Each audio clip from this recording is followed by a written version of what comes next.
Hello there, and welcome back to the channel. Tonight I want to tell you about something almost nobody talks about. A single fossilized tooth, no longer than your thumb, that turned out to be a diary. Locked inside its layers of enamel was the record of a real journey.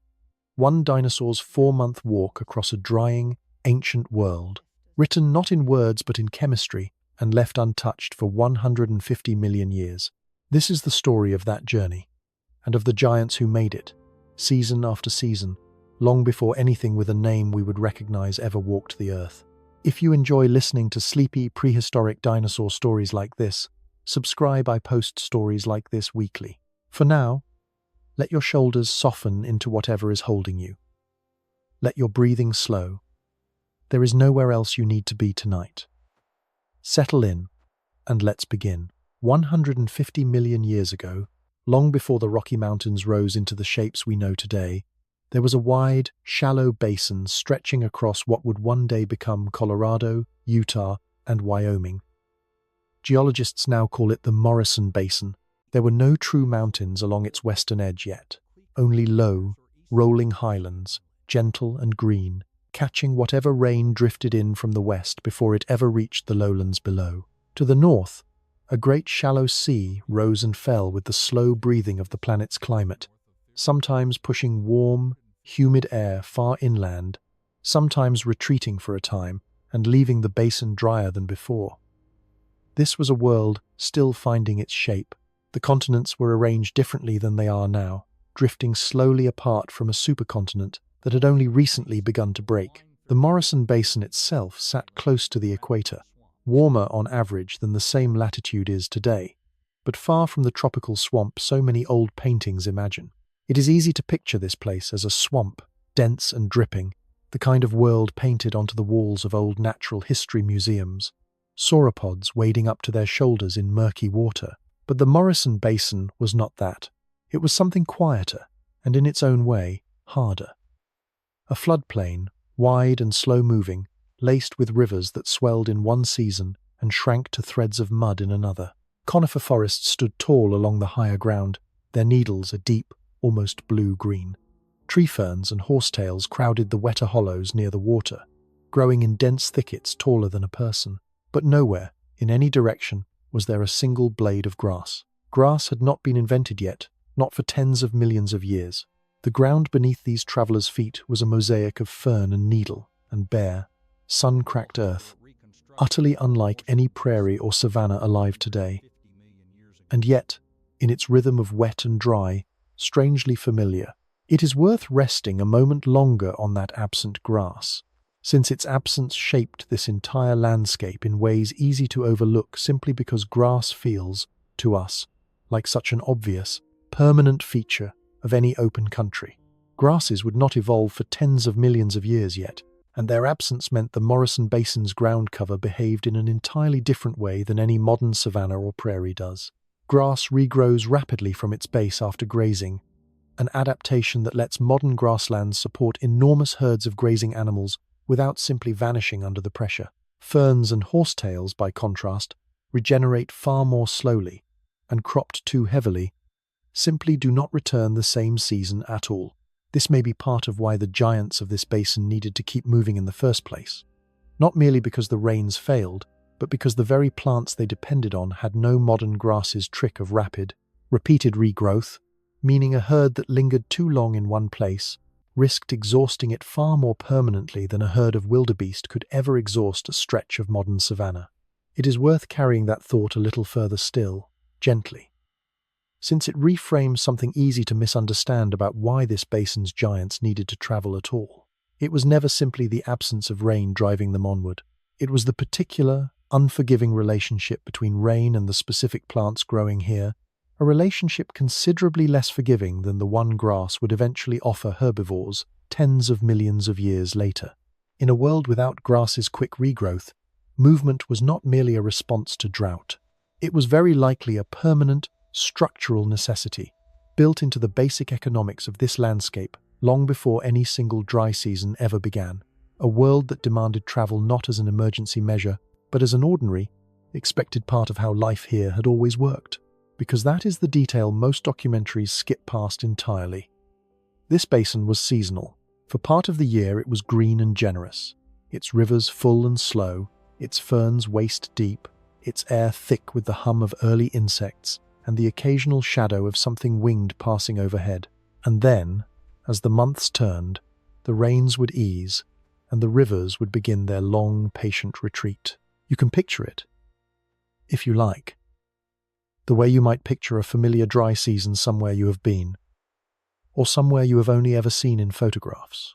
The mud at the river's edge cracking into polygons the size of dinner plates, curling slightly at their corners as the last moisture leaves them. The green fading first from the low ground nearest the channels, then slowly climbing higher, terrace by terrace, until only the deepest roots along the riverbanks hold any colour at all.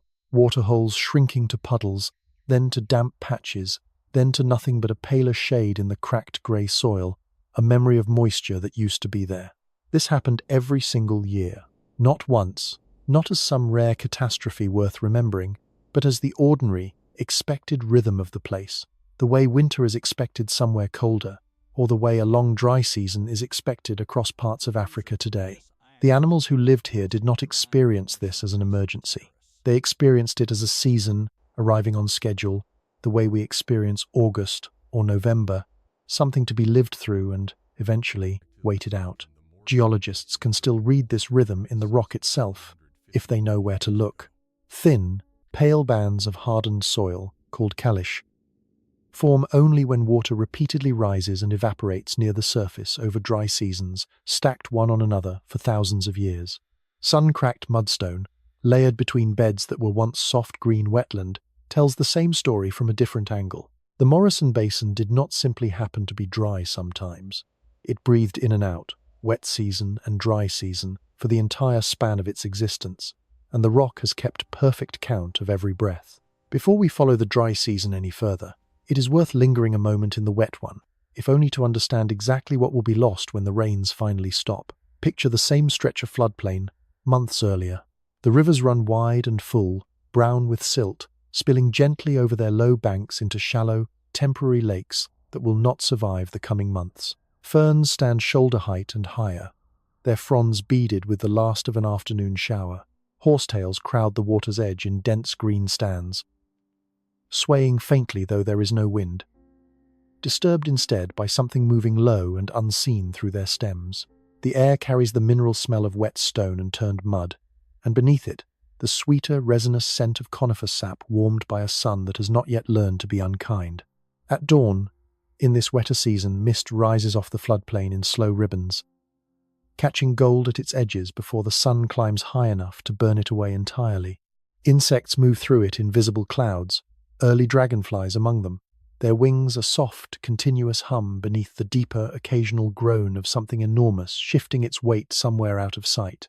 At dusk, the light turns amber, and then a deep, bruised violet, and the calls of the basin change register, the daytime hum giving way to something quieter, punctuated now and then by a low, resonant sound carried on the still evening air, the kind of sound that seems to come from everywhere and nowhere at once, because it has travelled through the ground as much as through it. It is not only giants who live here. Small mammals, no larger than a mouse or a shrew, move through the leaf litter after dark, hunting insects, avoiding everything larger than themselves, with a caution built into their very bones. Early crocodile relatives bask along the riverbanks. Turtles move slowly through the shallows, and everywhere, filling every gap between the giants, are the countless smaller lives that never make it into a museum display, but which, together, made this one of the richest ecosystems the planet has ever supported. This is the world that begins, gradually, to change as the wet season loosens its grip. The mist at dawn thins, then stops altogether. The evening chorus grows quieter, some voices dropping out entirely as their owners move elsewhere, or simply wait, low and still, for conditions to improve. And through it all, the Camarasaurus herds continue their unhurried grazing, apparently unbothered. The way anything is unbothered by a change it has already lived through many times before, and will live through again. And living in the middle of this seasonal basin, in truly extraordinary numbers, were some of the largest animals that have ever walked the earth. Sauropods, long-necked, long-tailed, impossibly patient giants, moving through the ferns on legs like tree trunks. Diplodocus, with its whip-thin tail and low, sweeping head, built for grazing near the ground. Brachiosaurus, tall enough to browse a treetop no giraffe could ever hope to reach. Its front legs longer than its back, tilting its whole body upward like something built rather than born. And, more common than either of them, at many Morrison quarries, outnumbering all the other long-necked giants of the basin combined at some sites, a broader, boxier animal called Camarasaurus. Its name means chambered lizard, for the hollow air pockets tucked inside its vertebrae, a detail that will matter again later tonight. They were not alone here.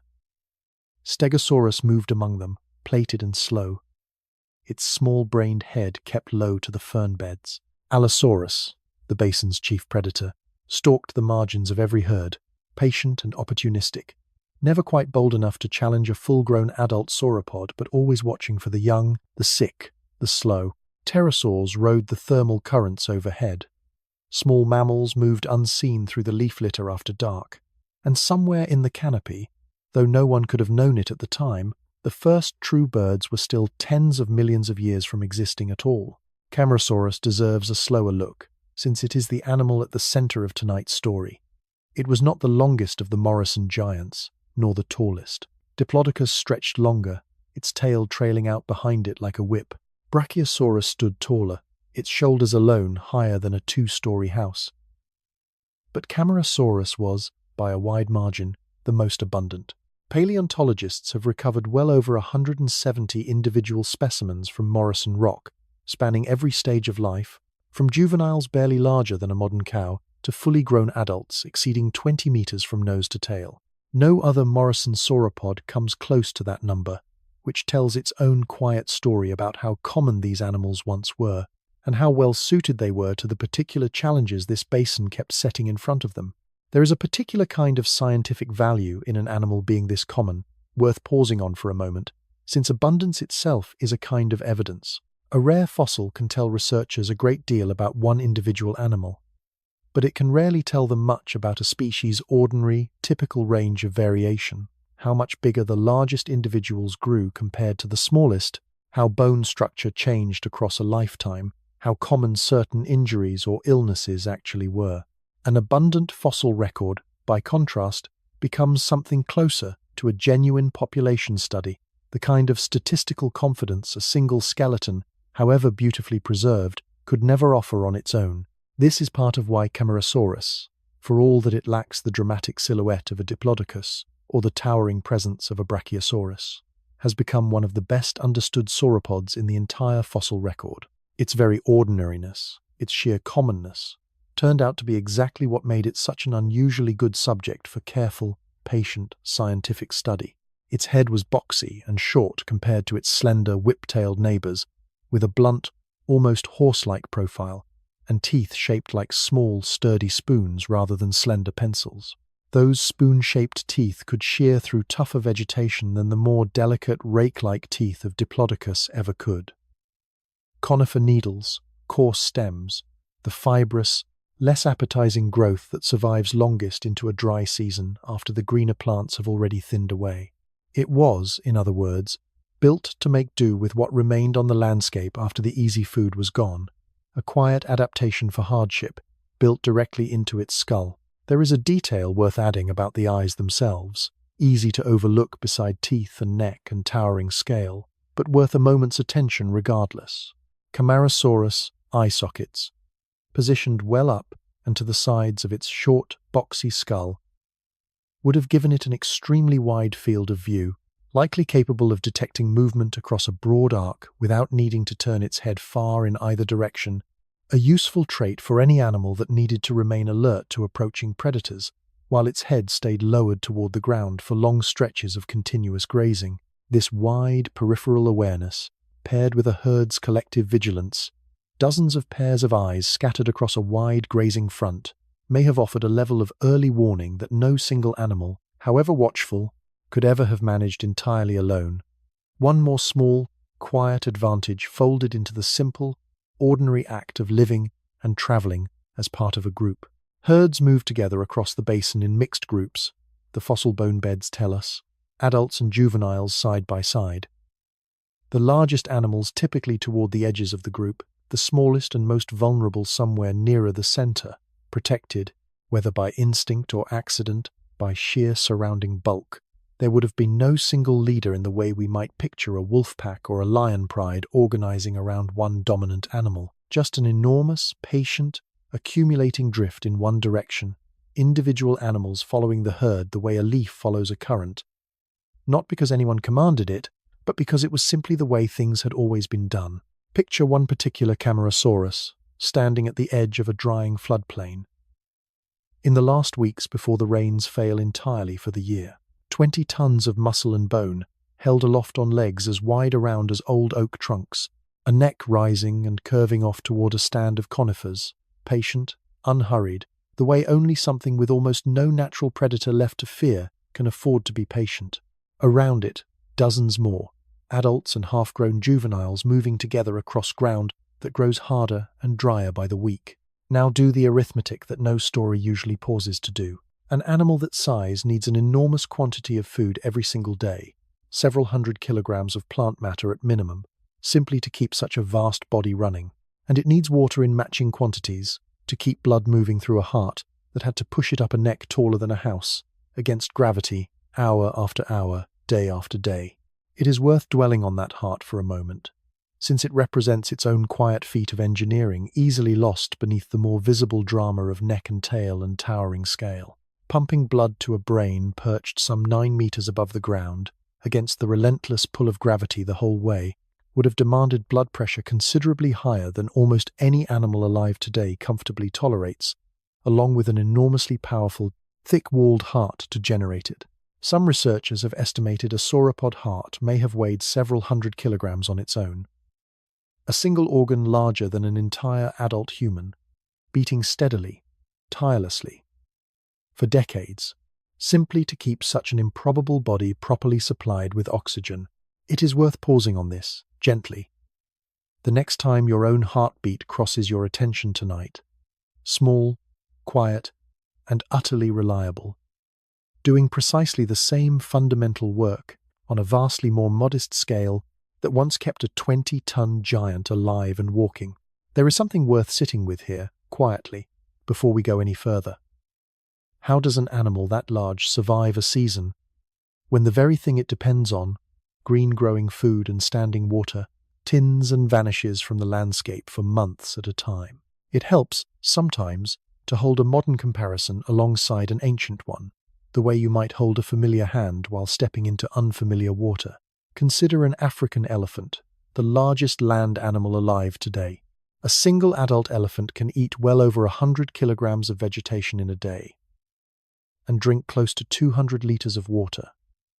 And even that demand, in a landscape far gentler than the Morrison Basin at its driest, is enough to shape the entire rhythm of an elephant's life. Herds walk for miles between waterholes. Matriarchs, remember, across decades, which pools still hold water in a bad year and which do not. Now imagine an animal many times an elephant's size and multiply the need accordingly, and set it down in a basin that goes fully dry, not for a difficult week, but for months at a stretch. For much of the early 20th century, the assumption many scientists reached for was almost the opposite of an answer. It was an excuse. Early reconstructions of sauropods, the very first careful drawings and museum mounts, pictured animals so heavy that their legs alone could never have held them up on dry land. The thinking went that creatures this large must have lived half submerged in swamps and lakes, the water bearing most of their weight, their long necks reaching up out of the shallows like living periscopes, nostrils perched high on their skulls, so they could breathe while the rest of the body stayed safely buoyant below the surface. It was a tidy, almost comforting picture. It also happened to be wrong, in nearly every particular. The correction came slowly, and then all at once, in what paleontologists sometimes still call the dinosaur renaissance, a period beginning in the late 1960s when researchers such as John Ostrom and Robert Bakker began looking at old evidence with new eyes. Fossil trackways were part of what changed the picture. Sauropod footprints, discovered in growing numbers through the middle of the century, showed something the swamp theory could not explain at all. Deep, dry land prints, 4 columns wide, evenly spaced, with no accompanying tail drag mark scored into the mud beside them. An animal wading chest-deep through a swamp does not leave footprints like that. An animal walking confidently across firm, open ground does. The evidence, once people were willing to look at it plainly, said the giants of the Morrison Basin were creatures of dry land after all, not creatures of water hiding from their own weight. That correction solved one mystery and opened another, larger one directly behind it. If these animals were not floating through the dry season in some convenient lake, if they were walking, grazing, and drinking on solid ground the entire time, then the original arithmetic problem returned in full force, sharper than before. A 20-ton animal, standing on legs, in a basin with no water and no green food for months on end, was not a picture that could simply be explained away. It had to be lived through somehow, by some real behavior, and for a long time nobody could say what that behavior actually was.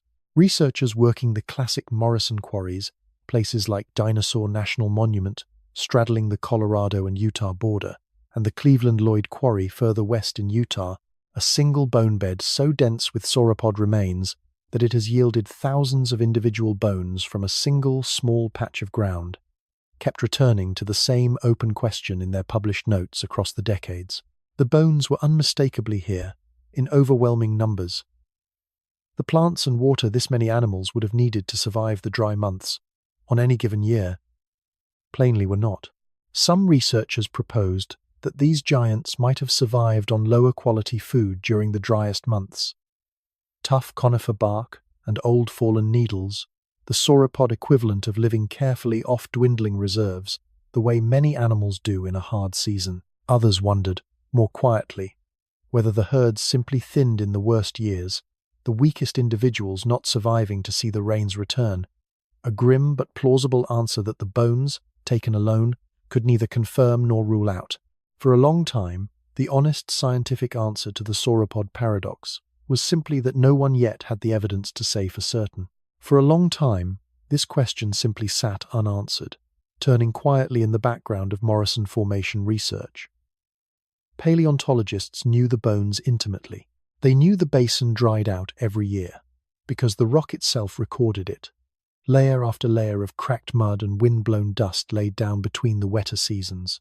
And they knew, from bone bed after bone bed, that Camarasaurus and its relatives did not merely pass through this basin on occasion.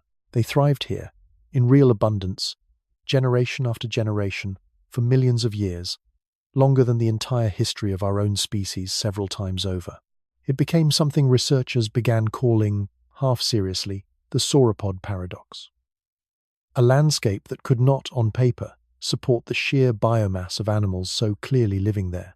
Either the calculations were wrong somewhere, or the animals were doing something the adult bones alone could never reveal on their own.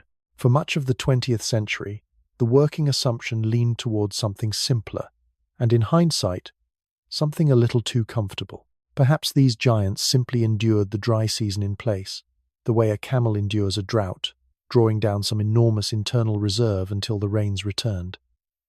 It was a tidy answer. It required no travel, no unseen behavior, nothing beyond what the bones directly showed.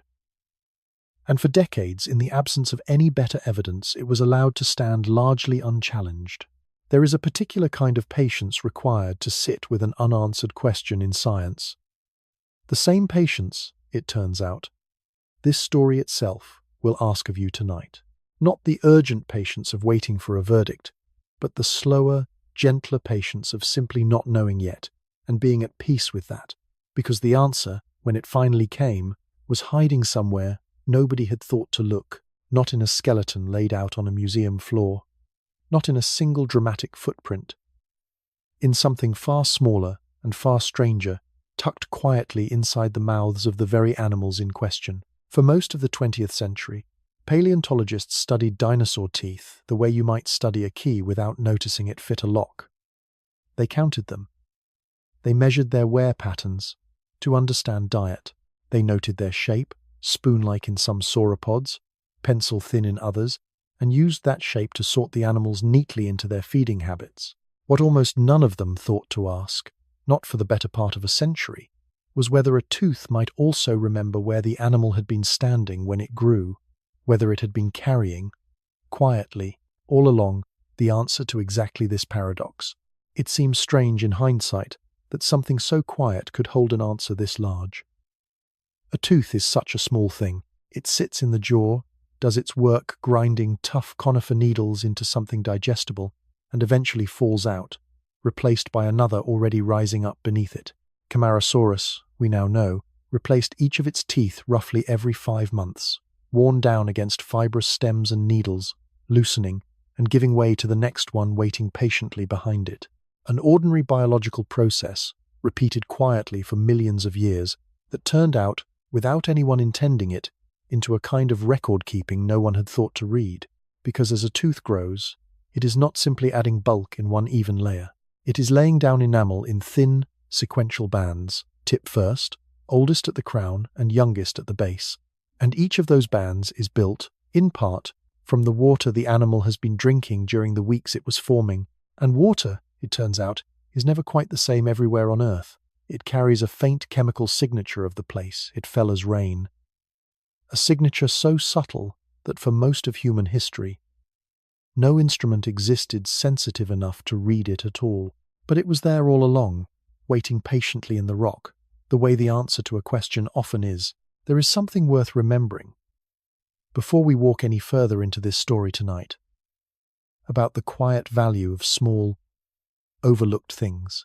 A footprint pressed into mud and hardened by chance long after the foot that made it was gone. A tooth shed in the ordinary course of a long life, buried without ceremony in soft river silt. A single grain of sediment, carrying a signature from a rainstorm no living thing ever witnessed or remembered. None of these things were built to be messages. They became messages only because, 150 million years later, someone was patient enough and curious enough to ask them a question they were never designed to answer, and to listen very carefully for the reply. So let us slow down here, at the edge of the drying basin, and hold this scene for a moment longer before we move any further into the story. The rivers are shrinking, narrowing to pale ribbons between wide banks of cracked grey mud. The ferns along the high ground are beginning to brown at their edges, curling inward the way leaves do when the water beneath them finally gives out. And somewhere among the herds moving slowly, unhurriedly, across the drying mudflats, one particular Camarasaurus, an animal with no name we will ever know, and no memory that will outlive it in any conscious sense, is about to do something that will leave a trace lasting 150 million years, quietly, invisibly, inside a single growing tooth. It does not know it is making history. It has no concept of history at all. It is only doing what its body and the turning season are quietly asking of it. The same instruction its parents followed, and their parents before them, stretching back further than memory could ever reach, even if memory were possible. It is turning, slowly, unhurriedly, toward the hills in the west. To understand what that Camarasaurus's tooth was quietly recording, it helps to start not with the animal at all, but with rain. And with a habit rain has that most of us never have reason to think about. When clouds form over open water and begin drifting inland, they are carrying two slightly different kinds of oxygen, mixed together, riding along inside every molecule of water vapor. One kind is a little heavier than the other, by the smallest possible margin, the difference of a couple of extra neutrons tucked inside its nucleus, invisible to the eye, undetectable to the tongue, utterly without consequence for anything so ordinary as drinking a glass of water.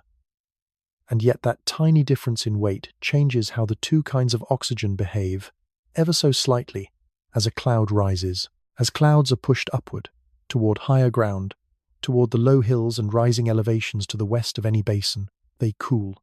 And as they cool, they release their moisture as rain, the heavier kind of oxygen falling first, more readily, closer to the coast and the lower ground, because heavier things settle out of a cooling system sooner than lighter ones do. This means that by the time a cloud has been pushed high enough, far enough inland, to release its last remaining moisture over distant highlands, what falls there is measurably, chemically lighter than what fell over the lowlands just hours or days before. Geologists call this effect, unglamorously, the isotope-altitude relationship.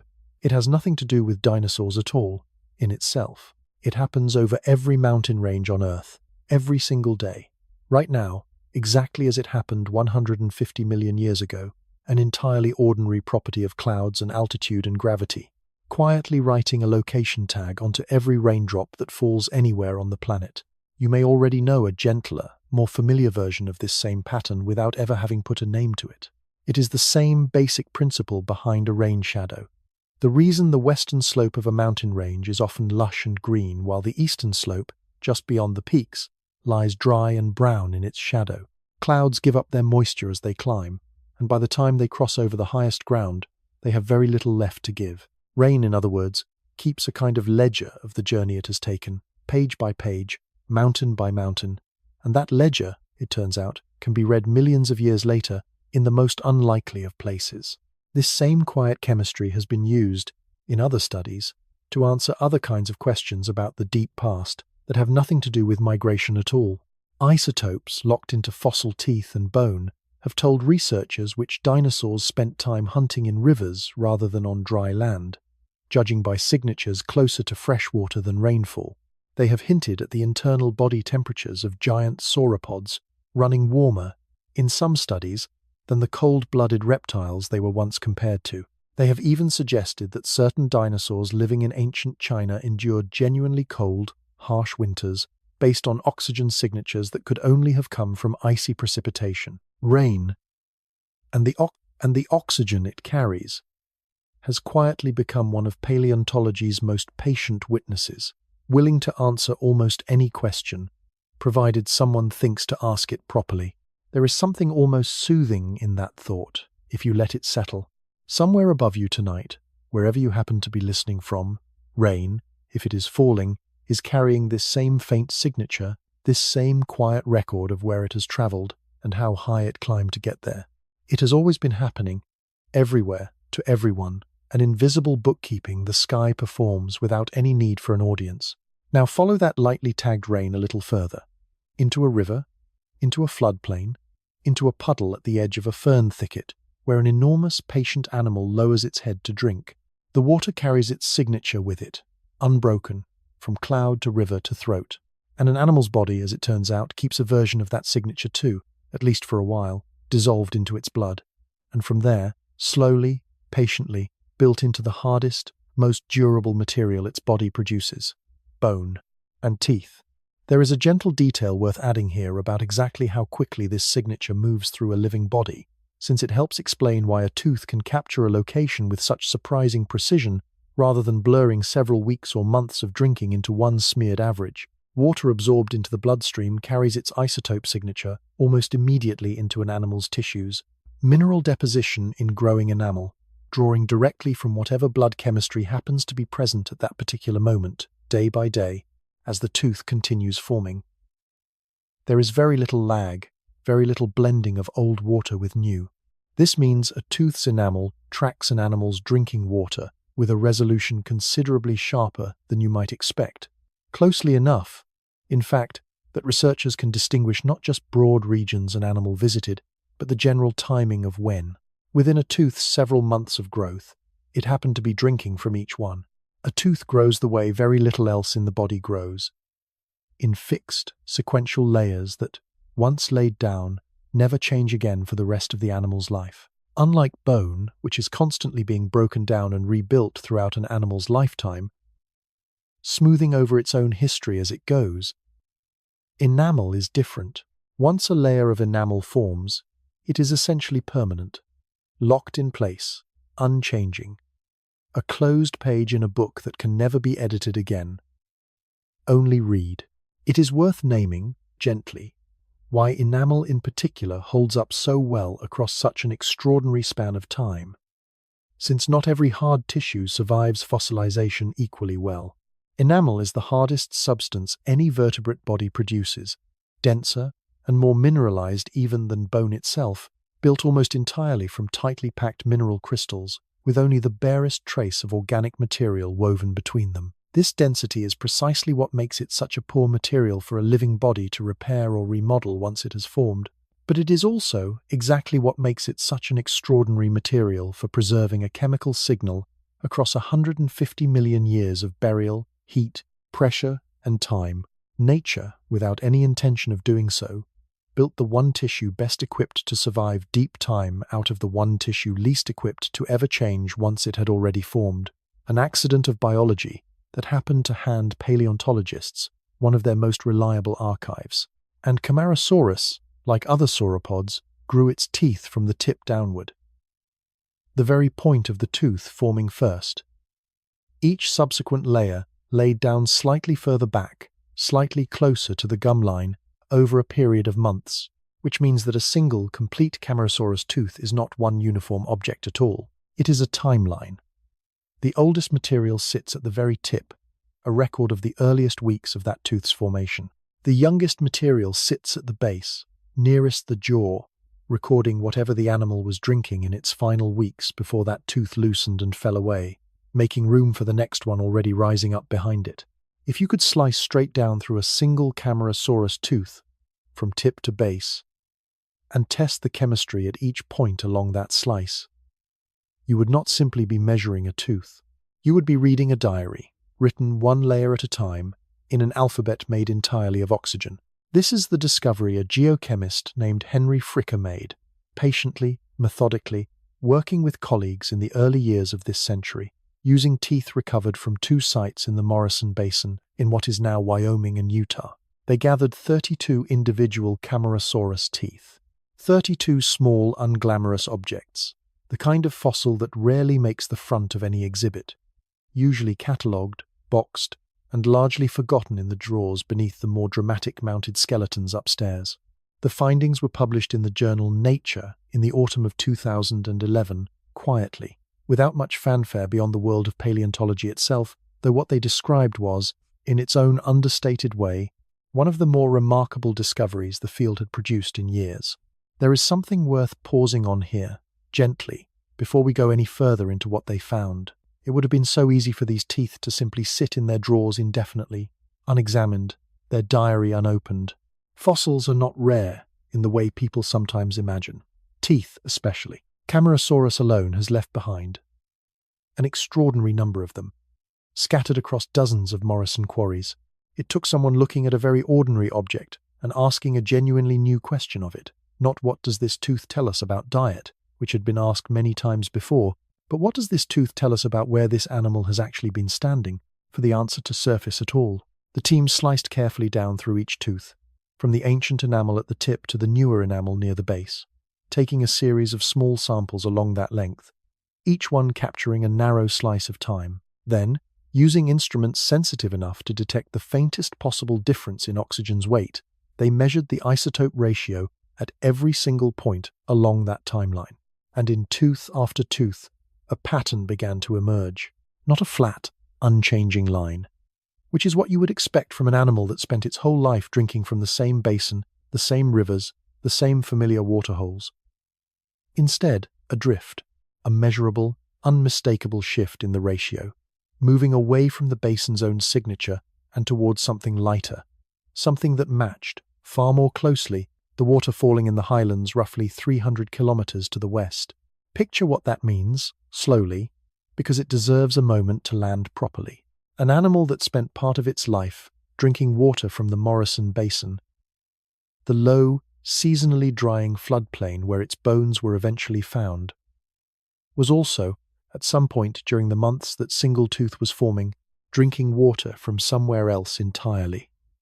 Somewhere higher, somewhere 300 kilometers distant, a journey further than an elephant's home range, though shorter than the great annual migrations undertaken by some animals alive today.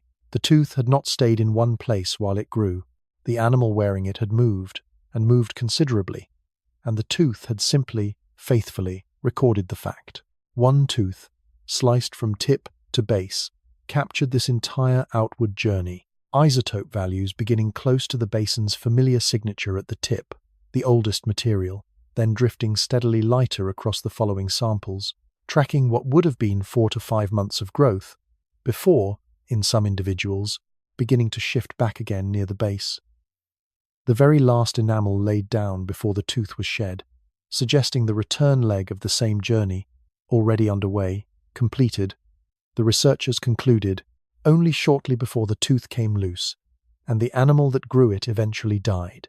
There is something quietly moving in that detail, if you let yourself sit with it. This was not an average, or a guess, or a model built from indirect clues. This was one individual animal, whose name we will never know, whose face we can only imagine, recorded making one real physical journey, out and partway back, sometime in the last months of its life, 150 million years ago. Its tooth outlived it by an almost unimaginable span of time, and carried its story forward regardless, patient in a way nothing living could ever manage to be, waiting quietly in the rock for someone, eventually, to ask it the right question. You can let yourself imagine it, gently, without needing to know any detail that the science cannot actually offer. An animal moving unhurriedly westward in the company of others, the basin's dry ground giving way, slowly, over weeks, to firmer, cooler soil beneath its feet, its tooth growing the entire time, one thin layer after another, entirely unaware of what it is quietly recording. The way none of us are ever quite aware of what our own bodies are recording, in blood and bone, as we go about the ordinary business of living. There is no drama in this picture. No danger, no crisis, only a very large, very patient animal, doing what the season has always asked of it, while a small part of its own body kept faithful, accidental record of the doing. Why teeth, specifically, rather than bone? It is a fair question, and one worth answering gently, because the distinction matters. Bone is a living tissue for as long as an animal is alive. It is constantly being broken down in small amounts, and rebuilt, cell by cell, a slow, continuous renovation that never really stops. This is wonderful for healing a fracture. It is terrible for keeping a diary, because it means that older chemical signatures locked into bone are gradually overwritten, blended, and lost as the tissue remodels itself again and again across a lifetime. A bone sampled at the moment of death mostly reflects only the last months, sometimes only the last weeks, of an animal's life. Its earlier chapters erased by its own ongoing repair.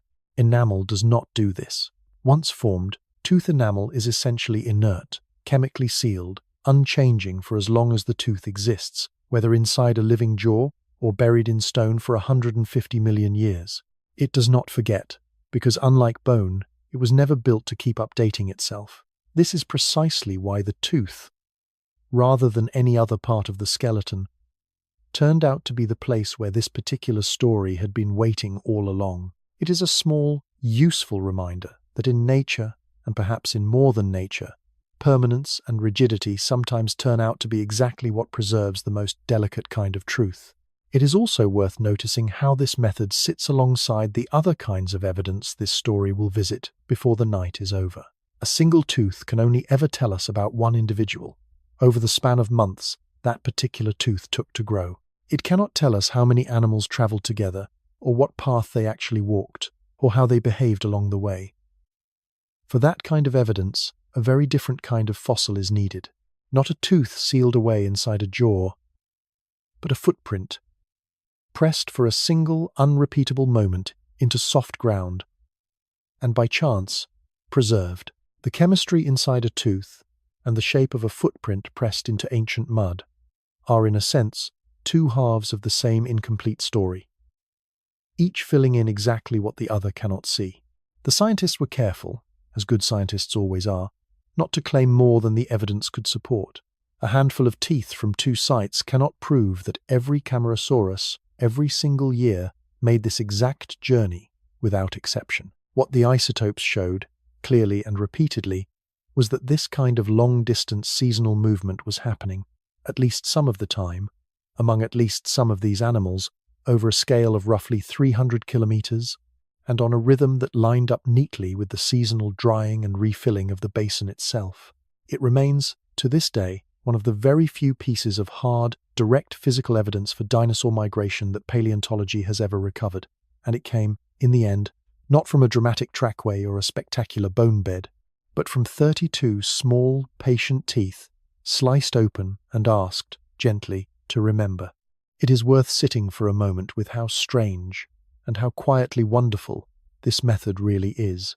We cannot ask a Camarasaurus where it has been. We cannot follow it with a satellite collar, the way scientists track elephants or wolves today. Every other tool available for understanding animal movement across deep time depends on indirect evidence, footprints, bone distributions, comparisons with living relatives. This is different. This is the animal's own body, its own chemistry, keeping an accidental, unintentional, perfectly faithful record of exactly where it stood, and when, for the simple reason that it needed, like every living thing, to drink. It is worth taking a moment, too, to appreciate the sheer technical patience this kind of measurement actually demands. Since it is easy, hearing the result described simply, to underestimate the delicacy of the work behind it. The difference between the two kinds of oxygen being measured here is a matter of a few parts per thousand, a margin so fine that ordinary laboratory equipment cannot detect it at all. Researchers rely instead on an instrument called a mass spectrometer, capable of separating and weighing individual isotopes with extraordinary precision, vaporizing a tiny sample of enamel and measuring, almost atom by atom, exactly how much of each type of oxygen it contains. Preparing even one sample for this kind of analysis involves careful drilling, cleaning, and processing, often taking hours of delicate laboratory work to extract a sample smaller than a grain of rice. Multiply that by 32 teeth, each sliced into several sequential samples along its length, and the quiet scale of the underlying effort becomes clear. This was not a quick test. It was months, quite possibly years, of patient, careful laboratory work, standing behind a conclusion that can be summarized, as we have summarized it tonight, in only a sentence or two. There is a gentle, human dimension to this kind of research, worth including too, easy to lose sight of behind the technical language of isotopes and mass spectrometers. Somewhere behind every one of those 32 teeth sits a graduate student or a research assistant, hunched over a rock saw, cutting with the kind of careful, practiced patience that comes only from having ruined a few less valuable samples first, while learning exactly how much pressure a 150-million-year-old tooth can safely bear before it fractures. Fieldwork, too, sits behind every specimen, weeks spent in the sun-scoured badlands of Wyoming or Utah, walking slowly across eroding hillsides, eyes trained to catch the particular gleam of fossilized enamel against ordinary stone, a skill that itself takes years to properly develop. None of this labor appears in the tidy, elegant graph a published paper eventually presents, but it is worth remembering gently, as this story continues, that behind every clean scientific sentence describing what a tooth reveals sits a very long, very human chain of patient, unglamorous work, stretching from a sun-baked hillside all the way to a quiet laboratory bench. There is a reasonable question worth pausing on here, gently, since it is the kind of question any careful listener might reasonably raise. How can researchers be confident the isotope shift they measured reflects genuine travel, rather than some other cause entirely, a change in local rainfall patterns over the animal's lifetime perhaps, or some quirk of the tooth's own chemistry that has nothing to do with movement at all? It is a fair question, and one the original researchers took seriously, testing their results against the surrounding rock itself, the fossilized soil and sediment layers in which the teeth were found, which carry their own independent oxygen signature, laid down by the same rain, in the same place, at roughly the same time. Where the tooth enamel's chemistry diverged sharply from the chemistry of the ground it was found buried in, that divergence became the strongest possible evidence that the animal, not merely the local climate, had moved. It is exactly this kind of careful cross-checking, testing one line of evidence against an entirely independent second line, that allows scientists to speak with genuine confidence about a claim as remarkable as this one. There is one further alternative explanation worth naming here too, since a genuinely careful account of any scientific claim should acknowledge the possibilities it had to rule out along the way. Could the isotope shift instead reflect a change in diet rather than a change in location, certain plants somehow carrying a different oxygen signature than others, even when watered by the very same rain? Researchers tested this possibility directly as well, and found it did not hold up. Oxygen isotope ratios in an animal's body are governed overwhelmingly by drinking water rather than by food. Since animals typically drink far more water directly than they extract from plant tissue, and the isotope signature of that directly ingested water dominates whatever smaller signal diet alone might contribute. Ruling out this alternative, alongside the comparison against surrounding sediment, left seasonal movement as by far the most likely explanation remaining, the conclusion that survived every reasonable challenge the researchers could think to raise against their own initial finding. There is a further check worth mentioning, since it speaks to how thoroughly this particular conclusion was tested before ever reaching publication. Researchers also compared their Camarasaurus results against isotope patterns recovered from entirely different animals living in the very same Morrison Basin at the very same time, smaller reptiles and early mammals whose bones and teeth were sampled using the same careful methods. These other, non-migratory residents showed isotope values remaining far more consistent across their own tooth and bone chemistry, exactly what would be expected of animals that spent their entire lives within the basin itself, never traveling the distances the sauropod teeth appeared to record. This comparison mattered enormously, because it demonstrated that the basin's own local chemistry was, in fact, stable enough to serve as a reliable baseline. The dramatic shift seen specifically in the Camarasaurus teeth was not some general quirk of Morrison chemistry affecting every animal equally. It was something happening to this one kind of animal, and not to its smaller, more sedentary neighbours.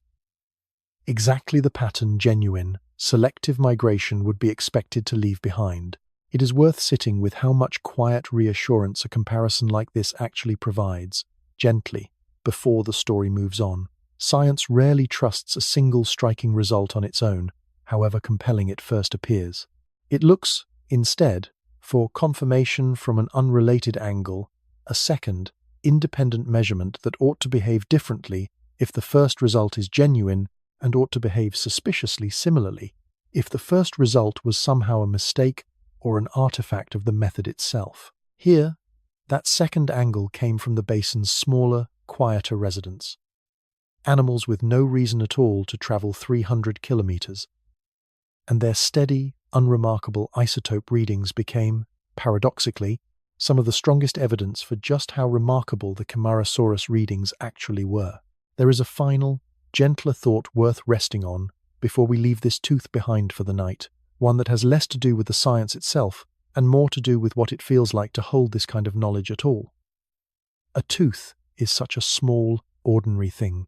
Every one of us carries 32 of our own, largely unremarked upon, doing their quiet, daily work without ever once occurring to us that they might, in some distant future, become a diary someone else reads. There is something worth sitting with in that thought as your own thoughts continue to slow tonight. The strange, quiet possibility that even the smallest, most overlooked parts of an ordinary life are, in their own patient way, recording something, whether or not anyone ever thinks to ask them what. It is worth pausing here, gently, one final time before the story moves onward, on the particular kind of patience this whole discovery required from start to finish. Someone had to notice that dinosaur teeth even existed in the drawers where they had been sitting, sometimes for decades, since their original excavation. Someone had to wonder whether they might hold more than simple wear patterns and diet information. Someone had to learn the underlying chemistry of rain and altitude well enough to think to apply it here. To a 150-million-year-old tooth, of all things. And someone had to spend the months of careful laboratory work turning that idea into an actual, tested, defensible finding.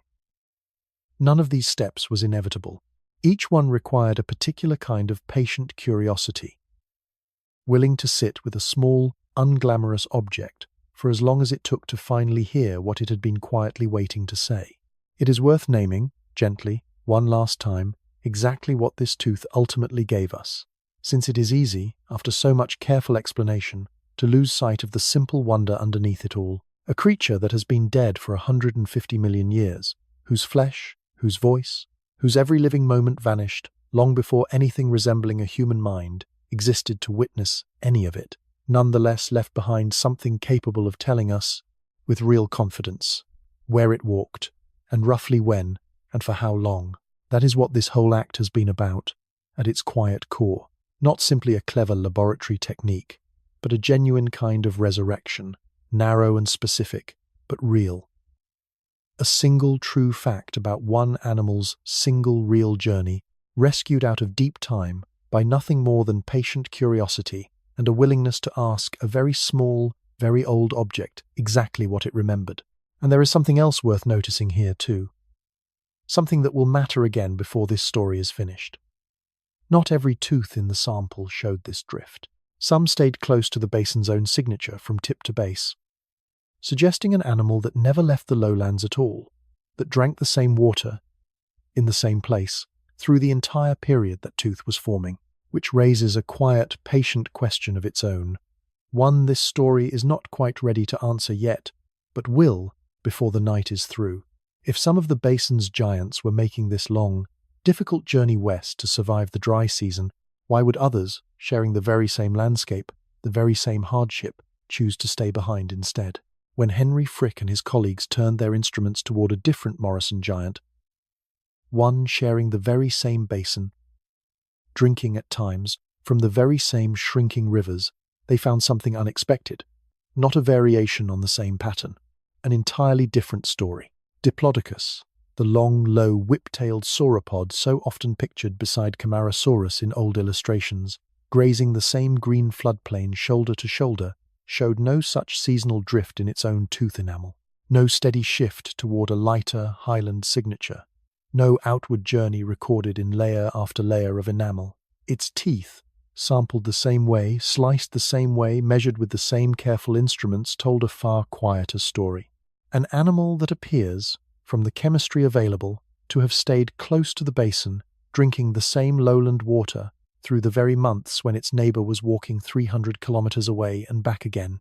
There is something worth sitting with in that difference, gently, before reaching for an explanation.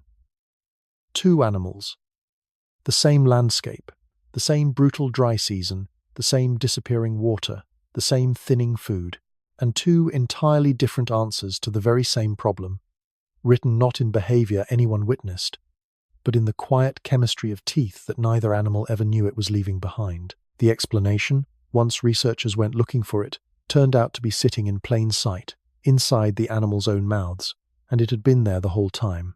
Camarasaurus, as we have already spent some time with tonight, carried broad, spoon-shaped teeth, sturdy enough to shear through tough, fibrous plant matter, conifer needles, coarse stems, the less appetizing growth that survives longest into a dry season after the tender green shoots have already withered away.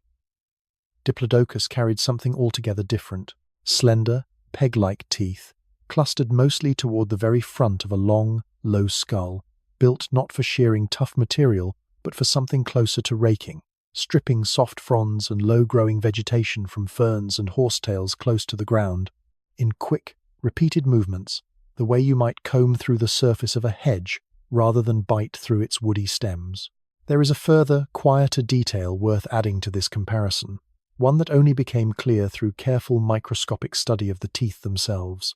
Researchers examining wear patterns on Diplodocus teeth found scratches running in a strikingly consistent direction, evidence of a particular kind of feeding motion called branch stripping, the animal drawing a branch or frond sideways through its clenched teeth to pull the leaves free in one continuous motion. Not unlike how a person might strip leaves from a stem by running it through a closed fist, Camarasaurus teeth, by contrast, showed the kind of pitting and heavier wear, consistent with genuine biting and crushing, teeth meeting resistance head-on rather than sliding past it. Two different scratch patterns, invisible to the naked eye, confirmed under a microscope, telling the same story the isotopes and the skull engineering had already told, in yet a third, entirely independent language, written directly onto the surface of the teeth themselves. These are not two versions of the same tool. They are two entirely different tools, built for two entirely different diets. And that difference in diet, it turns out, may be exactly what decided which of these giants had to leave when the dry season came, and which could reasonably choose to stay. Soft, tender, low-growing vegetation, the kind Diplodocus specialized in stripping, is precisely the kind of plant life that disappears fastest and most completely as a dry season deepens. It wilts early, it browns early, it vanishes from a landscape long before the tougher, woodier conifers give up their needles. If Diplodocus depended heavily on this softer, more fragile food source, then in principle it should have faced the harshest version of the basin's dry season paradox, the least available food at exactly the moment food became scarcest everywhere. And yet its teeth suggest it stayed. which means the answer likely lies not in what Diplodocus preferred to eat when food was abundant, but in what it was capable of falling back on when it was not. Its longer neck and its particular feeding posture may have allowed it to reach browse that Camarasaurus, with its shorter, more rigid neck and boxier skull, simply could not access as efficiently, perhaps higher into surviving trees and shrubs along riverbanks and floodplain margins, where at least some moisture, and therefore some green growth, persisted even in the driest months. Rather than travelling far in search of food, Diplodocus may have simply reached further, vertically, into whatever pockets of green remained within its existing range. There is a further possibility worth adding here, since Diplodocus's neck may have served a second, less obvious purpose beyond simply reaching higher brows. Its neck, held more horizontally than a giraffe-like upright posture, and capable of sweeping through a remarkably wide arc without the animal needing to take a single step, may have let it forage far more efficient than its overall walking speed alone would suggest, covering a broad feeding radius from a single standing position, then advancing only a short distance before repeating the same wide, sweeping search. An animal that can harvest a large area of ground without needing to walk far to do it has, in effect, found its own quieter version of covering distance, extracting more from a smaller patch of territory, rather than needing to physically travel toward fresh ground the way its longer-legged, more upright neighbor eventually had to. This kind of arrangement has a name in modern ecology, and it is worth borrowing that name here, gently, because it describes something genuinely beautiful about how the Morrison Basin's giants managed to share such a demanding landscape without destroying one another through direct competition. Ecologists call it niche partitioning, and you can see versions of it today, wherever several large herbivores share the same stretch of savanna without starving each other out. Giraffes reach the high canopy no other browser can access. Elephants pull down entire branches to reach mid-level growth. Antelope graze close to the ground, on grasses too short for anything larger to bother with. Nobody negotiates this arrangement. It simply emerges, over generations, from the different shapes each species happens to carry, shapes that quietly sort the available food among them, without any single animal needing to understand the arrangement at all. Researchers have gone so far as to test this idea directly against the skulls themselves, rather than simply inferring it from tooth shape alone. Detailed engineering analyses of Camarasaurus and Diplodocus skulls, the same kind of stress modeling engineers used to test whether a bridge or a building can bear its expected load, found that Camarasaurus could generate and withstand substantially greater bite force than its slender-toothed neighbor, concentrated through a more robust jaw joint built to handle genuinely tough, resistant material. Diplodocus, by contrast, showed a skull built for speed and repetition rather than raw force. Quick, low-sweeping bites through soft vegetation, more like a living rake than a set of shears. Two skulls, tested under the same rigorous modern methods we might use to evaluate a piece of machinery, confirmed independently exactly what the isotopes and the tooth shapes had already suggested. These were not simply two animals who happened to eat somewhat differently. They were two entirely different pieces of biological engineering, purpose-built, over millions of years of small incremental adjustment, for two entirely different feeding strategies. The Morrison Basin, it now seems, was practicing a prehistoric version of exactly this same quiet division of resources, long before there was a single blade of grass anywhere on the planet, and long before any giraffe or elephant existed to make the comparison feel familiar. Brachiosaurus, tallest of them all, reached treetops entirely out of the other's range. Diplodocus swept low and wide across ferns and soft undergrowth. Its neck held out nearly horizontal, more like a great vacuum than a giraffe, covering broad areas without needing to move its enormous body very far in any direction. And Camarasaurus, caught in the middle in both height and diet, may have simply run out of accessible food sooner than either of its neighbors when the dry season deepened, forcing it into a solution the others never needed. Travel. There is a particular kind of comfort in this explanation if you let it settle for a moment. It is not that Diplodocus was somehow tougher or better adapted, or that Camarasaurus was in any sense the weaker animal, forced into hardship its neighbors were simply spared.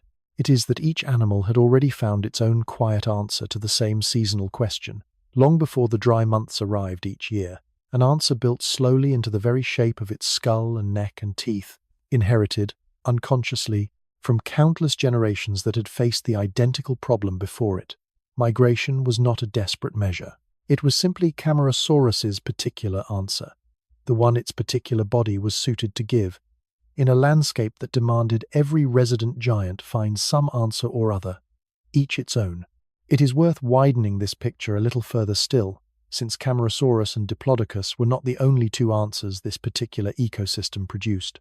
Stegosaurus, sharing the same basin, sharing many of the same seasonal pressures, solved the problem in yet a third way entirely. Low to the ground, its narrow, beaked mouth suited to selectively cropping low shrubs and fern fronds rather than the broad sweeping or high-reaching strategies of its far larger neighbours. Being smaller and requiring proportionally less food overall may have given Stegosaurus a kind of flexibility neither giant sauropod could match, able to persist on considerably sparser resources without needing either the long reach of a Diplodocus or the long legs of a travelling Camarasaurus. 4 animals, 4 different answers, all drawn from the very same landscape, all shaped by the very same recurring, unforgiving dry season, is a portrait of evolutionary ingenuity considerably richer than the single word dinosaur usually manages to suggest. There is a broader ecological principle worth naming here too, one that reaches well beyond the Morrison Basin itself, because it may be one of the more useful ideas this whole story has to offer. Diverse communities, ecologists have long observed, tend to be more resilient than uniform ones, precisely because different members of the community are relying on different resources in different ways at different times. A basin populated entirely by animals with identical needs would have been catastrophically vulnerable to any single bad season, every resident competing directly for the very same dwindling supply of food and water, with no flexibility anywhere in the system to absorb the shock. A basin populated instead by 4, 5, 6 differently adapted giants, each drawing on a slightly different slice of the available resources, each responding to hardship in its own particular way, could absorb far more punishment before the whole system began to genuinely strain. The Morrison Basin's extraordinary diversity, in other words, may not simply be an interesting historical curiosity. It may be part of the very reason this ecosystem was able to persist, largely unbroken, for millions upon millions of years. It is worth resting on this idea a moment longer, gently, since it offers a genuinely hopeful way to think about hardship shared across a community, whatever form that community happens to take. A single strategy, however well suited to ordinary conditions, tends to fail all at once when conditions shift beyond what it was built to handle. Several different strategies, coexisting within the same community, rarely fail together, since the very conditions that strain one approach often leave room for another to compensate. The Morrison Basin's dry season was hard on every resident giant in some way, yet none of the 4 strategies described tonight failed outright. Migration, vertical reach, low selective grazing, or simple small-bodied flexibility. Each bent under the pressure in its own particular way, and each, in bending, found enough give to carry its bearer through to the following season. There is something worth carrying forward in that. Gently, as this story continues toward its own quiet rest tonight, it is worth pausing here to notice something else about Camarasaurus, something the fossil record makes clear in its own quiet way.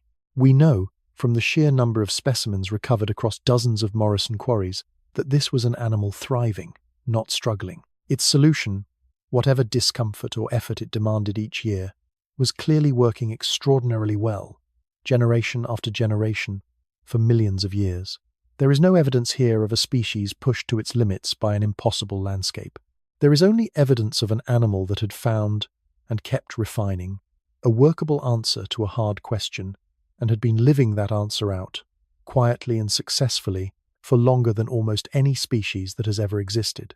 It is worth resting on the word refining for a moment longer, gently, since it captures something easy to miss in a story told of necessity. From the outside looking in, a solution passed down across millions of years is rarely static. Small variations, in neck length, in leg strength, in the precise timing of departure, would have appeared naturally across generations, most neutral, some slightly less useful, a few, occasionally, slightly better suited to the exact demands of the journey than what came before. Those small improvements, compounding quietly across the vast span of Camarasaurus's existence in the Morrison Basin, would have shaped the species gradually, imperceptibly. The way water shapes stone, not through any single dramatic change, but through the patient, cumulative weight of countless tiny adjustments, each one barely noticeable on its own. Each one, together, eventually adding up to a body extraordinarily well suited to exactly the life it was living. There is a quiet, closing thought worth carrying from this act, gently, as the herd's story turns back toward the gathering still ahead. Success, measured across millions of years rather than a single lifetime, rarely looks dramatic from the inside. It looks, instead, exactly like this. Generation after ordinary generation, each one walking the same familiar road a little more easily than the one before it. Small refinements accumulating quietly, invisibly, until an entire species finds itself without any single triumphant moment ever marking the change. Simply and thoroughly at home in the hard, demanding rhythm its ancestors once merely endured. It is worth adding, gently, just how long a stretch of time that success actually spanned, since a single sentence describing millions of years rarely does justice to what those years actually contained. Camarasaurus, in one form or another, persisted across a significant portion of the late Jurassic, a period spanning several million years on its own, during which countless individual generations were born, grew, migrated, and eventually died, each one inheriting the same basic solution from the generation before it, each one, presumably, refining it in small, invisible ways of their own, measured against a single human lifetime, or even against the whole of recorded human history. This is a span of success almost impossible to hold in the mind honestly. It is worth trying anyway, gently, as your own thoughts continue to slow tonight, to imagine not one Camarasaurus making one journey, but generation after generation after generation, each one walking the same 300 kilometers their parents walked, for longer than nearly any other successful strategy life on this planet has ever managed to sustain. Not every Morrison giant left an isotope record clear enough to read with confidence. Brachiosaurus teeth are rarer in the fossil record than either Camarasaurus or Diplodocus, and the samples recovered so far have not yielded the same clear seasonal signal, though researchers continue to look. It may simply be that too few suitable teeth have yet been found. It may be that Brachiosaurus, reaching food no other animal in the basin could access at all, never needed to travel in the same way its shorter-necked neighbors sometimes did. The honest answer, for now, is that we do not yet know, and there is something quietly appropriate in ending this particular thread of the story on an open question rather than a tidy conclusion. Not every mystery from 150 million years ago has been solved, and it is worth remembering, as you drift tonight, that some of them may never be. Picture, for a moment, what staying behind might actually have looked like, in the quietest and least dramatic sense, for a Diplodocus herd settled near what remained of the basin's shrinking rivers while their Camarasaurus neighbors drifted slowly westward out of sight. Not crisis, not desperation. Something closer to patience. Long, low bodies moving unhurriedly along the diminishing green fringe bordering the last damp channels. Necks sweeping side to side through whatever ferns and horsetails still held some moisture near the roots. Days would have grown quieter as the dry season deepened, the basin's usual chorus of insects and distant calls thinning alongside the water itself, until the loudest sound most afternoons was simply the wind moving through dry conifer branches, and the occasional low groan of some enormous body shifting its weight in the heat. There would have been less competition for food in this arrangement than you might expect, and that, in its own way, is the quiet elegance of the whole system working itself out. With Camarasaurus gone for the season, the remaining green growth along the basin's damp margins belonged, for a few months, almost entirely to Diplodocus, and to whichever Brachiosaurus had not wandered off toward the far tree line. Fewer mouths meant more for the mouths that remained. The very same seasonal hardship that sent one species traveling may have made staying considerably easier for the species left behind, an arrangement neither side negotiated, and neither side needed to. There is a name worth borrowing here from modern ecology for this exact kind of arrangement, one competitor's departure quietly easing pressure on those who remain, since it describes something biologists have observed in living ecosystems many times over. It is sometimes called competitive release, the sudden expansion of opportunity. A species experiences the moment a rival for the same resources is removed from the immediate landscape, whether through migration, seasonal absence, or any number of other causes. Modern grasslands show versions of this constantly, one grazing species moving on and another, previously more constrained, spreading out to make fuller use of ground it could technically always have used, but rarely needed to while competition remained present. If something similar unfolded each year in the Morrison Basin, then Camarasaurus's departure may have functioned as a kind of quiet gift to the community it left behind. Unintentional, unacknowledged, but real nonetheless. One species' hardship becoming, indirectly, another species' modest, seasonal abundance. There is a small, closing thought worth adding here, gently, about Stegosaurus one final time. Since it has appeared only briefly tonight, despite being one of the Morrison Basin's most recognizable residents, its narrow, beaked mouth and modest body size meant it likely required far less total food than either giant sauropod, a difference in scale that may have let it persist through the dry season with comparatively little strain, regardless of what its larger neighbors chose to do. Sharing a landscape with giants many times its own size, Stegosaurus seems to have simply gone quietly about its own considerably smaller business, neither needing the long highland journey nor especially threatened by the driest months. A reminder that survival in a hard season sometimes has less to do with cleverness or endurance, and rather more to do with simply not needing very much to begin with. There is one further, gentler thought worth resting on before this act closes, since the whole comparison between Camarasaurus and Diplodocus offers something worth carrying forward beyond the specifics of Jurassic diet and travel. It is tempting, hearing a story about one animal walking 300 kilometers and another simply staying put, to quietly rank the two choices, to treat the traveler as somehow braver, more admirable, more deserving of the story's attention. But the fossil record itself refuses that ranking entirely. Both species left behind healthy, thriving fossil populations. Both persisted for millions of years. Both, in their own particular way, answered the same hard question correctly. There is no evidence anywhere in the stone that evolution favored one approach over the other. It simply allowed both to succeed, side by side, in the very same basin, for as long as the Jurassic world lasted. And that quiet, unranked coexistence may be the truest lesson this particular act of tonight's story has to offer. It is worth letting that thought settle fully before the herd itself begins to move, since the whole of tonight's story rests, quietly, on exactly this kind of gentle non-judgment. There is no single correct way to answer a hard season, only different bodies, shaped by different histories, finding different workable answers to the same underlying question. Camarasaurus walked because walking was the answer. Its particular body, its particular teeth, its particular ancestry had prepared it to give. Diplodocus stayed because staying was the answer. Its own particular body had prepared it to give instead. Neither animal chose consciously between the two paths, the way a person might weigh options and select the wiser one.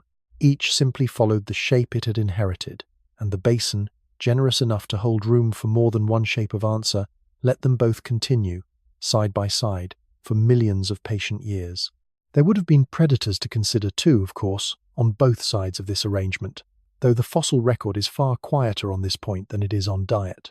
Allosaurus, patient and opportunistic, is unlikely to have organized any grand migration of its own, following one herd across 300 kilometers of unfamiliar highland terrain, when an entire second population of large herbivores remained comfortably within its existing range. If anything, the departure of one species may have concentrated a predator's attention more tightly on those who stayed, though whether that made the dry season more dangerous for Diplodocus, or simply different, is one more small question the bones alone cannot fully answer. There is a further wrinkle worth adding here, gently, about Allosaurus itself, since predators too must answer the same basic seasonal arithmetic every herbivore in the basin faced. A large, active predator needs a reliable supply of prey, and a basin suddenly missing a substantial fraction of its largest, most abundant herbivores for months at a stretch would have represented its own kind of hardship for whatever Allosaurus remained behind. Some researchers have wondered whether predator numbers, too, may have fluctuated with the season. Individual Allosaurus ranging more widely than usual during the driest months, following whatever herds, Diplodocus, Stegosaurus, or the young and old left more vulnerable within a shrinking resident population, offered the most reliable opportunity.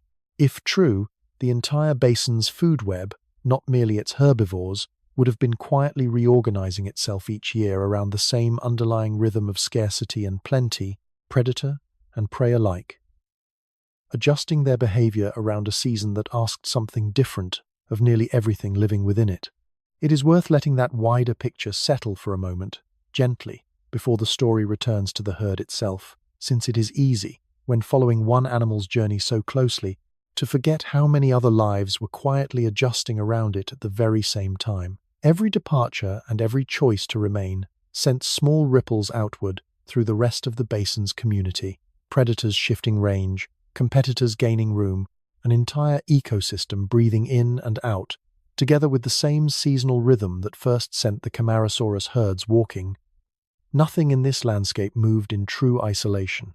Everything, in its own quiet way, was listening to the same season, and answering it, each in its own particular fashion, together.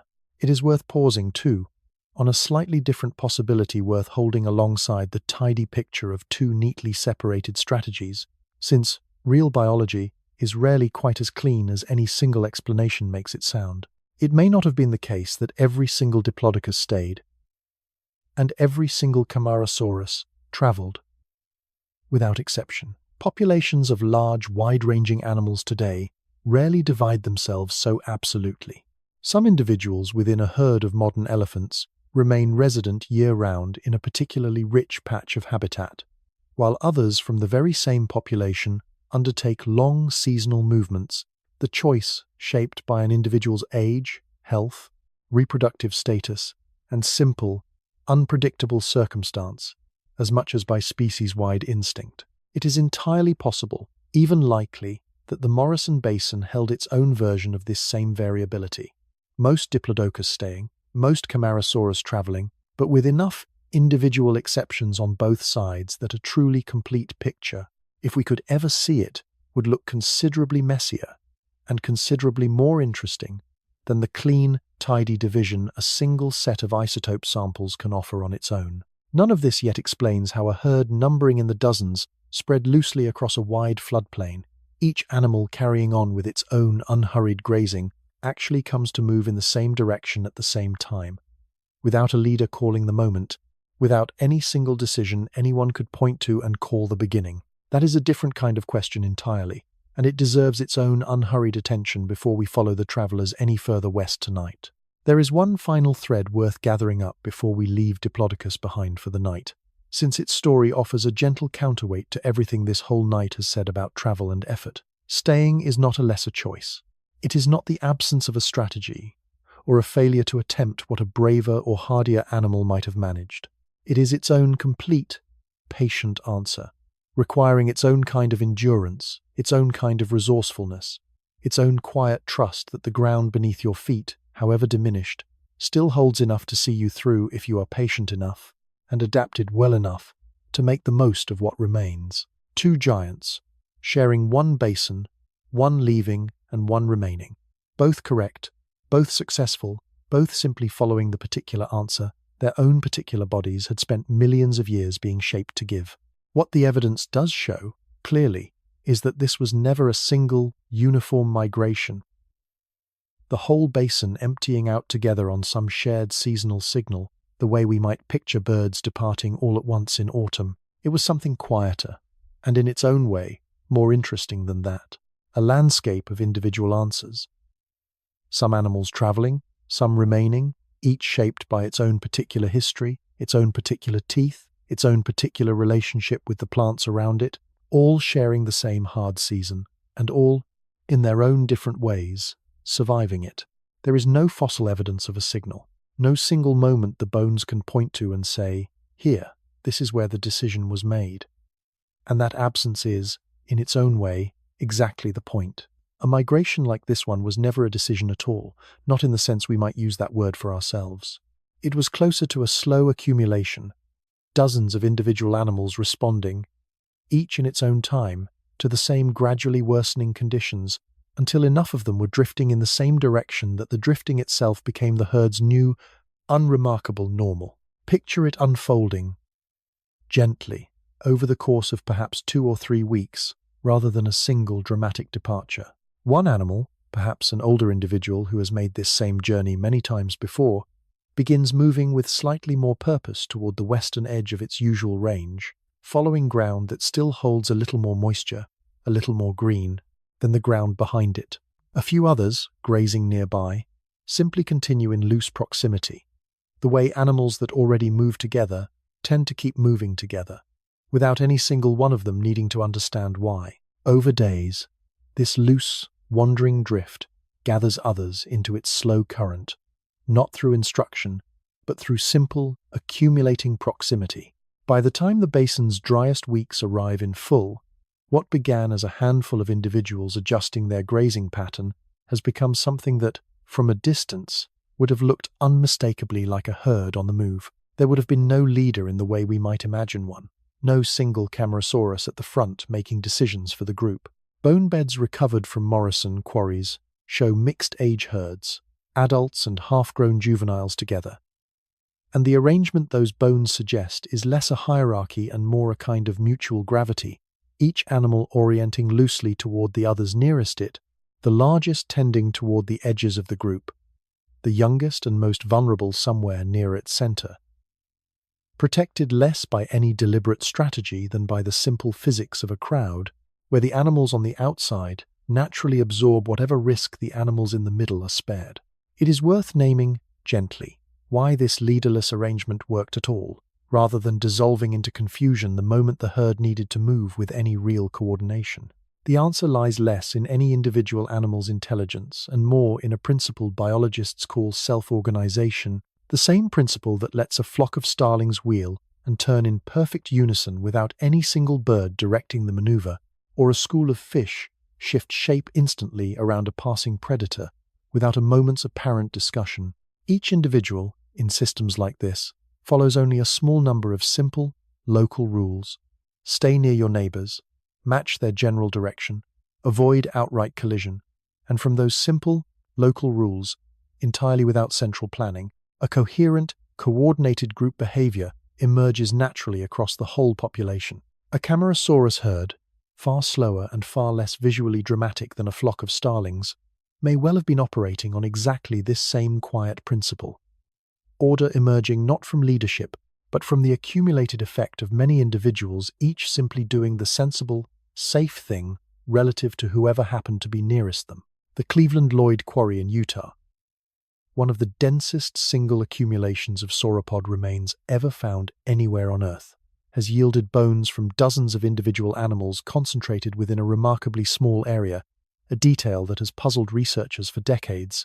Since the site shows none of the usual signs of a single catastrophic event, no ash layer, no flood deposit, that might explain so many animals dying together all at once. One gentler possibility, among several that remain genuinely debated, is that this represents not one tragedy but an accumulation. Animals returning across many separate seasons to a site that held some particular, repeated significance, a favored resting point, perhaps, along a route walked and rewalked over a span of years far longer than any single herd's lifetime. If true, it would mean the ground beneath Cleveland Lloyd was not simply a graveyard, but something closer to a waypoint, worn into use the way any frequently traveled resting place slowly becomes familiar, then favored, then, eventually, essential.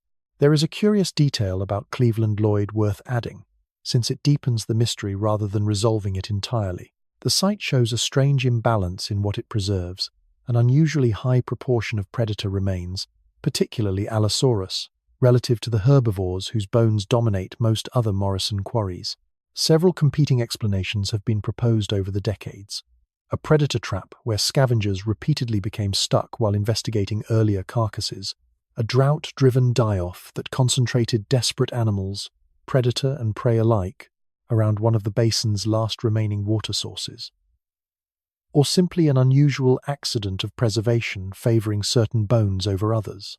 No single explanation has yet won universal agreement among the researchers who have studied it. It remains, appropriately enough for a story that has spent so much of tonight sitting comfortably with open questions, one of the Morrison Basin's more genuine, unresolved mysteries, a place where the ordinary rhythm of travel and rest this story has described may have intersected, at least once, with something considerably more unusual and considerably harder to fully explain. It is worth letting that particular mystery rest exactly where it is, gently, without needing to resolve it before the herd itself moves on, since not every strange detail this story has uncovered tonight needs to be tidied away before sleep. Some places simply remain harder to explain than others, their story only partially recoverable from whatever the rock happened to preserve. Cleveland Lloyd sits there still in Utah, holding its unusual imbalance of bones exactly as it has for longer than any of us can properly imagine, waiting, patiently, the way every fossil site in this story has waited, for whichever question, someday, finally proves to be the right one to ask it.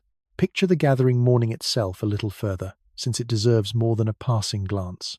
The air would have carried the particular, dry, mineral smell that settles over a floodplain in its last weeks before the rains fail completely, dust rather than damp earth, a smell almost unrelated to the lush, green mineral scent of the same ground only months before.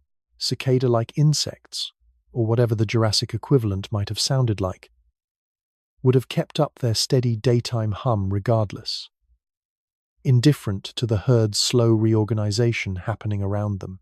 And somewhere in the middle distance, the first animals already committed to the westward drift would have been little more than pale, moving shapes against the haze, their outlines softened by heat rising off ground already, baking under a sun that, this late in the dry season, offered very little mercy to anything without somewhere better to be. There is a comparison worth drawing here to how modern researchers actually study the beginnings of a large-scale animal migration, since the challenge of pinpointing a single starting moment is not unique to the fossil record at all. Even with satellite tracking collars, live observation, and decades of accumulated data, biologists studying modern wildebeest or caribou migrations still struggle to identify one clean universal trigger. Rainfall plays a part, day length plays a part. The condition of the animals themselves, how much fat they have stored, how recently they have calved, plays a part too. The honest, current scientific consensus, even for migrations we can watch happen in real time with our own eyes, is that departure is rarely governed by any single cause. It is a convergence of many small pressures, each nudging a population gently in the same general direction until movement itself becomes self-reinforcing. If modern science, with every technological advantage available, cannot fully isolate a single trigger for a migration happening right now, it seems entirely reasonable that a 150-million-year-old departure should resist a tidy, singular explanation too. There is something worth noticing, and perhaps something worth carrying with you as you drift tonight, in how undramatic this beginning actually was.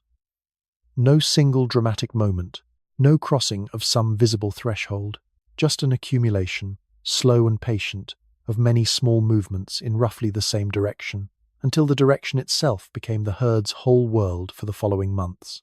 Change, even change as large as walking 300 kilometers, does not always arrive as an event. Sometimes it arrives exactly like this, one unhurried step at a time, so gradually that no single moment could ever be pointed to as the beginning. It is worth resting on that thought a moment longer, gently, since it is one of the few ideas in tonight's story that reaches as easily into a human life as it does into a Jurassic Basin.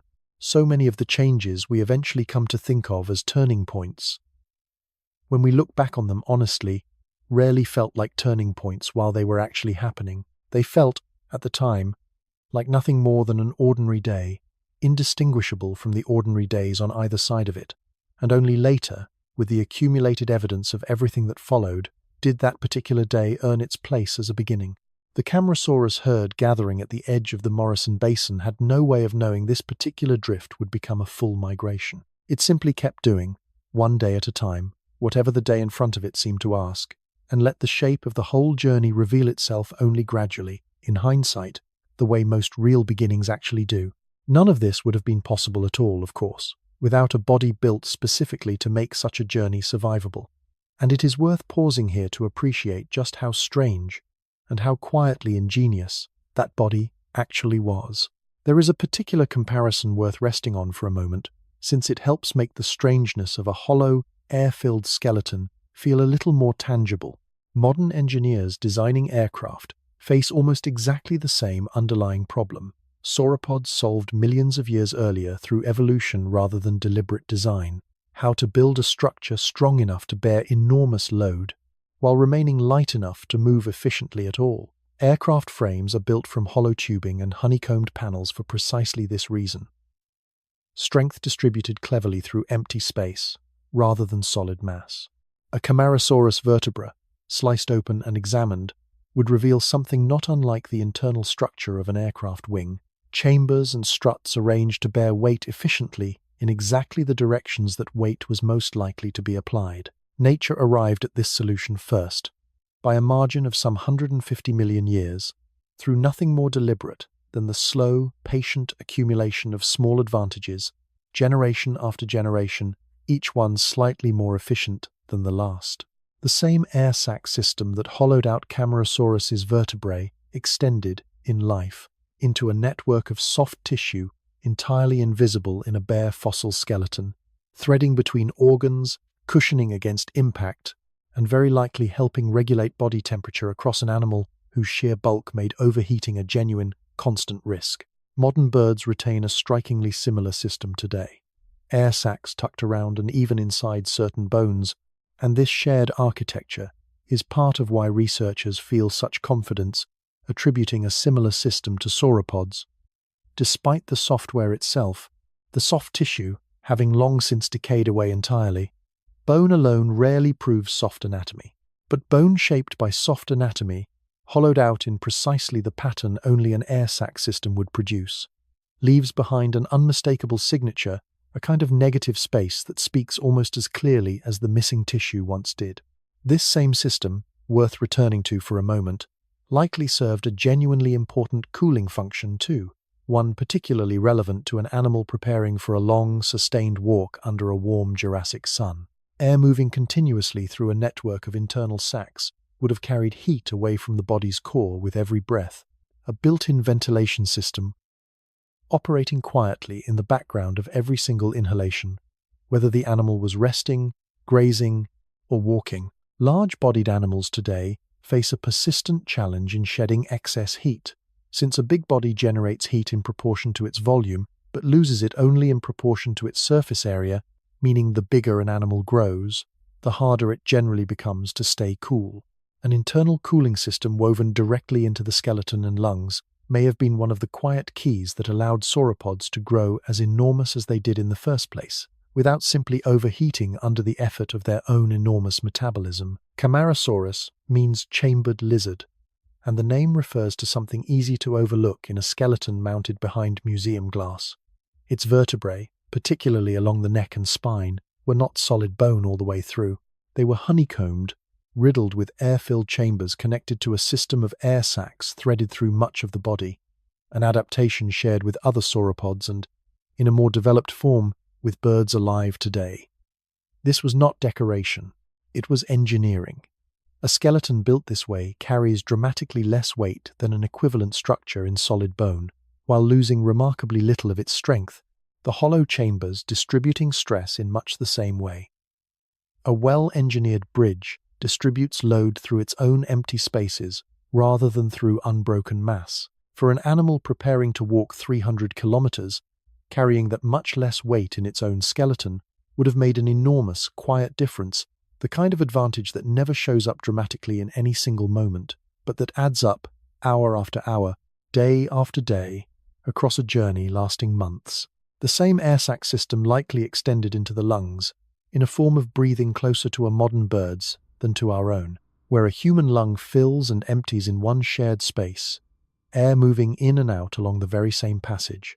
Birds, and, it seems, many sauropods used a system of one-directional airflow, air moving continuously forward through the lungs, rather than sloshing back and forth, extracting oxygen far more efficiently with every single breath. For a long-necked giant, needing to fuel a body of extraordinary size across a journey of extraordinary length, this efficient, continuous breathing may have been every bit as important as the lighter bones carrying it forward.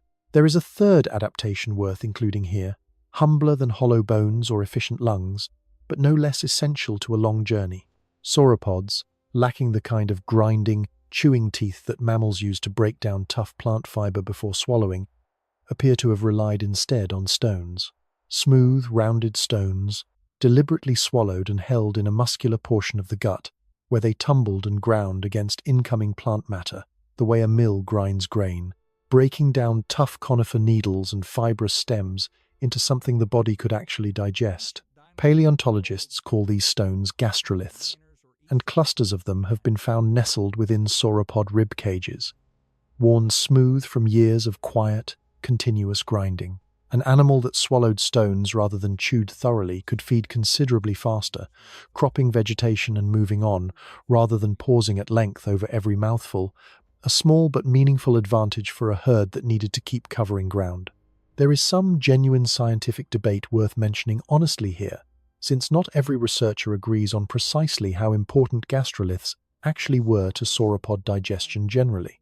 Some studies have questioned whether the stones found in sauropod rib cages were truly swallowed deliberately for grinding, rather than simply incidental, ingested by accident while feeding close to the ground, or concentrated in that location after death, by the ordinary movement of water through a decaying carcass rather than by any deliberate behavior during life. It remains honestly one of the more genuinely contested questions in sauropod biology, an area where the fossil evidence permits more than one reasonable interpretation. This story has followed the traditional, better established reading, deliberate swallowing for digestive grinding, because it remains the leading explanation and fits comfortably alongside everything else known about how these animals fed. But it is worth naming, gently, as one of the places tonight's story rests on the stronger of two genuinely competing scientific interpretations, rather than on a single, universally settled fact. Even posture mattered here, in ways easy to overlook. A sauropod's legs were held straight beneath its body, columnar, more like the legs of a modern elephant than the sprawling limbs of a lizard or crocodile, a stance that let an animal of enormous weight walk with something close to genuine efficiency, rather than the exhausting, energy-draining gait a sprawled posture would have demanded. This upright, column-legged stance is part of what separates dinosaurs from true reptiles in the first place. And for a Camarasaurus setting out on a months-long journey, it would have made the difference between a walk that was merely difficult and one that was, in the fullest sense, simply impossible. There is a detail worth adding about the feet themselves. Humble as it may seem set against necks and lungs and hollow bone, since feet were, in the most literal sense, the part of this whole system actually meeting the ground, mile after mile, for months at a time. Sauropod feet were broad and padded, more like a modern elephant's foot than the narrow, bird-like foot of a smaller, two-legged dinosaur, spreading an already enormous body's weight across a wide enough surface area that individual footfalls, though certainly heavy, did not sink disastrously into ordinary ground the way a narrower foot might have. This same broad, padded structure likely absorbed a meaningful amount of shock with every single step, too. A built-in cushioning system protecting joints and bones from the accumulated, repetitive strain that even a slow, unhurried walk inflicts across a journey of hundreds of kilometers.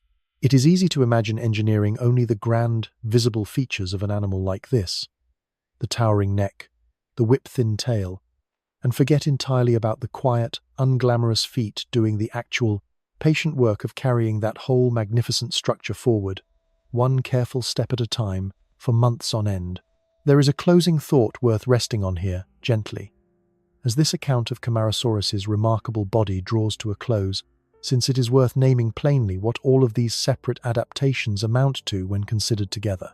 Not one single, dramatic feature made this journey possible. It was the quiet accumulation of many small, ordinary advantages. Hollow bones here, efficient lungs there, patient stones grinding in the stomach, broad cushioned feet absorbing each step. None of them individually dramatic, none of them evolved specifically for this purpose. And yet, together, sufficient to carry a 20-ton body, 300 kilometers, and back again, every year, for millions of years running. It is worth holding on to that pattern gently tonight, the way genuinely difficult things are so often actually accomplished, not through any single extraordinary feature or heroic effort, but through the patient, cumulative advantage of many small, ordinary parts, each doing its own small, unglamorous job, faithfully, together.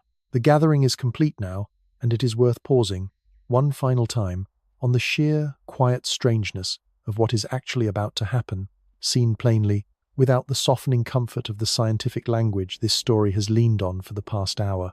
Dozens of animals, each one heavier than a loaded truck, each one carrying a neck longer than most swimming pools, are about to walk, together, unhurried, across 300 kilometers of largely unmarked wilderness, guided by nothing more than inherited instinct and whatever memory their oldest members happen to carry, toward a destination none of them has ever seen described, only ever experienced, directly, with their own feet, in their own particular season, over and over again, for longer than any single mind, ancient or modern, dinosaur or human, could ever fully hold at once. There is a further detail worth including here, gentle enough to rest on for a moment, about where those swallowed stones actually came from.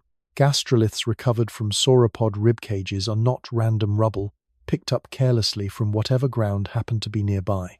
They are, almost without exception, smooth, well-rounded stones, the kind that only forms after long tumbling in moving water, a riverbed or stream bed rather than dry, angular basin dirt.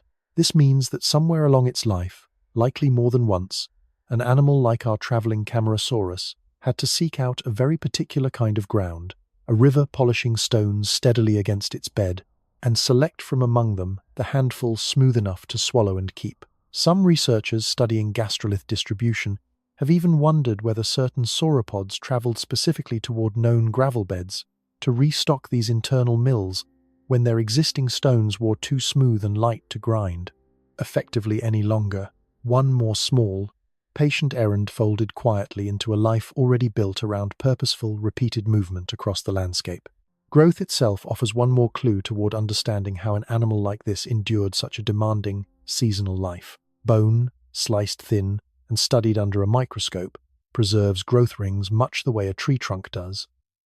And those rings tell researchers that many sauropods, Camarasaurus, very likely among them, grew remarkably quickly during their early years, reaching a meaningful fraction of their adult size within only the first decade or so of life, rather than over the many decades such an enormous adult size might otherwise suggest. Rapid growth like this demands enormous, sustained caloric intake during exactly the years when a young, still-growing animal would have been least equipped to survive a long, difficult migration on its own. This may be part of why the fossil herds show mixed ages traveling together rather than juveniles setting out independently, the whole group's pace almost certainly limited, gently, by whichever member of it was youngest, slowest, and most in need of the protection a herd's company could offer. There is a quieter kind of evidence, too, worth including here, about how a herd this large might have kept any sense of itself together at all, spread as it likely was across a wide front of grazing animals, rather than moving in the tight, disciplined column we might picture from a nature documentary about modern elephants. Some researchers have proposed that very large animals, sauropods among them, may have been capable of producing and detecting extremely low-frequency sound, infrasound, well below the range of human hearing, the kind of deep, resonant call that can travel remarkable distances through air, and further still through solid ground. Modern elephants are known to communicate this way across kilometers of open savanna, coordinating movement, warning of danger, keeping a scattered herd oriented toward the same general direction without ever needing to remain in visual contact. Whether Camarasaurus possessed this same ability remains, honestly, more inference than certainty, drawn from anatomy rather than any direct fossil proof. But it offers a gentle, plausible answer to a question worth sitting with. How does a herd stay a herd across open ground without a single animal ever needing to raise its voice? Consider, for a moment, everything this single animal was quietly carrying with it as it turned toward the western hills. a skeleton engineered to be lighter than its size suggested, lungs breathing with an efficiency closer to a bird's than to any reptile's, a stomach full of patient, silent stones, grinding tough vegetation into something usable without ever slowing the pace of feeding. Legs built for genuine, sustained walking rather than the awkward waddle so many early reconstructions imagined. None of these adaptations evolved for this journey specifically. Each had almost certainly first appeared for other reasons entirely: to support an enormous body's weight, to feed its enormous metabolic needs, to keep its enormous heart supplied with enough oxygen simply to survive an ordinary day. And yet, together, quite by evolutionary accident, they had assembled an animal perfectly equipped for exactly this kind of journey, whenever the season demanded one. It is a gentle thing to consider. As the herd finally gathers in full at the basin's western edge, ready to begin in earnest, how much of what makes a long journey possible was never built for the journey at all? It was simply already there, waiting, quietly useful, the way so much of what carries any of us through a difficult season was assembled long before we ever needed it, for reasons that had nothing to do with the particular hardship, eventually asking us to use it. The gathering is complete now, or as complete as it will ever be. Dozens of animals, adults and juveniles, moving in loose, unhurried formation along ground that grows firmer and drier with every passing day. Behind them, the basin they are leaving continues its long, familiar decline into the driest weeks of the year. Ahead of them, though none of them could possibly know it yet, lies a road that other animals, other species entirely, have been quietly wearing into the landscape for longer than any single herd could remember. Teeth can tell us that a journey happened. They are considerably less able to tell us what the journey itself looked like, what path it followed, who else was traveling alongside the herd, or how many animals moved together at any given time. For that kind of evidence, we need to leave the quiet chemistry of enamel behind for a moment, and look instead at something far more direct, and in its own way, far more moving. Footprints. It is a strange thing, when you sit with it, that a footprint can survive at all. A footprint is not an object in the way. A bone or a tooth is an object. It is an absence, a temporary depression pressed into soft ground by a passing weight. The kind of mark that should, by every reasonable expectation, simply wash away with the next rain, or dry to dust and blow off on the next wind. And most footprints, across the whole of Earth's history, have done exactly that, vanishing within hours or days, leaving no trace of the life that made them. But every so often, under just the right conditions, a footprint survives instead. Soft mud, pressed by a heavy foot, then dried quickly enough in the sun to harden before the next flood arrived, sealing the print beneath a fresh layer of sediment that protected it, undisturbed, while the layers above continued building for millions of years. It takes a rare and specific kind of luck for this to happen even once. It takes an extraordinary kind of luck for it to happen thousands of times, in the same place, across many separate seasons, leaving behind not one footprint, but entire roads. The mechanics of this preservation are worth lingering on a moment longer, because they explain something that might otherwise seem strange: why footprints, of all things, survive so much more readily along certain very specific kinds of ancient shoreline than almost anywhere else. A tidal flat is, in a sense, the perfect recording surface. Twice a day, the tide rises and falls, laying down the thinnest possible skin of new sediment with each cycle, while the mud beneath, still damp but firm enough to hold its shape, receives whatever weight happens to press into it between one tide and the next. An animal crossing at low tide leaves a clean, sharp print. The following high tide settles a delicate new layer of fine silt over it, sealing it gently rather than washing it away. Provided the crossing and the tide's return do not happen to coincide too violently. Do this every day, for years, for centuries, and you are not simply preserving one footprint, you are building an actual archive, page laid over page, each one a snapshot of a single afternoon that would otherwise have vanished completely. There is a further condition worth naming, since not every tidal flat manages this trick equally well, and understanding why helps explain why megatrack sites remain rare even along coastlines that seem, on the surface, broadly similar. The mud itself needs a particular consistency, cohesive enough to hold a crisp impression without simply oozing back over it the moment the weight lifts away, but not so stiff that a passing foot fails to leave any real mark at all. Too wet, and the print collapses before the tide even returns. Too dry, and the ground barely yields enough to register a footfall in the first place. Somewhere in that narrow, delicate middle ground lies exactly the kind of mud these Colorado, German, Bolivian, and Portuguese sites all happen to share, each one a small, specific accident of geology and climate, repeated often enough at each particular location to leave behind, not one lucky footprint, but an entire, patient archive of them. Paleontologists call these places megatrack sites, and they exist in only a handful of locations on Earth. Each one an accident of geology and timing, so improbable that finding even one feels like a kind of quiet miracle. And it is worth noticing, gently, where these places tend to occur. Almost without exception, megatrack sites form along ancient coastal plains.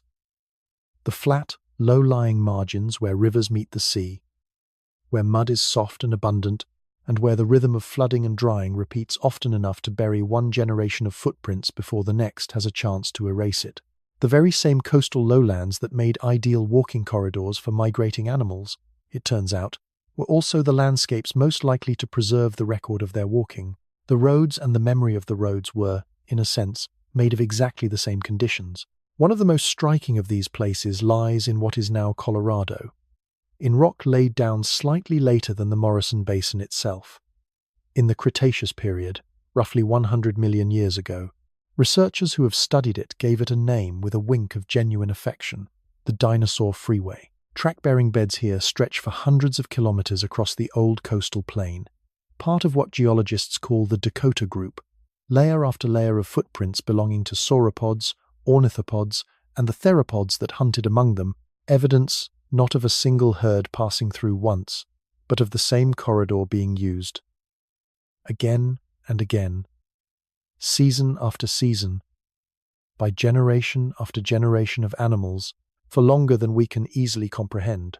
Similar track-bearing beds of the same general age have since been traced even further into the Glen Rose Formation of Texas, hinting that this was not one isolated road, but part of a much larger, continent-spanning network of coastal corridors that dinosaurs across an enormous stretch of ancient North America relied upon, generation after generation, for exactly the same reasons our Camarasaurus herd relied on its own more modest route through the Morrison Basin. Further south, in New Mexico, a site called Mosquero Creek preserves something even more specific, not just tracks, but evidence of social structure among the animals that made them. Researchers identified 48 separate trackways there, the great majority oriented in almost the same direction, northwest, clustering into 3 distinguishable groups based on subtle differences in their heading and pace. A smaller number of trackways ran the opposite way, south, as though recording animals returning along the same corridor their kin had recently used to leave. It is, in its own quiet way, almost exactly the kind of pattern the isotope evidence from Camarasaurus teeth had already hinted at from a completely different angle. Outbound and return journeys, recorded not in chemistry this time, but in mud.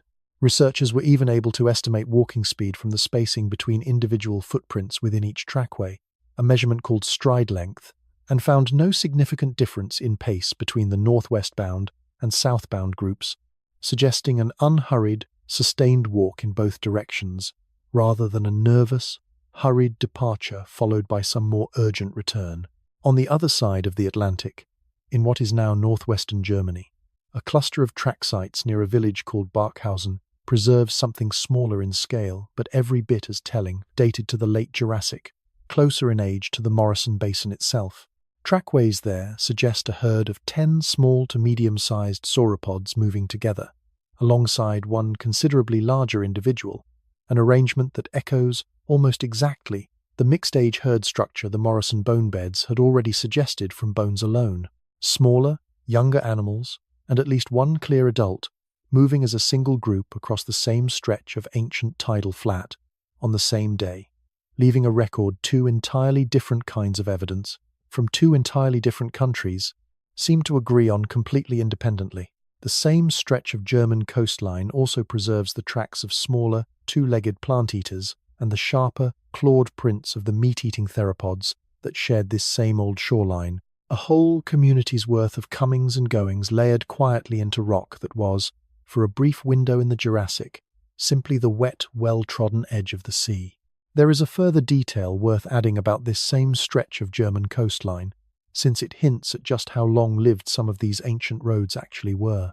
Researchers working the wider Lower Saxony region have identified track-bearing beds spanning a range of slightly different ages within the late Jurassic, meaning this general stretch of coastline appears to have functioned as a favored route across a span of hundreds of thousands of years, not merely one especially good season. Different herds, quite possibly not even directly related to one another, separated by tens of thousands of years, appear to have arrived, independently, at the very same practical solution. This particular corridor of firm, tidal ground, offering safe passage between whatever resources lay on either side of it, was simply the best available option, generation after generation, regardless of which particular animals happened to be walking it in any given millennium. It is worth pausing, gently, on what it might mean for a route to outlast so many individual generations of the animals that used it, since it asks us to think about landscape itself in a slightly different way than we usually do.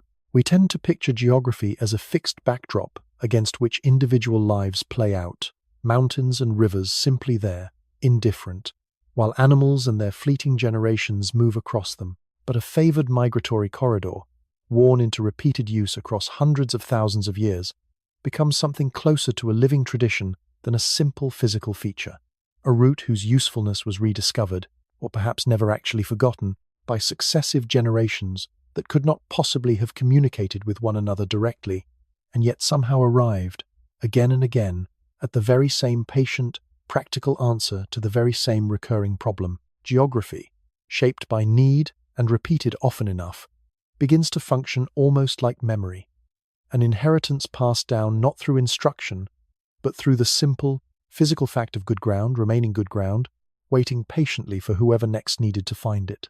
Halfway around the world, in the high Andes of Bolivia, a site called Cal Orco preserves something on a scale that is genuinely difficult to hold in the mind.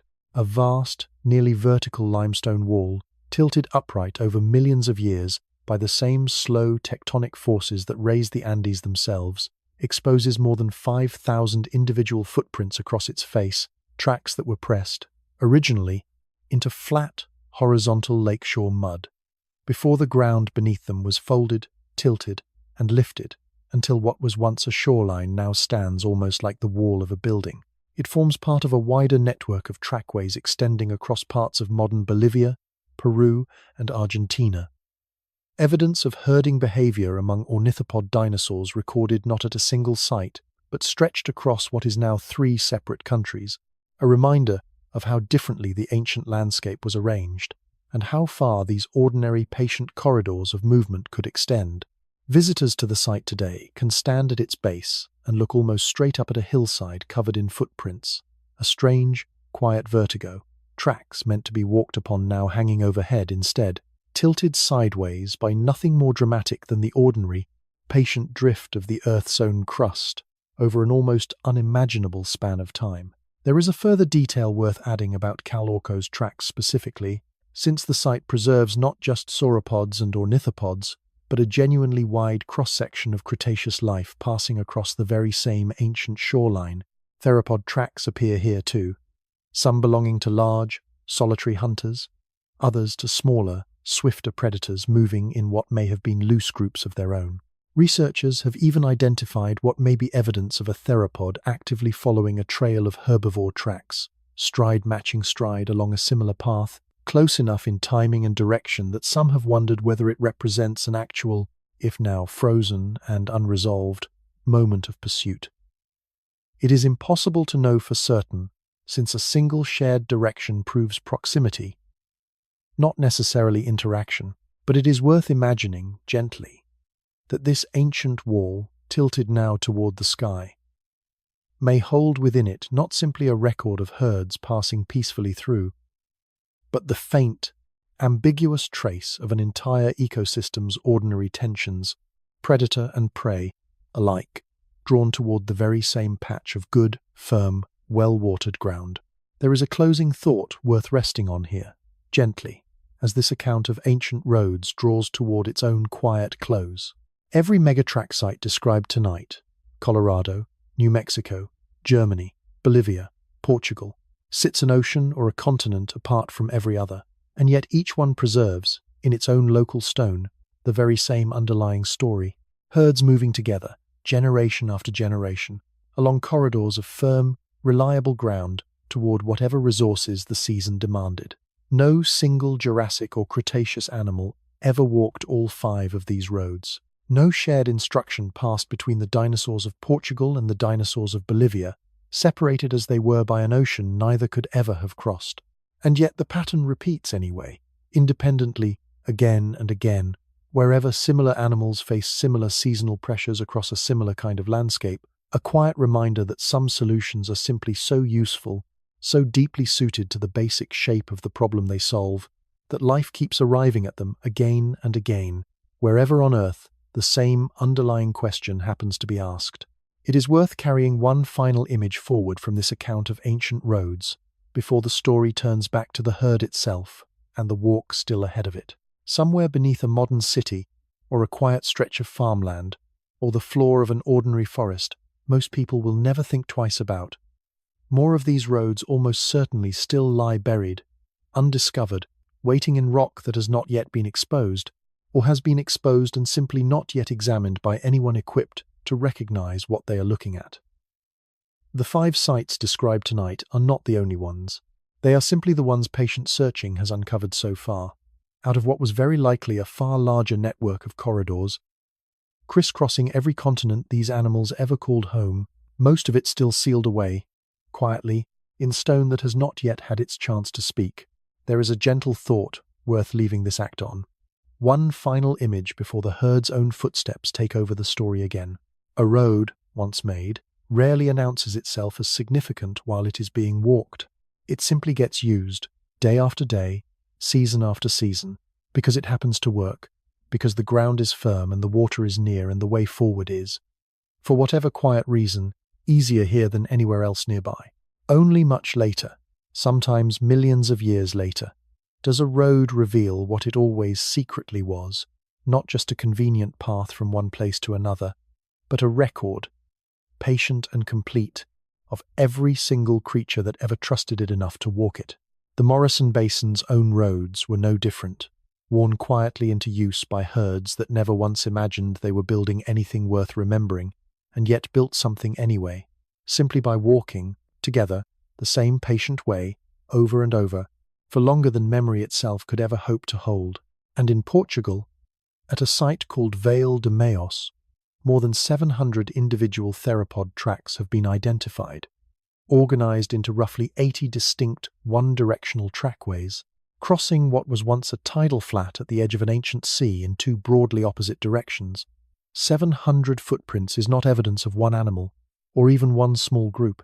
It is evidence of a corridor used habitually, over and over, by many individuals across what was very likely a considerable span of time, the mudflat itself acting almost like a guest book, recording every traveller who passed through, whether or not any of them ever crossed paths with one another at all. On England's southern coast, in Dorset, a smaller but no less telling site called Spyway Quarry preserves more than 130 individual sauropod tracks of its own, poorly preserved compared to some of the sharper prints found elsewhere, but unmistakable evidence that these same coastal lagoon habitats, favoured by travelling giants on nearly every continent that has produced fossils from this period, were something close to a universal preference among the largest animals of the age, wherever on Earth they happen to live. It is worth returning, briefly, to Colorado's Dinosaur Freeway one more time, because the scale of what it represents deserves a fuller pause than a single mention can offer. The formal geological term for a landscape like this is a coastal plain lithosome, a technical phrase for something that becomes almost poetic once you understand what it actually describes. A single, continuous kind of ground laid down under a single, continuous set of conditions, stretching across an area vast enough that the same rules of preservation apply almost everywhere within it. Wherever this ancient coastal plain existed, mud was soft, floods were regular, and burial was quick, which means that wherever dinosaurs happened to walk across it, whether in Colorado or hundreds of kilometers away in Texas, similar conditions were quietly recording similar evidence, all at once, across a landscape considerably larger than most modern countries. It is one of the more striking examples in all of paleontology of how a single set of geological conditions, entirely indifferent to the animals living on top of it, can end up preserving an entire migratory network almost by accident. There is a further stretch of this same coastal system worth naming, since the network extends even beyond Colorado and Texas into what is now Oklahoma and parts of Arkansas, track-bearing beds of broadly similar age appearing across a corridor of the ancient Gulf Coast that, at the time, would have looked nothing like the landlocked interior of North America it occupies today. This was, quite literally, the edge of a shallow inland sea that once split the continent nearly in two, a long, winding coastline stretching for well over 1,000 kilometers, and dinosaurs, it seems, favored walking along nearly the entire accessible length of it, generation after generation, for reasons that likely mirror everything this story has already described. Firm ground, reliable water, and a route that, once discovered, simply kept proving useful enough to be worth using again. There is also something worth noting about the sheer density of tracks found at the very best preserved sites, since numbers alone can sometimes communicate a scale that description struggles to match. At certain points along Colorado's track-bearing beds, researchers have documented literally thousands of individual footprints within a single continuous excavation, layered across dozens of distinct bedding planes, each plane representing a separate moment in time, a separate afternoon, a separate crossing, stacked one atop another like pages in a very thick, very patient book.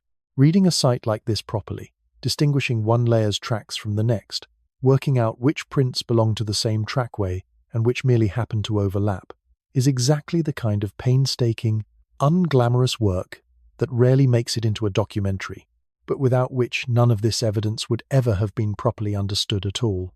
There is something worth sitting with, gently, in how differently these two kinds of evidence tell the same underlying story. A tooth speaks in the first person, the private, physiological record of one individual animal's own body, its own thirst, its own months of walking. A trackway speaks in the plural, the shared, public record of many bodies moving together, or in succession, across ground soft enough to remember them. Neither kind of evidence, on its own, could tell you everything. Together, read side by side, they begin to describe something neither could fully capture alone. Not one animal's journey, but a road, worn into the landscape by countless individual journeys, stretching back further than any single herd could ever have known. It is worth pausing, too, on how much these roads still exist, in the most literal sense. They are not lost, or destroyed, or preserved only in a scientist's imagination. They are still there, pressed into rock that you could, in principle, travel to and stand upon yourself, your own footprint settling, briefly, beside one left by a Camarasaurus, or Diplodocus, 150 million years before you were born. Stone does not remember the way we remember, with feeling, or meaning, or grief, but it remembers, nonetheless, in its own patient, wordless way, and it has been keeping this particular memory, undisturbed, for longer than almost anything else on the surface of our planet. There is a quiet, ongoing effort worth mentioning here too, since these ancient roads, having survived 150 million years of burial, now face a rather more immediate threat in the form of simple, ordinary weather.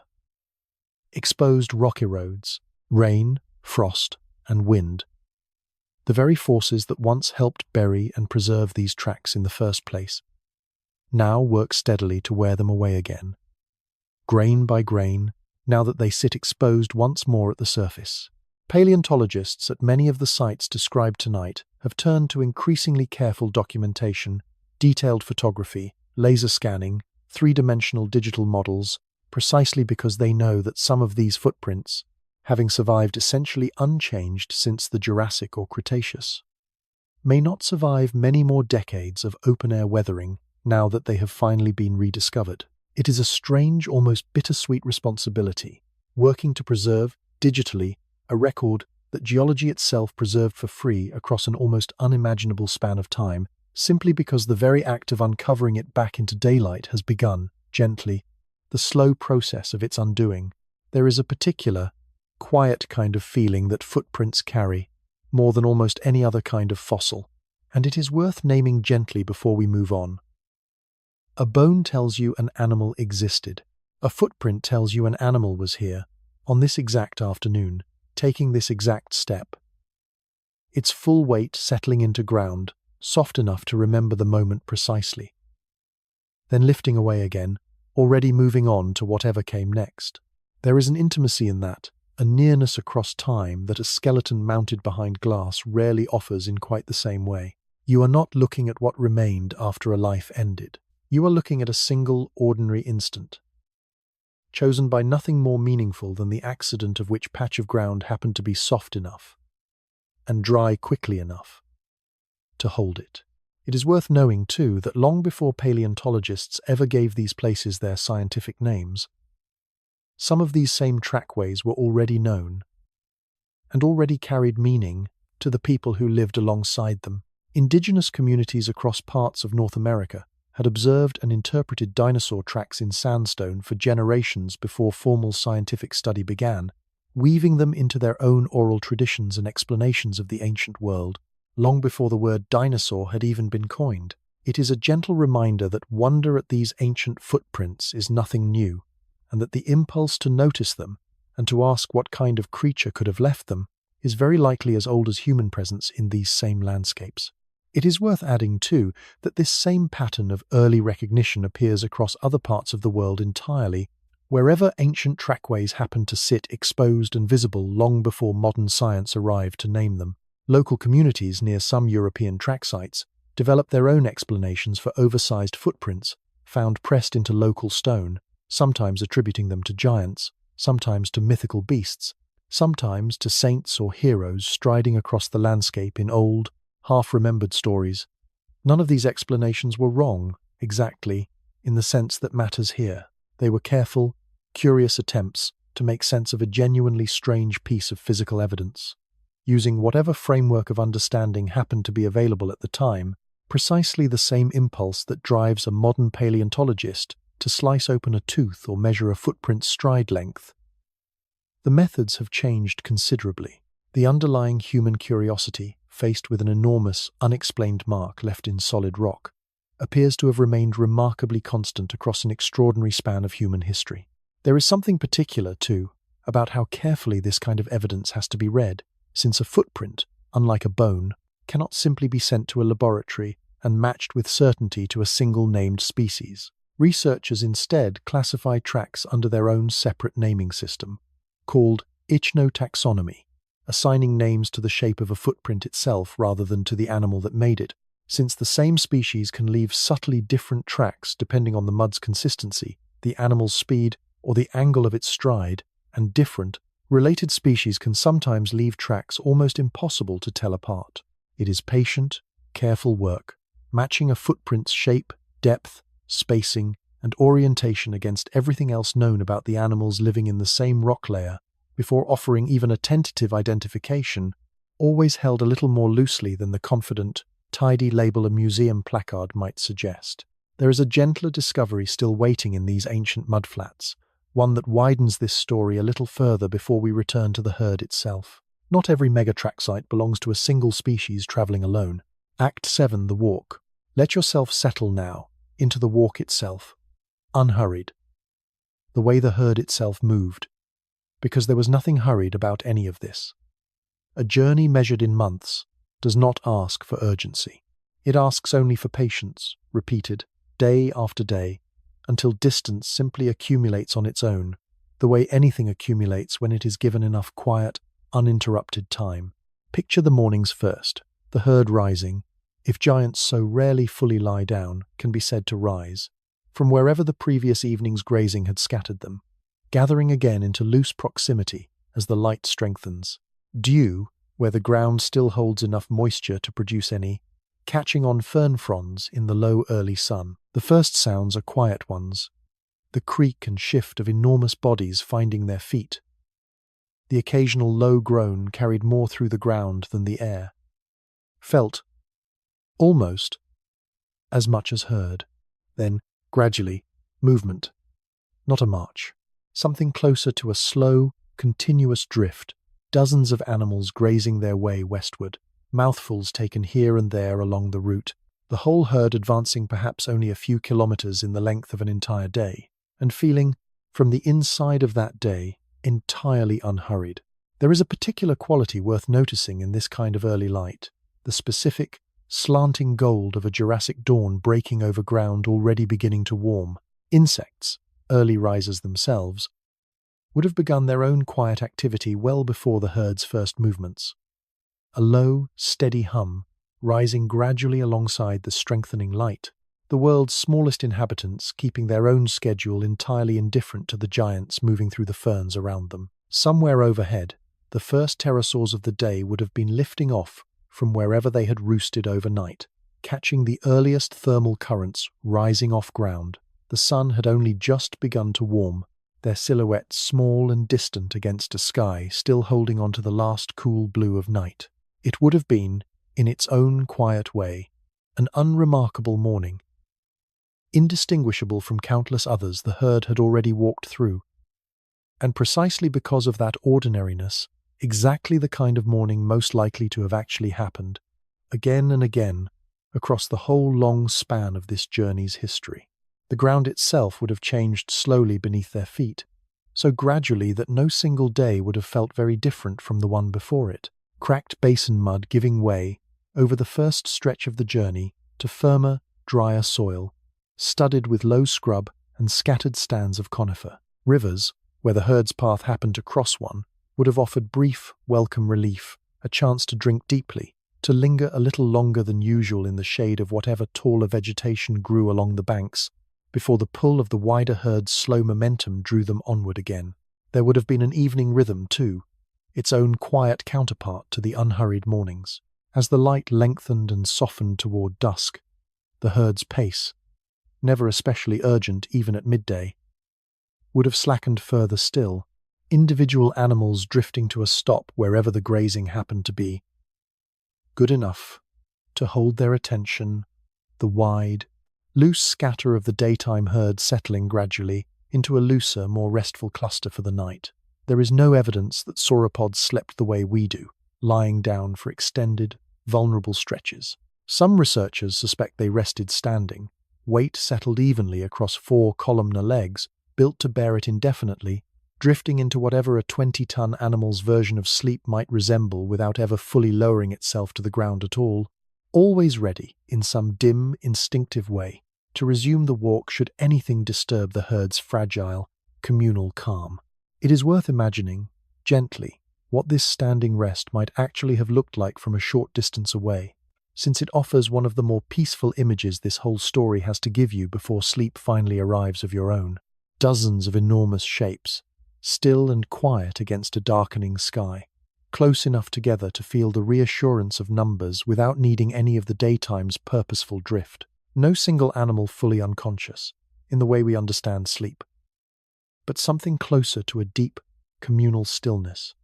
Weight settled, breathing slow, the whole herd resting together in a hush, broken only by the occasional shift of an enormous body finding a slightly more comfortable stance, or the soft, distant call of some smaller creature going about its own nighttime business, entirely unconcerned with the giants standing motionless nearby.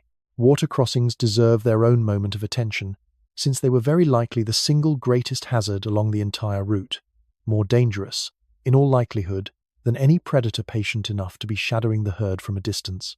A riverbed firm enough to support a grazing animal standing still could become treacherously soft the moment a dozen 20-ton bodies attempted to cross it in succession, each animal's passage churning the mud a little softer for the one behind it.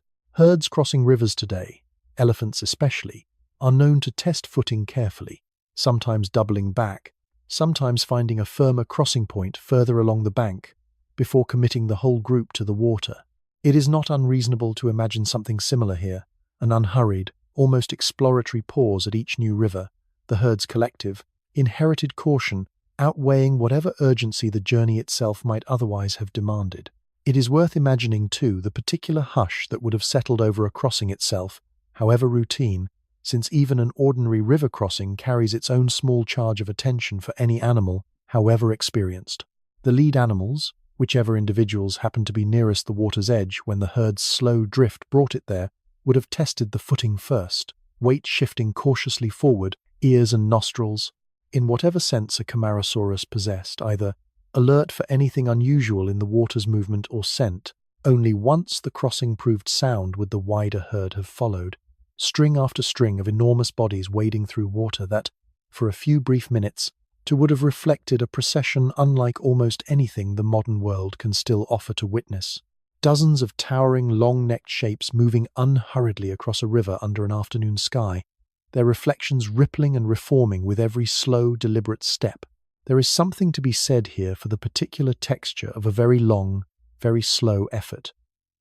The kind with no dramatic obstacle to overcome, no single crisis to survive, only distance, patiently accumulating, day folding into day. It is, in its own way, one of the gentlest kinds of hardship there is.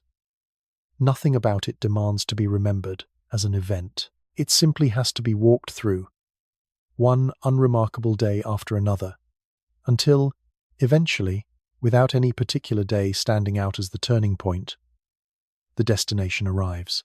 There is a further, quieter comparison worth drawing here. Gently, to the very particular texture of insomnia itself.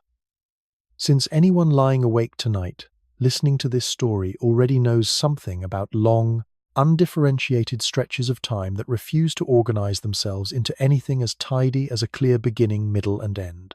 A wakeful hour at 3 a.m. rarely announces itself as remarkable while it is happening. It simply continues one unmarked minute after another, until, eventually, without any single moment declaring itself the turning point, sleep arrives anyway, the way it almost always eventually does. The herd's long, undramatic walk and a long, undramatic night spent waiting for rest are not so different in shape. Both simply ask to be moved through patiently, without needing to be remembered, or resisted, or measured too closely against a clock. It is worth letting that comparison settle a little longer, gently, since it may be one of the more useful things this whole long night has to offer, wherever you happen to be in your own particular stretch of wakefulness right now. The herd never once measured its progress in kilometers remaining, or days left to walk. It simply took the next mouthful, the next step, trusting, in whatever wordless way trust operates in a creature like this, that the accumulation of enough small, unremarkable moments would eventually add up to exactly where it needed to be. There is nothing left for you to do right now except exactly that same thing. One slow breath following the last, no destination to track, no progress to measure, simply the quiet, patient accumulation of moments, each one sufficient unto itself, carrying you gently toward wherever rest is waiting. It is worth pausing, gently, on how a journey this long would have measured time differently than we tend to measure our own. We count days, mark them off, watch a calendar count down toward some anticipated arrival. There is no evidence any dinosaur experienced time this way, and every reason to think it experienced it quite differently. Time measured instead in the accumulation of familiar cues. The changing angle of the sun, the particular stand of conifers that marked a recurring resting point, the gradual cooling of the air as elevation increased.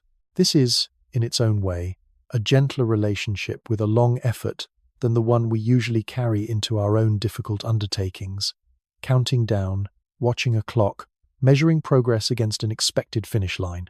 The herd simply walked, each day sufficient unto itself, trusting, in whatever wordless way an animal trusts anything, that the walking itself, continued patiently enough, would eventually arrive exactly where it needed to. As the days passed, and the ground began, almost imperceptibly, to rise, the air would have carried a different feeling too, cooler in the mornings, thinner.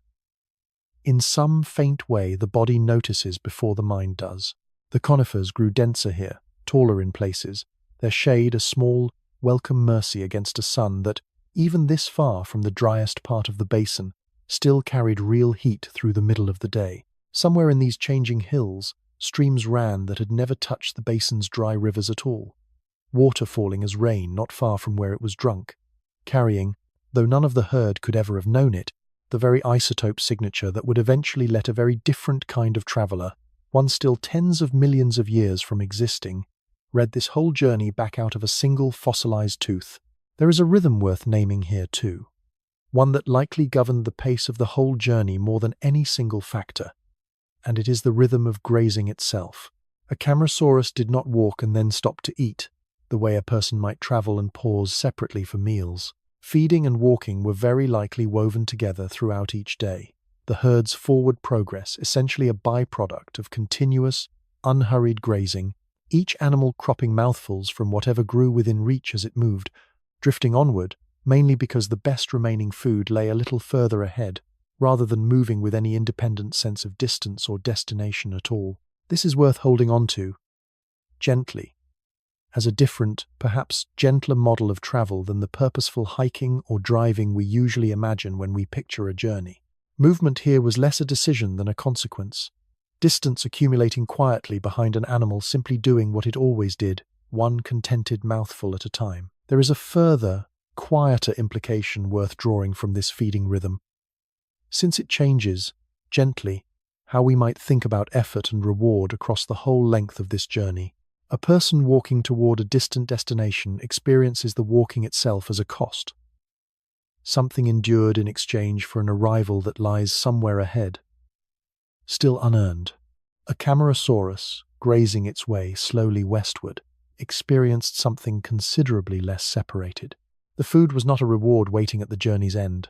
It was present, continuously, in every single step, each mouthful its own small, immediate satisfaction, entirely independent of whatever lay 300 kilometers further on.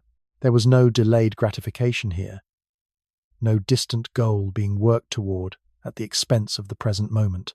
There was only an unbroken chain of present moments, each one sufficient unto itself, which happened, when strung together patiently enough, to add up to an extraordinary journey, neither pursued nor experienced as a single unified effort at all. There is something worth wondering about here, gently, and it may be one of the questions this story can never fully answer, what it might have felt like, in whatever way an animal like this could be said to feel anything, to walk this same road again, one more time, having already walked it many times before.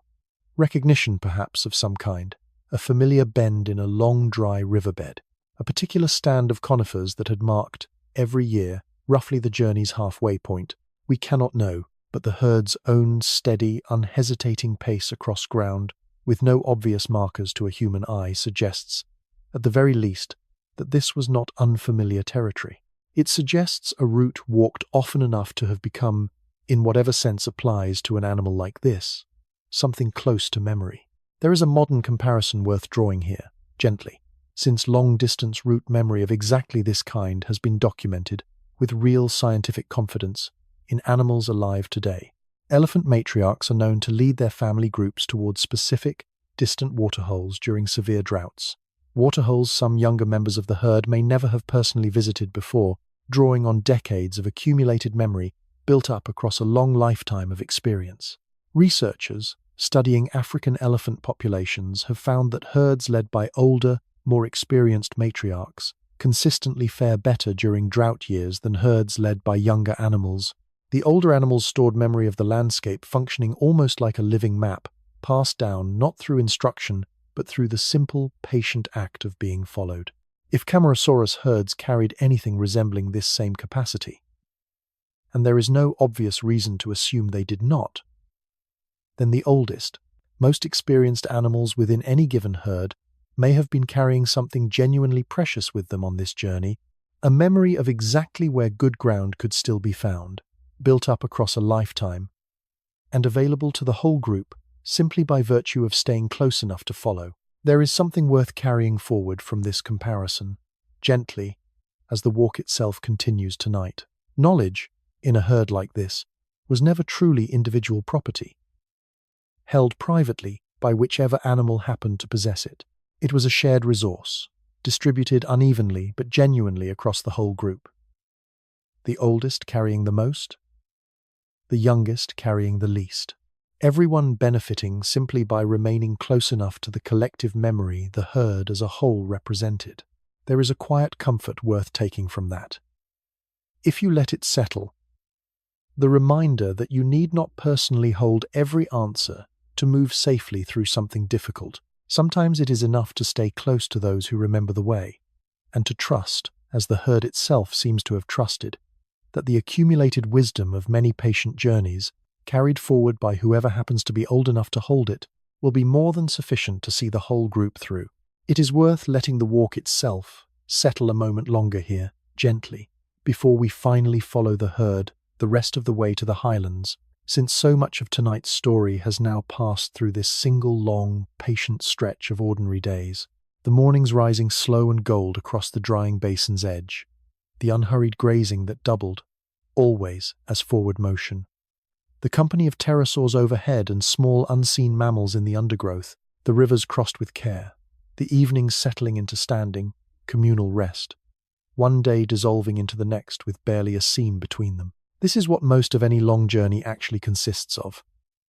Not the singular dramatic moments a story might be tempted to highlight, but this quiet, accumulating ordinariness, walked through patiently, one day at a time, until, almost without anyone quite noticing the exact moment it happened, the ground itself finally began to change.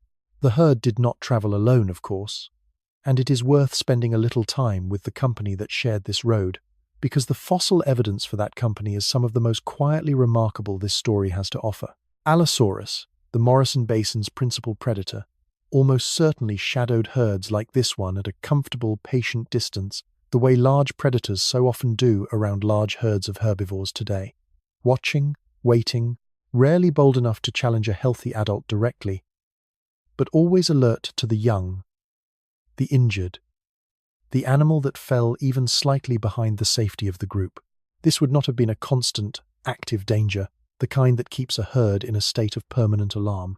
It would have been a background condition of the whole journey, present but rarely urgent, the way weather is present without needing to be a crisis. Overhead, pterosaurs would have ridden the same thermal currents that lifted off sun-warmed ground throughout the day, gliding in slow, watchful circles, occasionally dropping low over open water, or a river crossing in search of fish, indifferent, for the most part, to the enormous travellers moving steadily beneath them. At night, small mammals moved through the undergrowth at the margins of the herd's resting places, drawn by insects, by fallen seeds, by whatever scraps an enormous grazing animal inevitably leaves behind it, careful, always, to stay well clear of anything that might mistake them for a meal or simply step on them without ever noticing they were there at all. It is worth pausing, gently, on the particular sound of a herd like this moving through open country, since sound so rarely receives its due in stories about animals this size. Not the thunderous, ground-shaking stampede so many films imagine, since nothing about this journey was ever hurried enough to produce that kind of chaos. Something quieter, and in its own way more strange. The soft, continuous crunch of ferns and fallen conifer needles underfoot, multiplied across dozens of enormous bodies moving in loose formation. The occasional low, resonant groan felt as much through the ground as heard through the air, exactly the kind of infrasonic calls some researchers believe these animals may have used to stay loosely oriented toward one another across distance.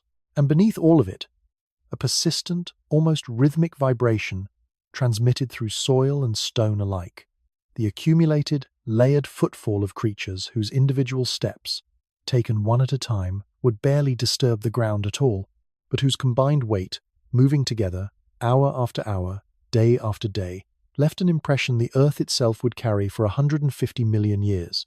There is a particular, quiet kind of fossil that speaks to exactly this sort of coprolite, or fossilized dung, and it is worth including here for the gentle window it offers into an ordinary day along this route. Coprolites recovered from Morrison-aged rock have, on occasion, preserved fragments of plant matter still identifiable after 150 million years.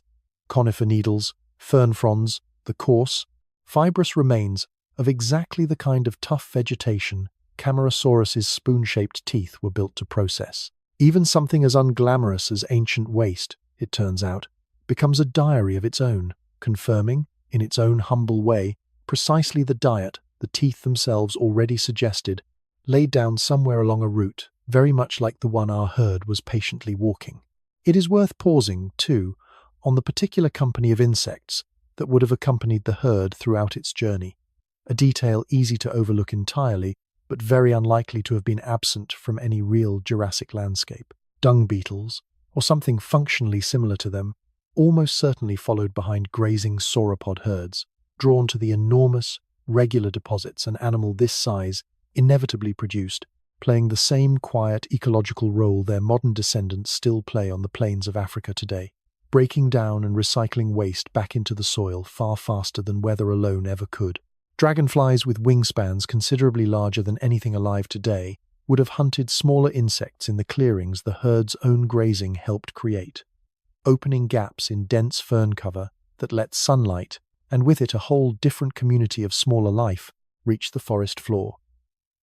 A migrating herd of giants, it turns out, was never simply passing through a landscape unchanged. It was actively shaping the ecosystem around it with every mouthful taken and every dropping left behind.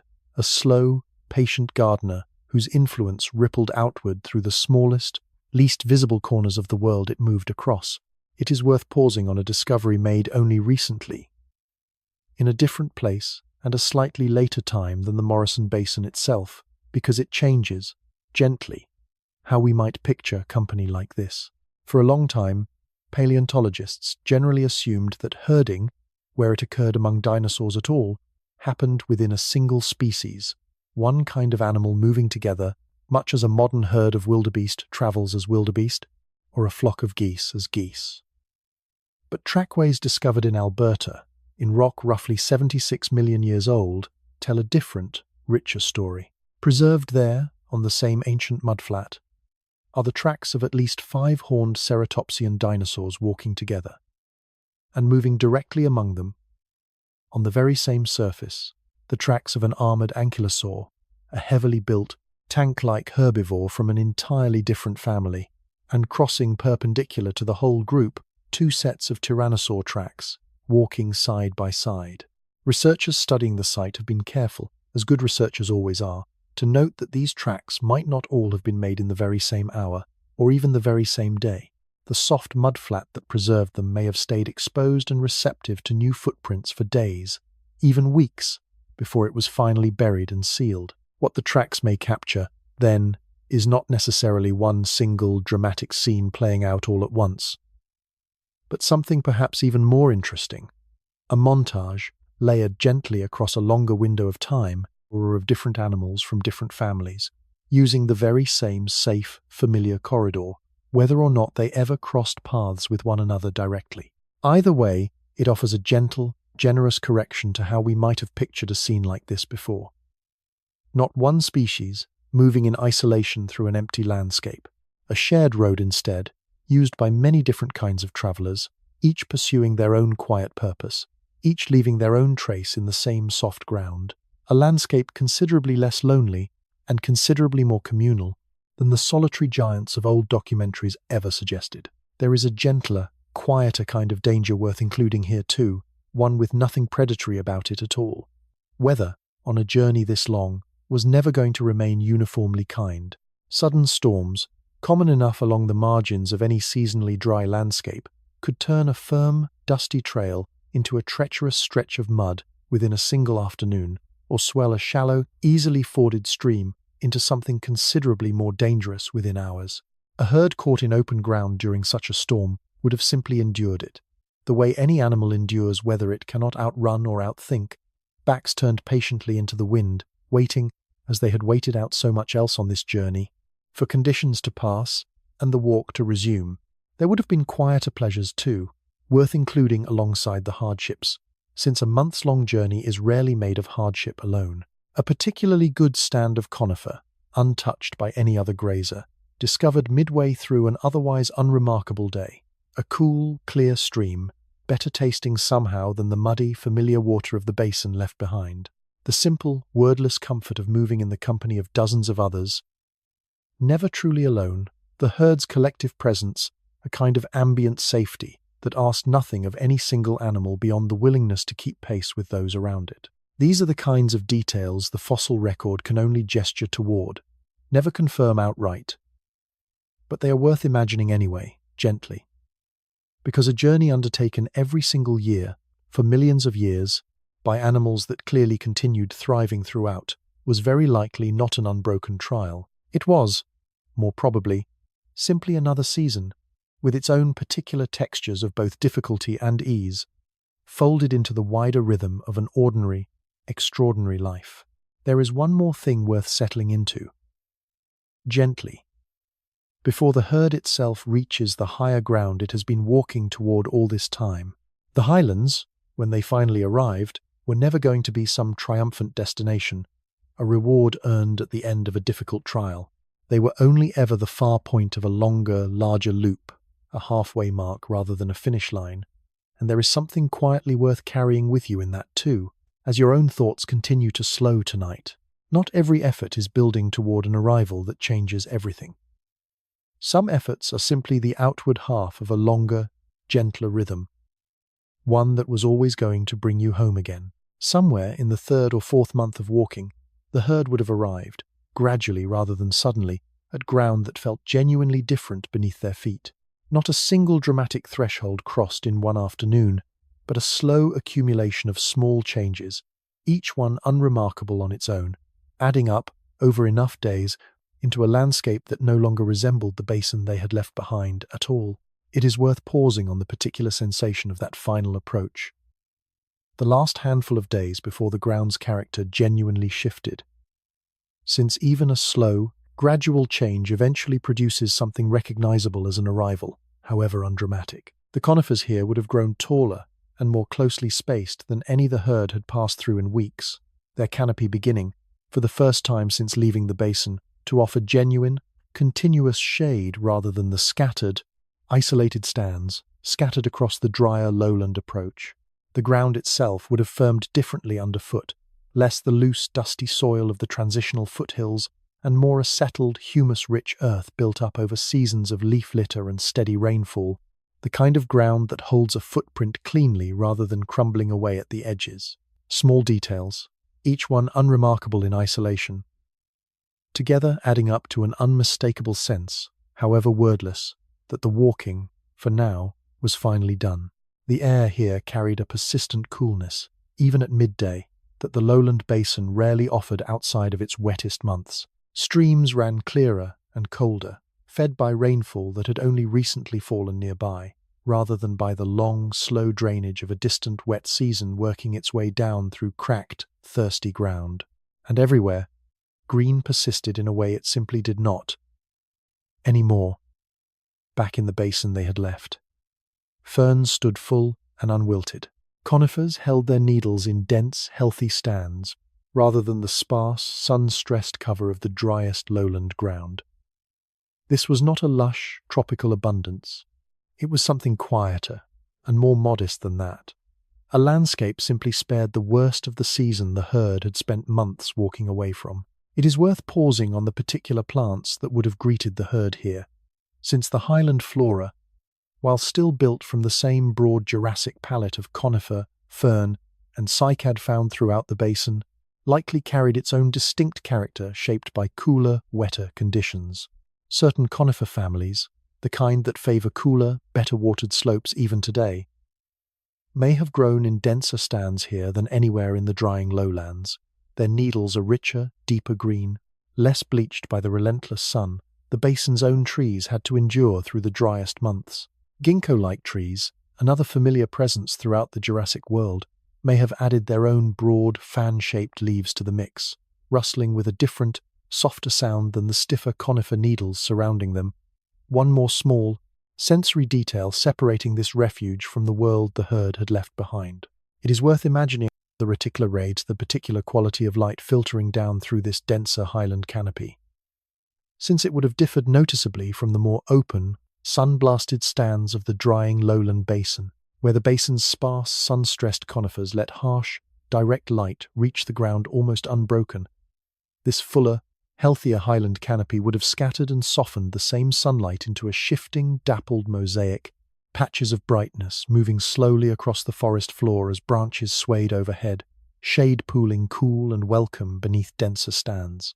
For a herd accustomed to months of relatively unbroken, open sky, This softer, more filtered light may have represented one more small, cumulative comfort layered atop everything else the highlands offered, a gentler quality of light to match the gentler, more forgiving rhythm of the season it belonged to. It is worth resting one final time in this highland stillness before the return journey pulls the story's attention back toward home, since this quiet stretch of rest deserves to be lingered in rather than rushed past. Picture the herd fully settled now, scattered loosely across ground that finally asks nothing difficult of them. Adults grazing without urgency.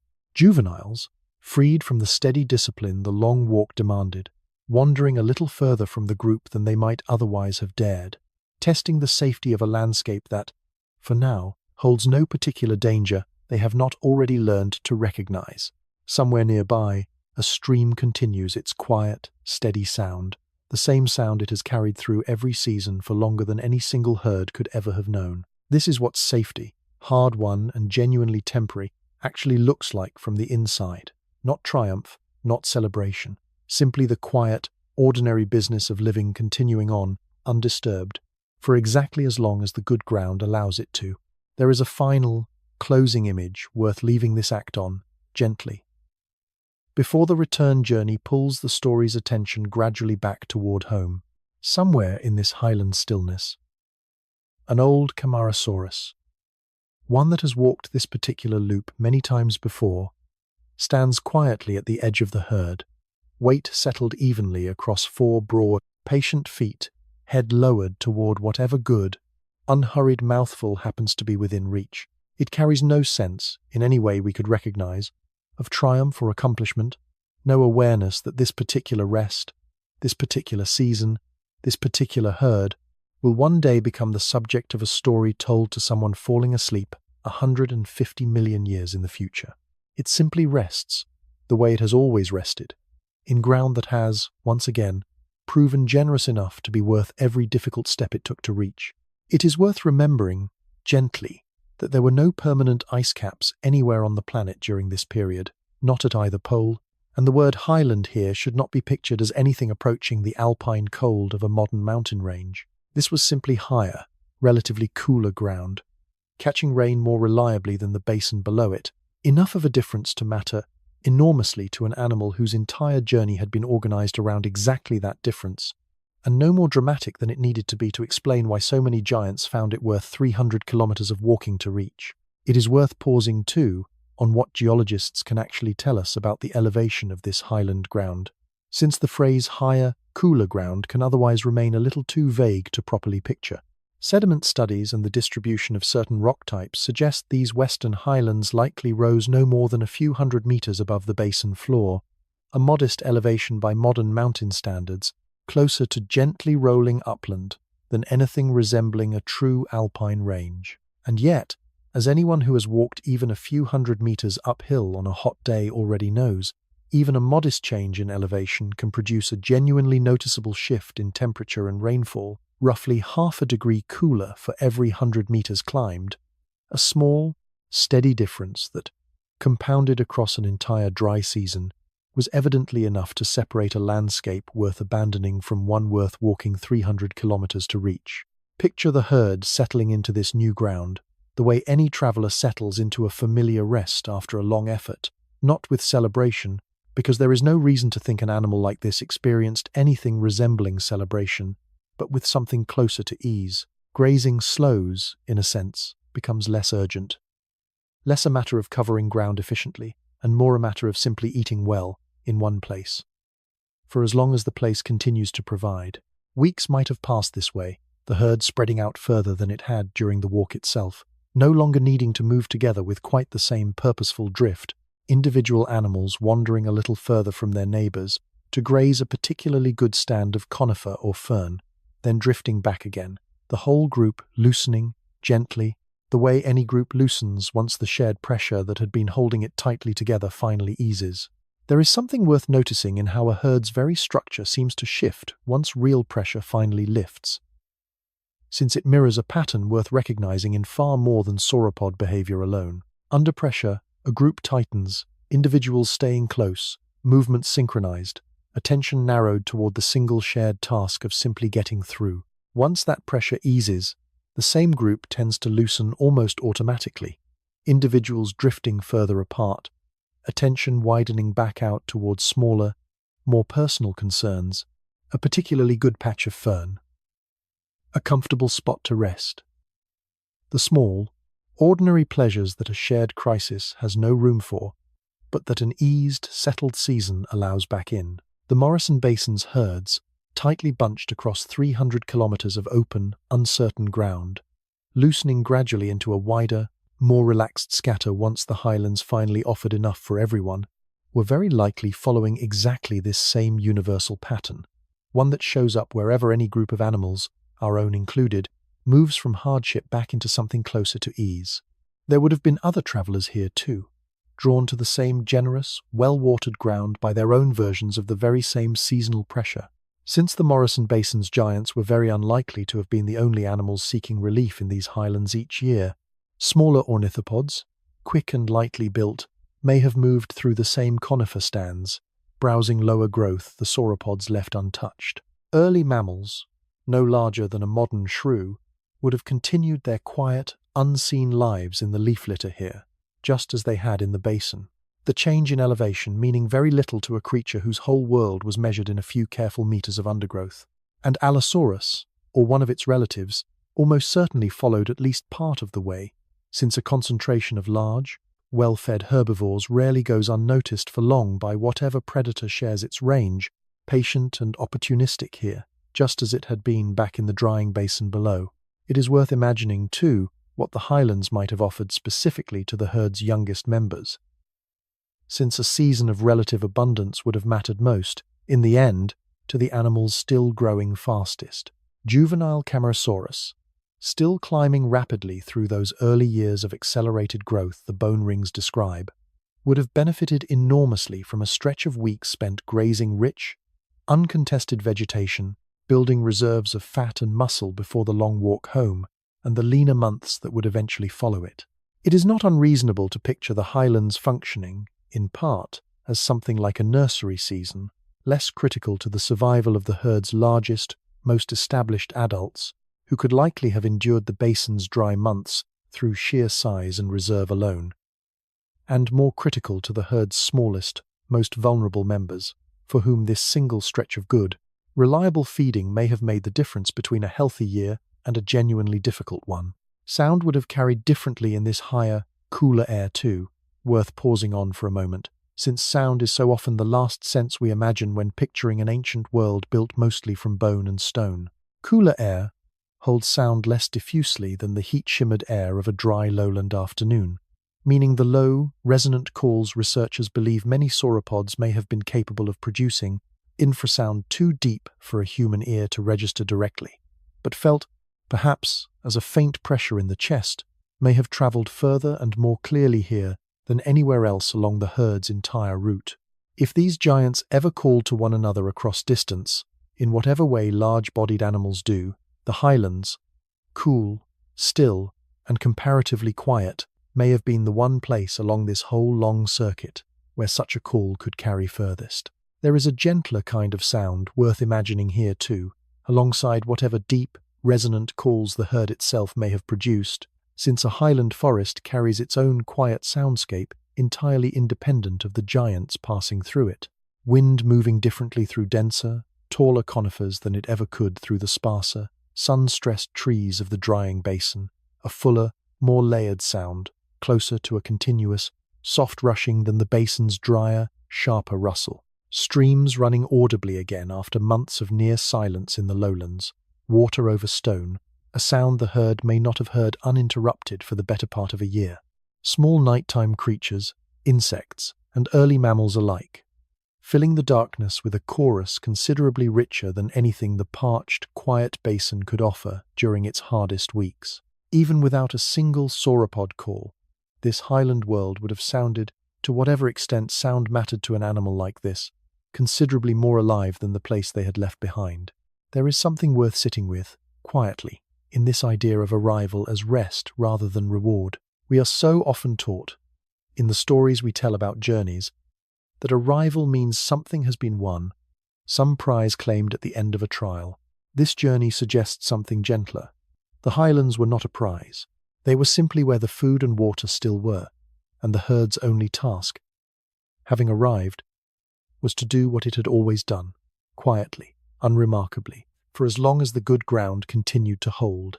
But even the best rest, in a landscape still governed entirely by season, was never going to be permanent. As the weeks passed, whatever internal, unhurried sense of time governs a herd like this would have begun, gradually, to turn back toward home. There is no single trigger the fossil evidence can point to with certainty, no clear signal marking the moment the herd began its return, but the isotope record itself offers the clearest hint available.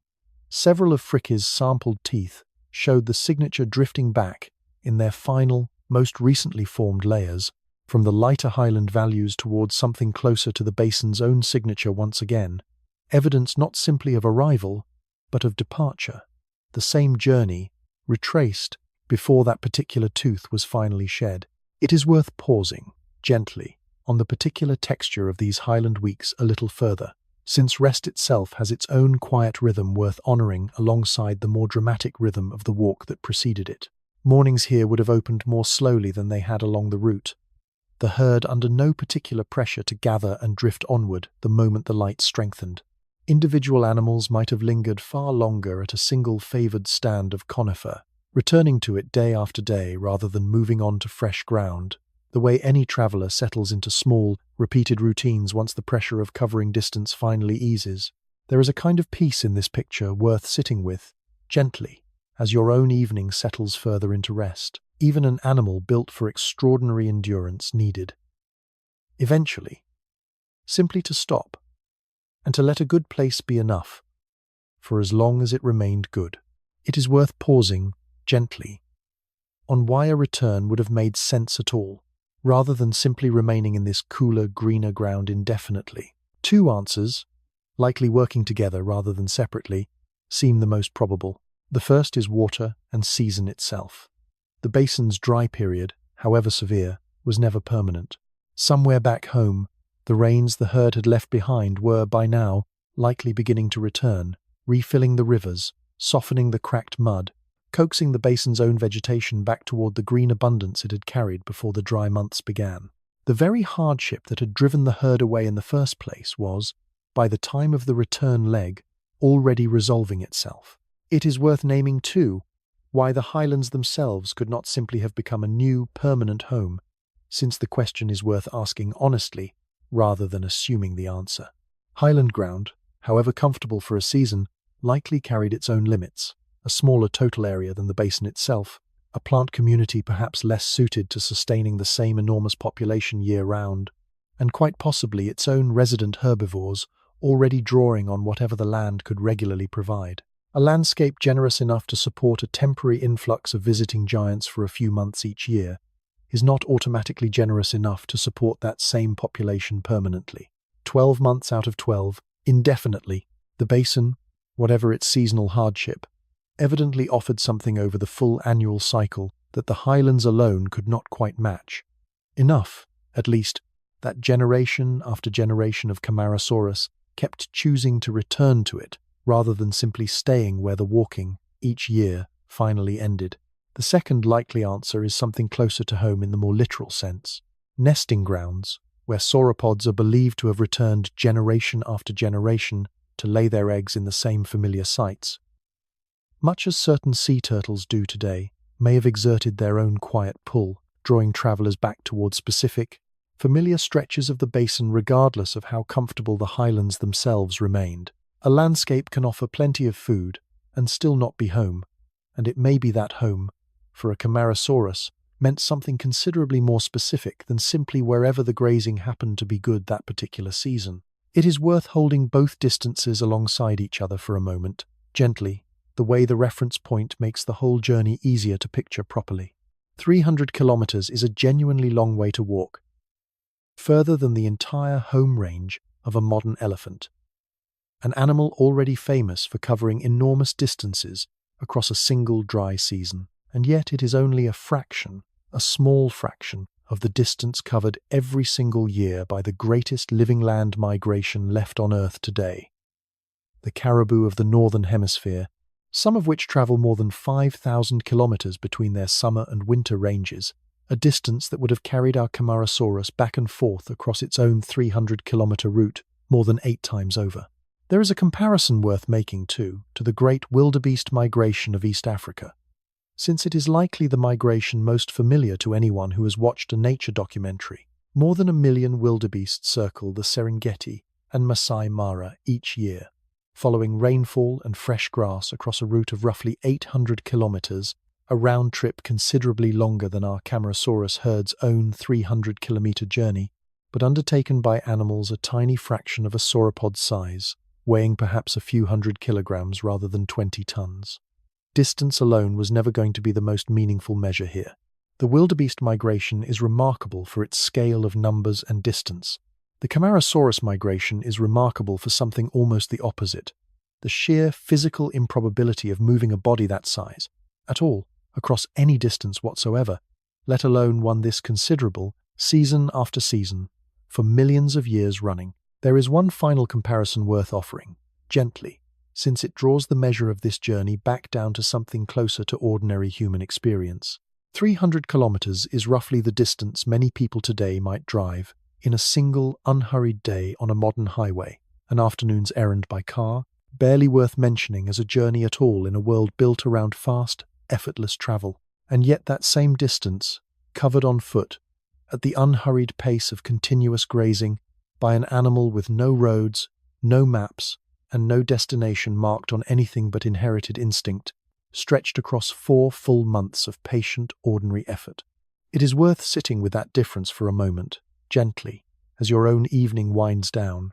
The distance never changed, only the manner of covering it did, and that difference, between an afternoon and a season, may be the single clearest measure this whole story has to offer of just how much labor and just how much patience lay folded into every single one of those 300 kilometers. There is no need to diminish one distance by comparing it to the other. A Camarasaurus walking 300 kilometers, twice a year, on legs built to carry 20 tons, accomplished something every bit as remarkable, in its own context, as a caribou crossing an entire continent on legs built to carry considerably less. Scale is only ever meaningful relative to the body doing the carrying, and by that measure, this slow, patient, 20-ton walk deserves exactly the same quiet respect as any migration still unfolding somewhere on the earth tonight, even as you rest.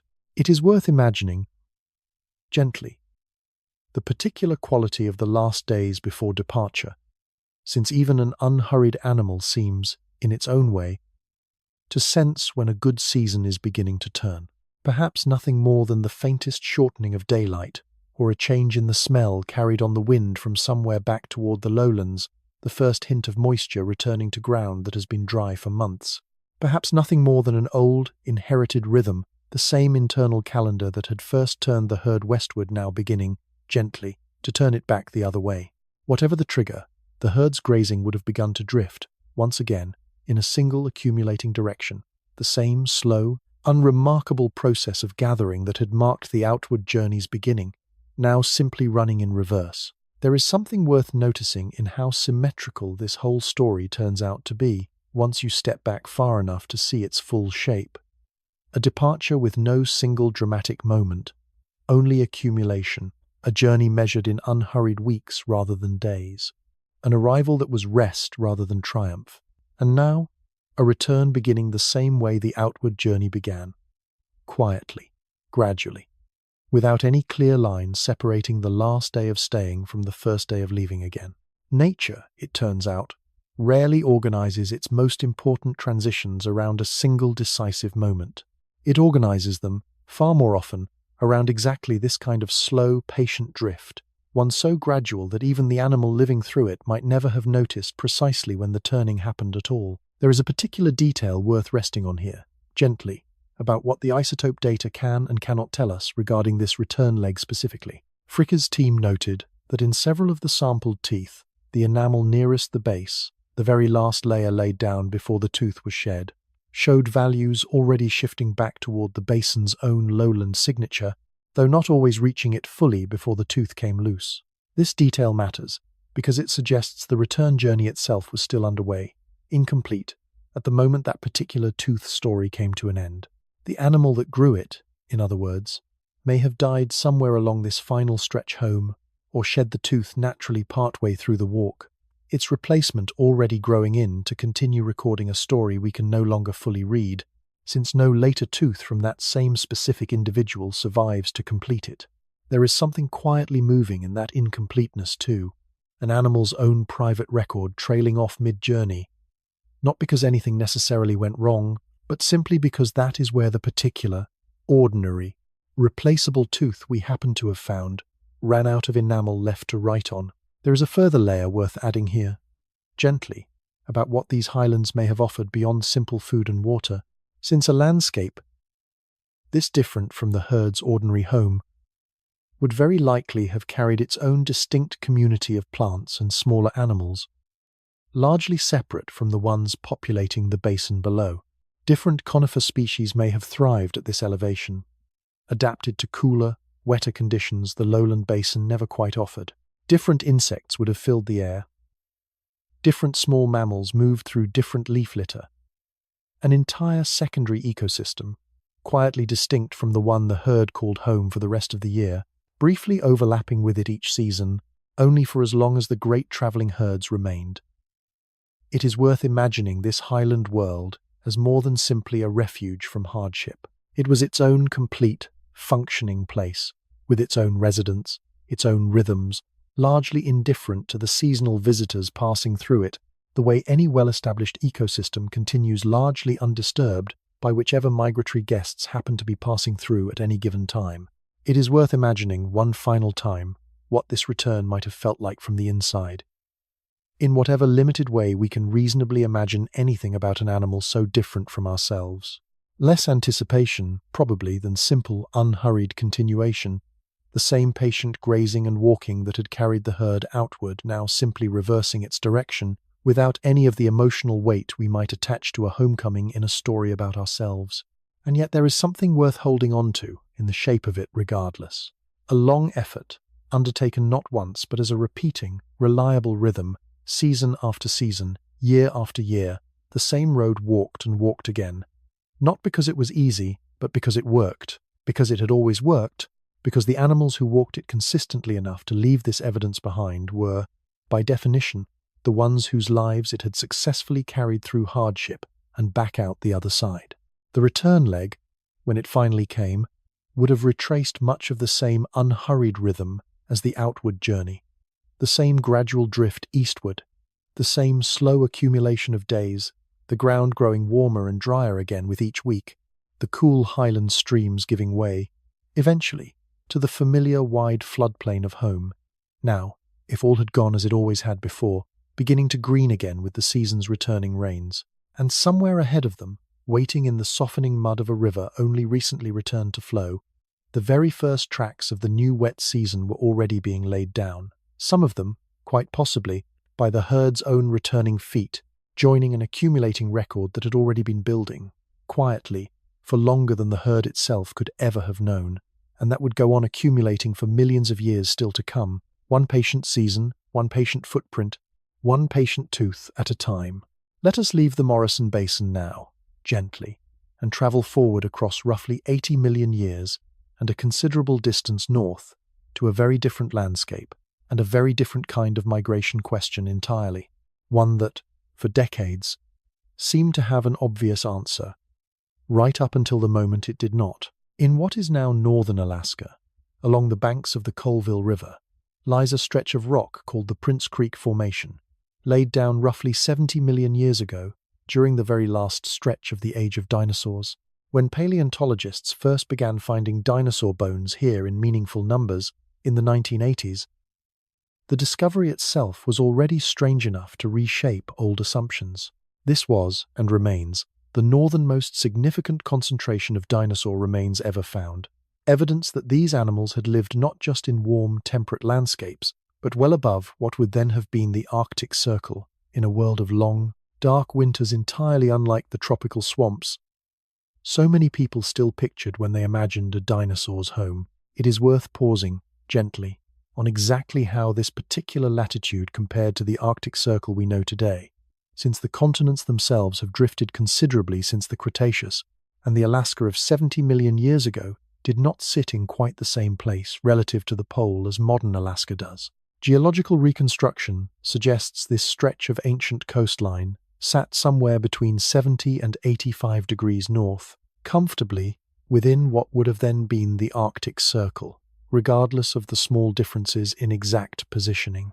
The overall Cretaceous climate ran considerably warmer than today's, with no permanent polar ice caps anywhere on the planet. But latitude itself is a matter of geometry as much as temperature, and geometry does not forgive a warmer climate. However mild the average yearly temperature, a location this far north still received the very same months of unbroken winter darkness and the very same months of unbroken summer daylight that any location at this latitude receives today, regardless of how many degrees warmer or cooler the surrounding air happened to be. For years, the most natural explanation seemed obvious, almost too obvious to need much testing. Surely, researchers reasoned, these Arctic dinosaurs must have been seasonal visitors only, traveling north to take advantage of the long, bright summer days and abundant plant growth, then migrating south again well before the sun disappeared for months at a stretch, the way certain modern caribou herds range in and out of similarly extreme northern latitudes today. It was a tidy, comfortable answer, and for a long time it was simply assumed to be correct, largely because the alternative seemed almost impossible to imagine.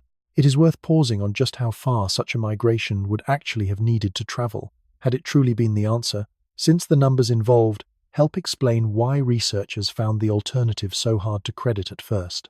The nearest genuinely temperate ground, warm enough to offer meaningful relief from Arctic winter, likely lay well over 1,000 kilometers to the south, considerably further than even the Camarasaurus herd's owned 300-kilometer Morrison journey, and undertaken, if it had happened, twice a year, by animals ranging from small raptors to multi-ton hadrosaurs alike. It is not an impossible distance in principle. Modern caribou manage distances like this and further, but it does represent a considerably larger undertaking than the modest seasonal shift this story has spent so much time following in the Morrison Basin, and it is worth holding that scale in mind as the full weight of the eventual hatchling evidence becomes clear. The alternative, when the evidence finally forced researchers to consider it seriously, turned out to be exactly what had seemed unimaginable. These dinosaurs were not seasonal visitors at all. They lived there, year-round, through the cold, through the darkness, through conditions that, on paper, should have been unsurvivable for a group of animals so long associated with warmth. The evidence that finally settled the question did not come from adult bones, the kind that might, in principle, belong to either a year-round resident or a well-traveled visitor passing through during the best months. It came from something far smaller and far more difficult to explain away. Baby bones, the delicate, fragile remains of hatchlings and very young dinosaurs, recovered in growing numbers over 3 decades of patient searching, led largely by the paleontologist Patrick Druckenmiller and his colleagues at the University of Alaska. It is worth pausing, gently, on how strange and how significant this correction really is, set against the wider history of how people have imagined dinosaurs generally. For most of the 20th century, the entire concept of a cold-tolerant, darkness-enduring dinosaur would have struck most paleontologists as close to a contradiction in terms. Dinosaurs were reptiles, in the popular understanding of the time, and reptiles were cold-blooded, dependent on external warmth to remain active at all, a picture borrowed directly from modern lizards and crocodiles basking in the sun. An animal built this way simply could not survive months of Arctic winter darkness, the reasoning went, and so any dinosaur found this far north had to be explained away as a summer visitor only. However uncomfortable that explanation eventually became to maintain as more and more Arctic dinosaur fossils kept turning up. There is a simple, almost unavoidable logic to what these tiny bones mean, once you sit with it for a moment. A hatchling, freshly emerged from its egg, cannot walk 300 kilometers, let alone the far greater distances a genuine seasonal migration in and out of the high Arctic would have demanded. If these animals were nesting here, laying eggs here, raising young here, delicate enough that their bones somehow survived to be found 70 million years later, then the adults could not have been leaving before those hatchlings were ready to travel, which meant, for at least the portion of the year surrounding hatching, the adults had to be staying too. And the hatchling bones, once researchers began looking properly, turned out to be remarkably abundant and remarkably diverse. Perinatal and very young individuals have now been identified from at least 7 distinct dinosaur families in the Prince Creek Formation. Tyrannosaurs, duck-billed hadrosaurs, horned and frilled ceratopsians, small raptor-like predators, and more. In terms of sheer diversity, roughly 70% of the formation's known dinosaur families are represented by these youngest individuals, the highest such proportion recorded anywhere in North America. This was not one unusual species making an exceptional choice. This was, it now appears, the ordinary, shared way of life for an entire polar ecosystem. It is worth pausing on how difficult these particular fossils are to find at all, since their rarity is itself part of the story. Baby dinosaur bones are thin-walled, delicate and small, more easily crushed, scattered, or simply dissolved away entirely than the thick, sturdy bones of a full-grown adult. Finding them at all requires searching not for the dramatic, obvious fossil visible from a distance, but for fragments, sometimes no larger than a fingernail, sifted patiently from riverbank sediment collected in bulk and processed, slowly, back in a laboratory. Patrick Druckenmiller and his colleagues spent the better part of 3 decades on this exact patient work along the Colville River, a scale of dedication that mirrors, in its own way, the patience this entire story keeps returning to. The idea that some of the most important discoveries in paleontology come not from a single dramatic find, but from decades of unglamorous, repeated searching, one small fragment at a time.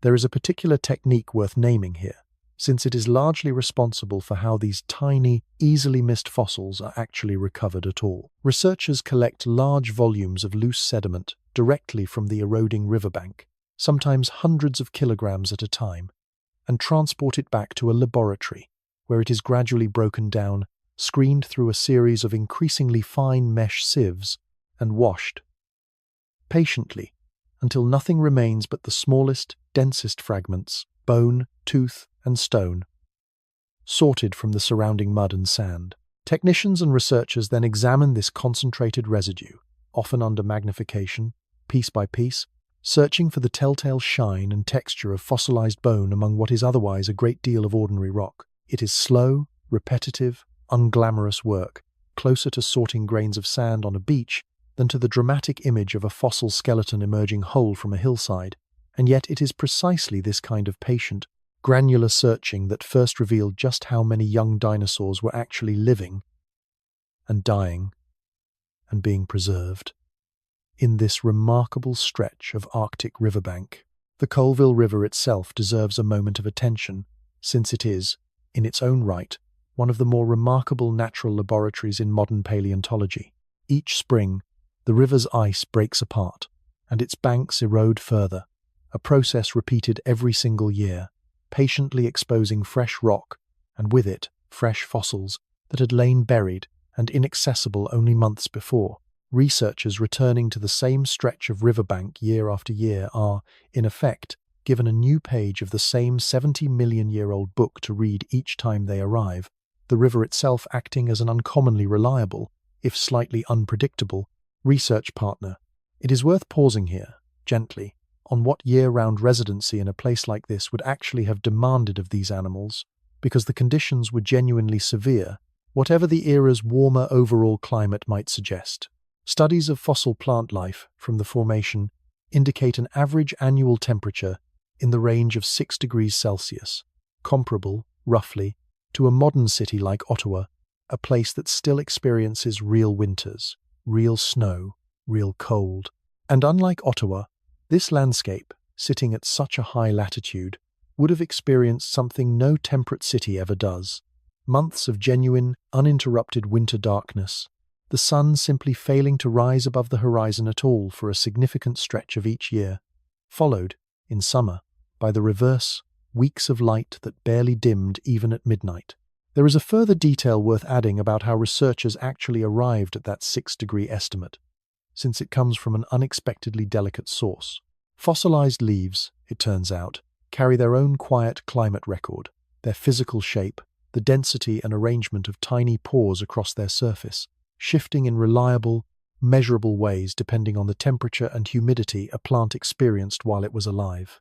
Botanists studying modern plants have built detailed reference libraries linking specific leaf characteristics to specific climate conditions, and by comparing fossilized Prince Creek leaves against these libraries, researchers can reconstruct a startlingly precise picture of ancient temperature and rainfall, all without a single thermometer having ever existed to measure it directly. It is one more example of this whole story's recurring theme, that the smallest, most easily overlooked fragments of the ancient world, a leaf, a tooth, a footprint, so often turn out to hold the clearest answers. Once someone finally thinks to ask them the right question, there is something worth imagining here. Gently, and without any need for alarm, because these animals were not suffering through an ordeal each winter. They were living an ordinary life, the only life they had ever known, in conditions that simply happened to be far harder than the ones most dinosaur documentaries choose to depict. Herds of hadrosaurs, moving slowly through stunted, cold-adapted forest beneath a sky that stayed dim for weeks at a stretch, breath visible in air cold enough to carry it, snow, in some years, dusting the ground and softening every sound into something close to silence. Predators moved through this same darkness too, hunting in conditions that would have demanded genuinely excellent night vision, and the fossil evidence agrees. Troodontids, small, quick, large-eyed predators closely related to birds, appear to have grown notably larger in these Arctic populations than their southern relatives, an adaptation researchers believe may have helped them conserve body heat through the long, cold nights, in much the same way that many cold-adapted animals today tend to grow larger than their warmer climate relatives. Even the plant-eaters here carried their own quiet adaptations to this strange, difficult world.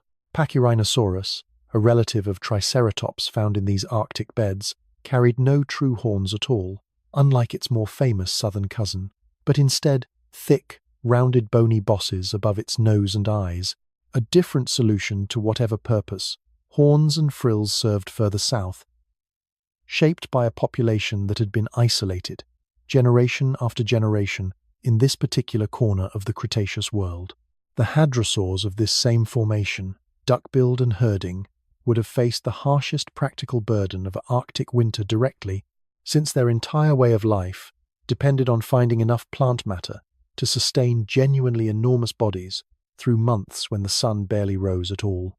Some researchers have suggested that the conifer forests here, though far less dense and productive than those further south, may have continued offering a modest, if unglamorous, source of food through the darkest months. Tough evergreen needles persisting on the branch through winter in a way that softer, deciduous growth simply could not. A hard, unglamorous diet, but perhaps enough, together with fat reserves built up through the long, bright summer, to see a hadrosaur herd through to spring. There is a further layer worth considering here, gently, about deciduous conifers specifically, an odd-sounding phrase that describes a real and important feature of this particular ancient forest. Unlike most conifers alive today, which keep their needles year-round, certain ancient conifer relatives found in Cretaceous polar deposits appear to have shed their needles seasonally, much as a modern deciduous tree drops its leaves each autumn, likely as an adaptation to surviving months of complete winter darkness, during which photosynthesis would have been entirely impossible in any case. A tree that sheds needles it cannot use through the dark months, rather than maintaining them uselessly, conserves considerable energy, regrowing a fresh canopy each spring the moment daylight returns. This detail matters here because it means the Arctic hadrosaurs almost certainly did not have access to the tough, year-round evergreen browse their more southerly relatives could rely on. Their winter diet, whatever it consisted of, was likely leaner and more limited still than even the modest picture already described, making their continued year-round presence here all the more remarkable a feat of endurance. The very first juvenile evidence for a small predator in this landscape came only recently, worth including here for how immediate and current this particular thread of research still is. In 2020, researchers described the first known juvenile dromaeosaurid jawbone from Alaska's North Slope, a tiny raptor relative's jaw, no larger than a fingertip, recovered near the Colville River.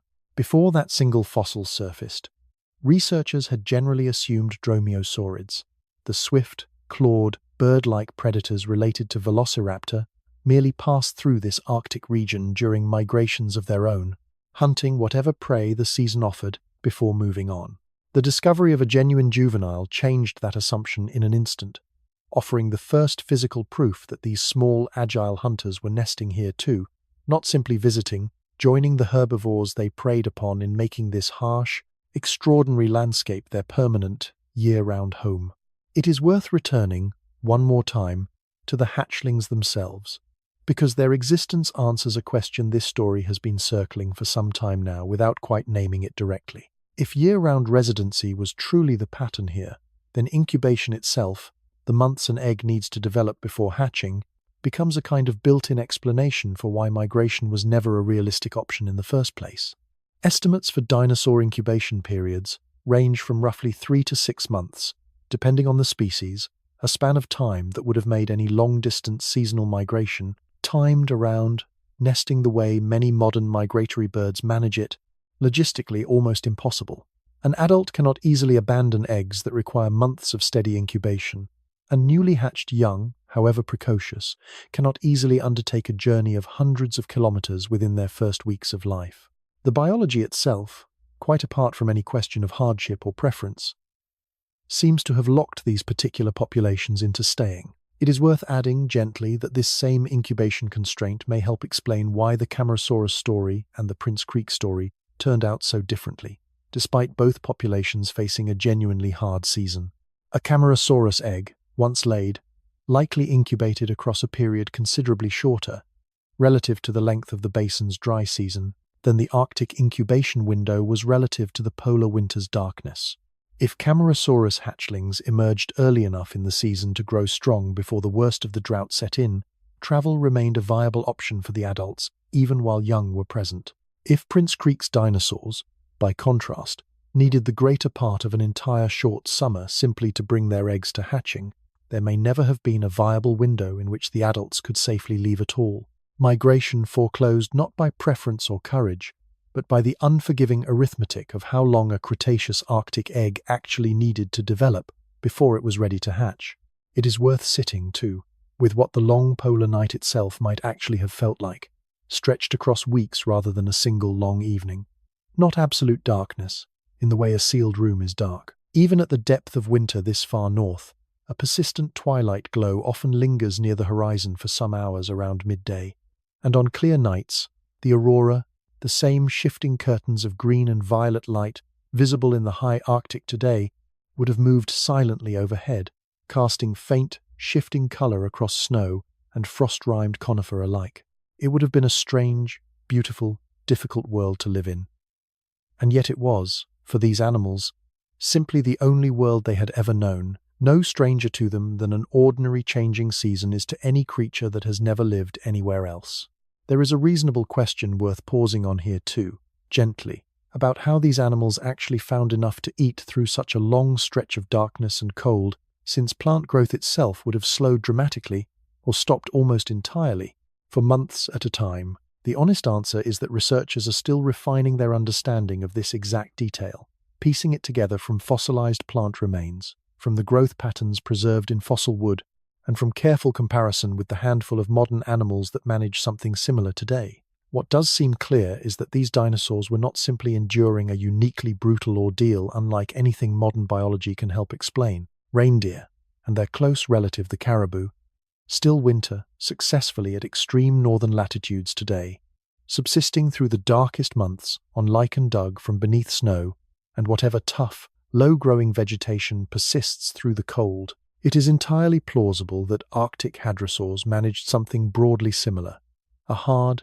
lean season endured on a diet considerably less generous than summer's abundance, but sufficient, evidently, given how successfully this entire ecosystem continued thriving for millions of years. There is a closing thought worth resting on here, gently, before this story leaves the Arctic behind for the night. It would be easy to imagine a landscape this harsh as a place of constant, grinding struggle, every single day a fight for survival against overwhelming odds. But the evidence tonight has pointed towards something quieter and, in its own way, more remarkable than struggle. generation after generation of hatchlings. 70% of the formation's known families represented among the very youngest individuals ever found is not the signature of a population barely clinging to existence. It is the signature of a population thriving, reproducing successfully, raising young to adulthood, year after year, in conditions that once seemed, to researchers working from assumption rather than evidence, simply impossible for any dinosaur to endure. The Arctic dinosaurs were not surviving despite their circumstances. They had built an entire, successful way of life around them. It is worth letting this Arctic world settle fully into the night before we leave it. One last quiet image to carry forward. Picture a hadrosaur herd moving slowly through the dim, silver light of a Cretaceous polar winter. Breath visible in cold, still air, the aurora shifting faintly overhead in ribbons of green and violet nobody below pauses to admire, since it is simply the ordinary sky they have always known. Somewhere among them, hatchlings born the previous summer, now half-grown, moving with the confidence of animals that have never known any other kind of world, cold and dark simply the shape their whole lives have always taken. There is no fear in this picture, no desperation. Only an ordinary evening in an extraordinary place, lived by animals who never once needed reassurance that they belonged there, because belonging there was simply, quietly, all they had ever known. There is a wider comparison worth drawing here too, gently, since the Prince Creek Formation is not the only place on Earth where this same question of polar dinosaur life has been studied closely. In the southern hemisphere, in what is now southeastern Australia, a very different set of Cretaceous rocks preserves its own community of polar dinosaurs, living at similarly extreme latitudes within what was then, due to the different arrangement of the continents, an Antarctic circle rather than an Arctic one. Small, large-eyed ornithopods such as Leolinosaura, named for the young daughter of the researchers who discovered it, appear to have shared many of the same adaptations as their northern counterparts, oversized eyes suited to navigating a long, dim polar winter. Bodies built to endure a cold considerably harsher than the tropical world. So many people still associate with dinosaurs generally. Two hemispheres, two entirely separate dinosaur communities, arriving, independently, at remarkably similar solutions to the same extreme environmental pressure, a pattern that shows up again and again throughout the natural world, wherever unrelated species face a sufficiently similar problem. There is a further detail worth adding about this Australian population specifically. Since the two polar dinosaur communities, northern and southern, appear to have differed in one meaningful respect worth naming honestly, the Australian polar rocks have so far yielded less direct hatchling evidence than the Prince Creek Formation has, meaning the same confident, year-round residency conclusion this story has drawn for Alaska cannot yet be stated with quite the same certainty for the dinosaurs of ancient Australia. Some researchers suspect a broadly similar pattern likely held true there as well, given how closely the anatomical adaptations mirror one another. But the fossil record itself, so far, simply has not yielded the same density of newborn remains needed to confirm it outright. It is worth naming this gap honestly, since it illustrates something this whole story has returned to more than once tonight. Confidence in science is never uniform across every related question, even when the underlying pattern seems, on every reasonable ground, likely to hold. Some corners of even a well-supported picture remain, honestly, still waiting for their own patient tooth, or hatchling bone, or trackway to arrive. It is worth pausing on the particular significance of those oversized eyes for a moment longer, since they represent one of the more elegant, almost poetic adaptations this whole story has to offer. An eye's size is, in simplified terms, a measure of how much available light it can gather, and an animal navigating a landscape lit only by dim, persistent twilight for weeks or months at a stretch benefits enormously from eyes larger than its body size alone would predict. Comparative studies of skull structure in these polar ornithopods have found exactly this pattern. Eye sockets disproportionately large relative to what a similarly sized dinosaur from a lower, sunnier latitude would carry. It is a small, quiet piece of anatomy, easy to overlook entirely beside the drama of a tyrannosaur's jaw or a ceratopsian's horns, and yet it may represent one of the clearest physical fingerprints evolution ever left behind. a body reshaping itself, patiently, generation after generation, around nothing more dramatic than the simple, persistent problem of not having quite enough light to see by for a considerable portion of every single year. There is a gentle, almost tender symmetry worth noticing here, between the story this act tells and the one that came before it. In the Morrison Basin, 150 million years ago, and a great distance to the south, one population of giants answered a hard season by walking away from it, 300 kilometers out and 300 kilometers back, generation after generation. In the Arctic, 80 million years later, and a great distance to the north, an entirely different population of dinosaurs answered an even harder season by doing the opposite, by staying exactly where they were, adapting their bodies, their behavior, their whole way of life around a darkness and a cold that never fully went away, and simply enduring it, together, every single year, because leaving, for them, was never truly an option to begin with. Two answers to the same underlying question, evolution offering, in different times, different places, different animals, two entirely different solutions to the same ancient, patient problem of surviving a season that makes survival difficult. Neither solution was more successful than the other. Both populations thrived, for millions of years, each in their own hard corner of a world that never once made anything easy for the creatures living in it, and never needed to, because those creatures, in their own quiet, patient way, always seemed to find an answer. Act 10, The Migration That Never Ended. Before we let this story settle fully into rest, it is worth returning, one last time, to where it began, to that single tooth, sliced open and read like a diary, and to being honest, gently, about exactly how much it can and cannot tell us. It is worth gathering up, one final time, gently, everything this single tooth eventually led us to, since the distance traveled by this story tonight is worth measuring alongside the distance traveled by the herd itself. We began with a basin drying beneath a Jurassic sun, a paradox no one could quite explain. We followed the chemistry of rain as it fell, layer by layer, into a tooth that outlived its owner by 150 million years.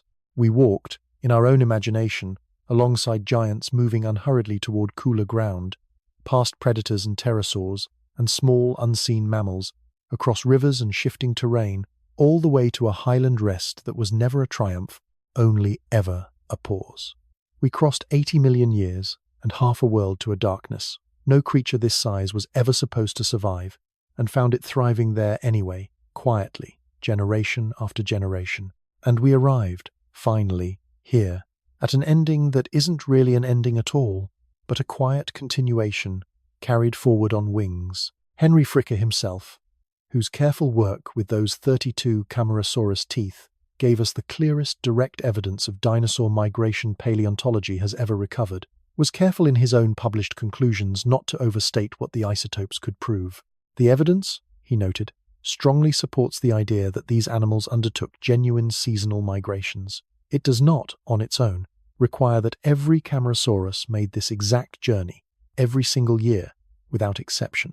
Science, at its best, holds its conclusions this gently, offering what the evidence can genuinely bear, and no more than that, leaving room, always, for the next tooth, the next track site, the next patient question, to refine the picture a little further.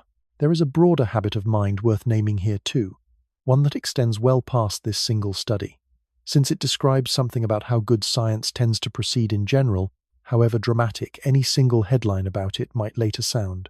Confidence, in careful research, is rarely a single fixed quantity attached permanently to a claim. It grows, and sometimes shrinks, as new evidence arrives, one study rarely standing entirely alone, but instead joining a slowly accumulating body of related findings that either reinforce or complicate what came before it.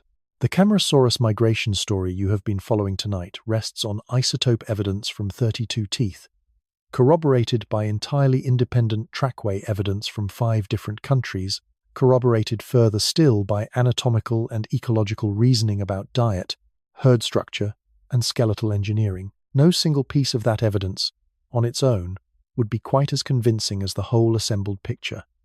And that, too, is worth carrying with you, gently as a model for how to weigh any large claim you encounter, tonight or any other night, not by how boldly it is stated, but by how many independent, patient lines of evidence happen to agree. It is worth naming, one final time, just how many separate, independent threads this particular night has quietly woven together before letting them all rest. Isotope chemistry, drawn from 32 individual teeth. Trackway evidence, gathered from 5 countries across 2 separate continents. Skeletal engineering, tested through modern stress analysis, methods borrowed from aircraft design. Dietary evidence, read directly from microscopic wear patterns and tooth shape. Growth ring evidence, drawn from bone histology. Comparative evidence, borrowed carefully from elephants, caribou, wildebeest, and modern birds alike. No one of these threads, alone, would have been enough to support the story you have just spent an evening following, woven together, patiently, by researchers working independently across decades and continents. They became something considerably stronger than any single thread could ever have managed alone, a genuinely well-supported picture of a journey no living person will ever witness. Reconstructed anyway, carefully, honestly, out of stone and enamel and patient, curious attention. There is something worth carrying with you in that honesty, as your own thoughts continue to slow tonight. Not every question needs a final, absolute answer to be worth asking. Not every mystery needs to be fully solved before it can still offer real, quiet value. We know, with real confidence now, that at least some Camarasaurus, in at least some years, walked roughly 300 kilometers from a drying lowland basin to cooler highland ground and back again. We know that Diplodocus, sharing the very same basin, very likely did not. We know that trackways scattered across Colorado, New Mexico, Germany, Bolivia, and Portugal preserve the shared, ordinary evidence of herds moving together along familiar corridors, over and over, for generation after generation. And we know that 80 million years later and half a world away, an entirely different population of dinosaurs solved the very same seasonal problem by choosing, instead, never to leave at all. That is already a remarkable amount to know about a world 150 million years gone. It does not need to be complete to be worth holding on to gently, the way you might hold on to any story that continues, quietly, to be uncovered a little further with each passing year. It is worth remembering, too, how recent nearly all of this understanding actually is, set against the almost incomprehensible span of time the story itself covers. Fricker's isotope study was published only in 2011. The Alberta mixed species trackway was only fully described in 2025. The first juvenile Arctic dromaeosaurid jaw was described in 2020. Measured against 150 million years, every single piece of this evidence was uncovered, quite literally, in the last few heartbeats of the story's own timescale. Somewhere, tonight, in a quarry, or a riverbank, or a drawer of uncatalogued fossils, another small, patient piece of this same larger picture may already be waiting, not yet noticed, not yet asked the right question, exactly the way Fricker's 32 teeth waited for the better part of a century before anyone thought to slice them open and read what they had been quietly keeping all along. The story is not finished. It may never be finished. And there is something quietly comforting, rather than unsettling, in knowing that some stories are simply built to keep being discovered a little further by whoever is patient enough to keep asking. There is a gentle thought worth resting on here, one final time, before we let the science itself settle quietly into the background for the rest of the night.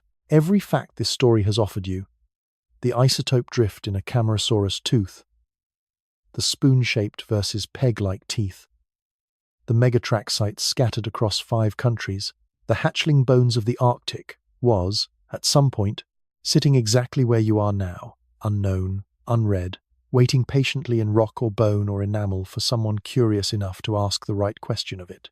Curiosity, applied patiently enough, across long enough spans of time, has an almost unreasonable track record of eventually finding what it is looking for. That is, in its own quiet way, one of the more hopeful things a 150 million year old story can leave you with, as your own thoughts finally begin to settle towards sleep. It is worth widening this honest accounting a little further, gently, because Camarasaurus and the Prince Creek dinosaurs are far from the only cases where isotope and trackway evidence together have reshaped what we think we know about how dinosaurs actually lived. Similar isotope studies have since been attempted on other Jurassic and Cretaceous herbivores in Europe, in Asia, in other parts of North America, with results that sometimes confirm a similar pattern of seasonal movement, and sometimes do not, the presence or absence of migration turning out to depend heavily on the particular landscape, the particular climate, and the particular body plan of whichever animal happened to be living there. This is not a weakness in the method. It is, if anything, a strength, a sign that researchers are not simply finding what they expect to find everywhere they look, but are instead uncovering a genuinely varied picture, different animals arriving at different answers, depending on the particular pressures their own particular corner of the Mesozoic world happened to place upon them. There is a final, honest note worth adding here too, about the Morrison Basin's giants specifically, since even the confident parts of this story remain open to future revision in ways worth naming plainly. 32 teeth, drawn from 2 sites, is a meaningful sample, large enough to support real scientific confidence, but still small enough that a future study, drawing on 100 teeth instead of 32, or a dozen sites instead of 2, could refine the picture considerably, perhaps confirming it more strongly still, perhaps complicating it in ways no one currently anticipates. This is simply how careful knowledge grows, one patient study layered onto the last, each one narrowing the range of genuine uncertainty a little further without ever claiming to eliminate it completely. It is a slower, humbler process than a single dramatic headline usually suggests, and it is, for exactly that reason, one of the more trustworthy processes human beings have ever devised for understanding a world we can no longer directly observe. It is worth closing this honest accounting gently, by naming what remains genuinely unknown alongside everything this story has offered as reasonably well established. Since a fair reckoning includes both. We do not know precisely how many Camarasaurus, in any given year, actually undertook the full journey, versus how many, for reasons of age, health, or simple individual circumstance, may have remained closer to the basin instead. We do not know exactly which route the herds followed, only that isotope chemistry places their destination somewhere in the Western Highlands. The precise path between there and the basin left for trackway evidence elsewhere to someday, perhaps, help clarify further. We do not know whether every Highland Camarasaurus tooth would show the same pattern, or whether some individuals, for reasons entirely their own, made a different choice than the one this story has followed tonight. These open questions are not weaknesses in the story. They are simply its honest edges. The places where careful science stops speaking with confidence and quietly, patiently, waits for more evidence to arrive. There is a final, settling thought worth offering here, gently. Before we let the science rest entirely and turn towards sleep, since it draws together everything this long night of teeth and trackways and tundra darkness has been quietly building toward. Every open question this story has named is, in its own way, an invitation rather than a gap. A small, unfinished thread left for someone, somewhere, someday, to gently pick back up. That is, in the end, simply what good, honest knowledge looks like. Not a locked door closed firmly behind a final answer, but a lantern left burning, patiently, for whoever comes along next with a new question, a new tooth, a new patch of ancient mudflat weathering slowly back into daylight, after 150 million years spent waiting, undisturbed, in the quiet dark. There is one last thought worth carrying forward, gently, before the science finally gives way entirely to rest, and it returns, one final time, to the basin itself, quiet now, in whatever sense a landscape 150 million years gone can still be pictured as quiet. Somewhere in that basin, on an ordinary afternoon that felt, at the time, like every other ordinary afternoon, a Camarasaurus lowered its head to drink from water that had fallen, days earlier, as rain over hills it had not yet walked toward. It swallowed. Its tooth, growing patiently beneath the surface of its gum, absorbed a trace of that water into itself, one imperceptible layer thicker than the layer before it. The animal walked on, unaware, uninterested, simply living its life the way it always had. And in that small, unremarkable moment, entirely by accident, a message was quietly written that would wait, patiently, faithfully, for 150 million years, until, eventually, someone finally thought to ask what it had been trying, all along, to say. There is a gentle discipline worth naming here too. One this whole story has tried to practice throughout, and one worth carrying forward into how you think about any claim, scientific or otherwise, that reaches you framed with more certainty than the underlying evidence can truly support. A single dramatic headline, a single striking claim, rarely tells the whole story on its own. The real picture almost always turns out to be more layered, more provisional, and more interesting than any one bold sentence can capture, built patiently from many small, careful pieces of evidence, each one honest about its own limits, each one content to say only exactly as much as it can actually support, and no more. Thank you so much for watching. If you'd like to see more videos like this, please consider leaving a like and subscribing to the channel, as it really helps us continue making more content. Anyways, see you in the next one. And now, if you are still here with me, let yourself drift a little further into what this story leaves behind, because it does not, in truth, end with an asteroid or a final extinction the way so many dinosaur stories are told. It ends somewhere gentler than that. There is a soft, final piece of context worth including here. Gently, for anyone who has wondered, at any point tonight, how the Camarasaurus story and the Prince Creek story relate to that eventual asteroid ending at all. They do not, in any direct sense. The Morrison Basin's giants lived and died some 80 million years before the Chicxulub impact ever occurred, their entire world already long since transformed, buried, and replaced many times over by the time that final chapter arrived. The Prince Creek dinosaurs came far closer, living out the very last few million years before that impact, among the final dinosaur communities to exist anywhere on Earth. But even they are not this story's true ending. This story was never really about how the age of dinosaurs closed. It was about how, throughout the whole 160 million years of that age, and in the tens of millions of years that have followed it since, one particular patient behavior, moving toward what a season demands and returning once it no longer does, has quietly persisted, indifferent to which particular bodies happen to be carrying it forward at any given moment. The Camarasaurus and Diplodocus of the Morrison Basin did not survive to see the end of the age of dinosaurs. Their world closed long before that final chapter arrived, tens of millions of years before the asteroid that ended the Cretaceous ever crossed paths with our planet. But migration itself, the quiet, patient instinct that carried a 20-ton giant 300 kilometers toward cooler ground and back again, every year, for as long as the season demanded it, did not end with them. It simply moved into smaller, lighter, feathered bodies. And it is still moving today, all around you, whether or not you have ever thought to notice it. It is worth pausing, gently, on that transition itself, since it is easy to let the phrase small, feathered theropods slide past without really picturing it. Somewhere in the tens of millions of years separating the Morrison Basin from the world we know, a lineage of dinosaurs no larger than a modern crow, already carrying feathers, already breathing through the same efficient, one-directional lungs their giant sauropod cousins had relied on for a much larger body, survived the asteroid impact that ended the Cretaceous and, with it, every other dinosaur lineage on the planet.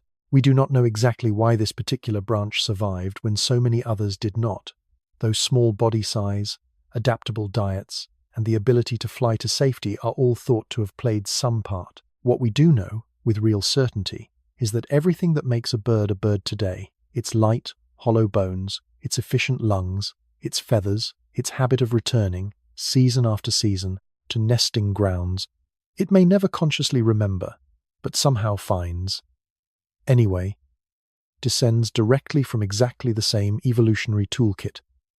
This story has spent the whole night exploring in its much larger, much older form. There is something worth sitting with, gently, in how narrow that survival actually was, since it is easy, from this distance, to treat the continuation of the dinosaur lineage as though it had been somehow inevitable. It was not.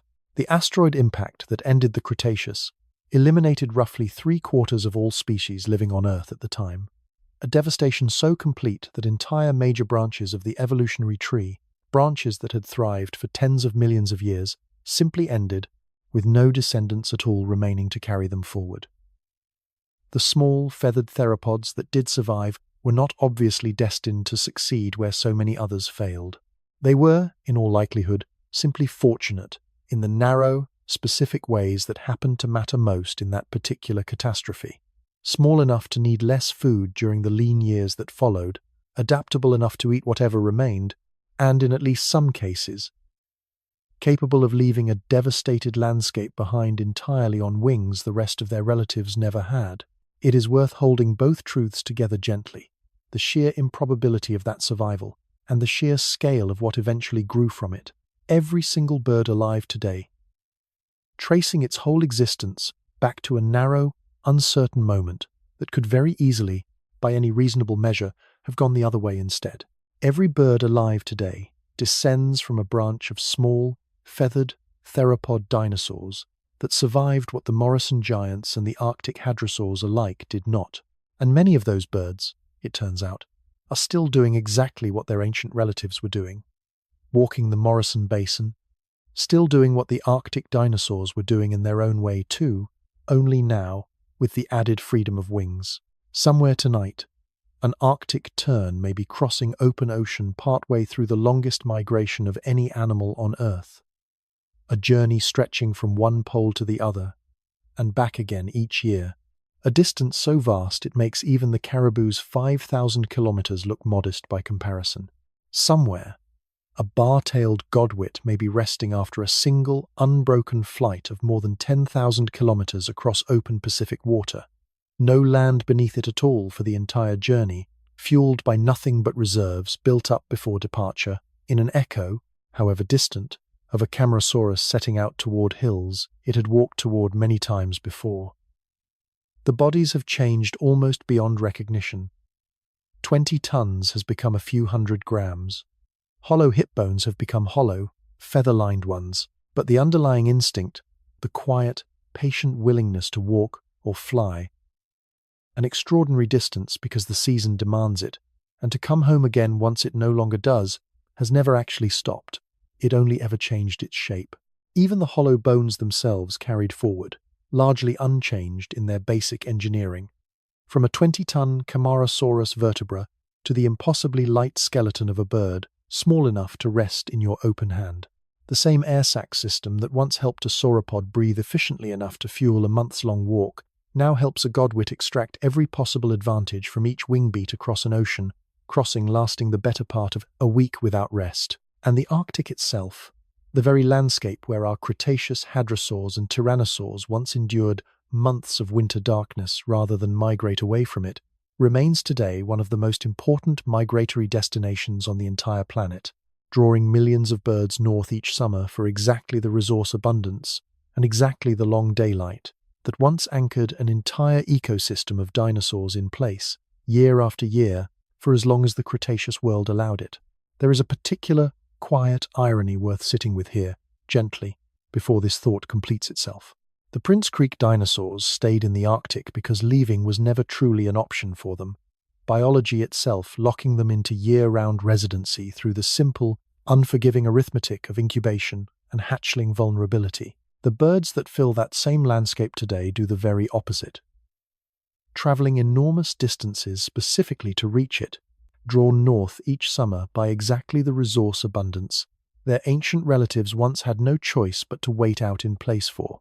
Two entirely different relationships with the very same patch of extraordinary, extreme geography, separated by 80 million years and by wings, and yet both, in their own way, simply following the same underlying rule life seems to keep rediscovering everywhere it takes hold. Go where the season is generous, if you possibly can, and if you cannot, endure and adapt until you can. There is something worth resting in, gently, as this story finally winds down towards sleep. The dinosaurs never fully vanished, not in the way we sometimes imagine when we picture a world simply ending. They transformed and kept going, and are, this very night, somewhere above you or nearby you, continuing a journey that began, in its own recognizable form, in a drying Jurassic Basin 150 million years before any of us existed to watch it happen. There is a final, gentle piece of this thought worth sitting with a moment longer, since it draws the whole night's story back to something close and immediate rather than leaving it stranded somewhere in deep, abstract time. Wherever you are resting tonight, there is very likely a bird within reach of your hearing, even now, even in whatever quiet hour this happens to be for you, somewhere nearby, roosting in a tree, or tucked along a window ledge, or simply passing overhead unseen in the dark, a small, feathered descendant of exactly the lineage this story has followed all night, is doing what its ancestors have always done, resting when the season allows it, and ready, whenever the season demands otherwise, to rise and to walk, or to fly, toward wherever it needs to be next. There is a wider circle worth drawing here too, before we let this story rest, because migration of one kind or another turns out to touch nearly every branch of the animal kingdom, in forms far stranger and more varied than a single herd walking between a basin and a highland. Monarch butterflies in North America travel thousands of kilometers to a wintering ground none of them have ever personally visited before, the journey itself spanning several generations, each individual butterfly completing only one leg of a relay none of them could possibly understand as a whole. Humpback whales travel between icy feeding grounds and warm tropical breeding waters every single year. Some of the longest migrations of any mammal on Earth, driven by exactly the same underlying pressure that once turned a Camarasaurus herd toward distant hills, the simple, patient need to be in the right place at the right time. Even certain dragonflies undertake ocean crossings that would have seemed, until only recently, entirely impossible for an insect so small and fragile to survive. Migration, it turns out, was never a single dinosaur behavior, or a single bird behavior, or a single anything behavior. It is one of the oldest, most persistent solutions life on this planet has ever found to the oldest, most persistent problem there is, a world that keeps changing, season after season, faster than any single place can continue providing everything a creature needs, all year without pause. There is something worth adding, gently, about the monarch butterfly specifically. Since its relay across generations style of migration offers one final, gentle echo of everything this story has followed tonight. No single monarch butterfly completes the full round trip between its northern summer range and its wintering grounds in central Mexico. The journey takes several successive generations to complete, each butterfly living only a few weeks, laying eggs and dying somewhere along the route, its offspring continuing onward with no possible memory of the ground already covered, guided by nothing more than an inherited, wordless instinct passed down through the simple, blind mechanism of genetics, rather than any lesson taught or learned. It is, in its own small way, not so different from a Camarasaurus herd whose oldest members carried root knowledge forward for younger animals who had never walked it before, or from the Prince Creek dinosaurs whose hatchlings inherited a whole way of enduring polar darkness they had done nothing themselves to earn. Across 150 million years, and across bodies as different as a 20-ton sauropod and a butterfly weighing less than a paperclip, life keeps finding the same quiet solution, knowledge that outlives any single individual, carried forward, generation after generation, by whatever means happen to be available. And perhaps that is the gentlest way to hold this whole story, as it finally comes to rest tonight. Every living thing that has ever needed to move toward better conditions, and trusted, in whatever quiet, instinctive way it could, that better conditions were worth the walking, the swimming, the flying it would take to reach them, has been practicing some small version of exactly what a Camarasaurus practiced 150 million years ago, and what an Arctic tern is very likely practicing again this very night, somewhere far above the ordinary, unremarkable place where you, too, are finally allowed to rest. The migration was never really about the destination. It never really was. It was only ever about knowing, somewhere deep in the body, when to go and when it was finally safe to come home again, a lesson written first into stone and enamel and carried forward, ever since, on wings, somewhere, in a drawer you will never see, in a museum you may never visit, a small fossilized tooth still rests exactly where it was catalogued, its diary long since read, its 4 months of walking long since understood. It does not need to be looked at again to remain true. It simply is what it has always been. Patient, quiet, complete. Let the basin settle now. Green and slowly darkening toward evening. The herd somewhere out past the edge of what you can still picture clearly. Footfall, fading into something closer to a heartbeat than a sound. The rivers are full again, the ferns stand tall, and somewhere, unhurried, a road 150 million years old lies waiting, quiet, for no one, needing nothing more from you tonight than for you too to finally rest. Close your eyes, if they are not already closed. Breathe slowly. Let the walking end here, gently, the way it always eventually does. Good night. If you could follow one prehistoric journey from start to finish, the sauropods crossing the Morrison Basin, or the dinosaurs who wintered together in the Arctic dark, which one would you choose? Let me know in the comments, and tell me where in the world you're listening from tonight.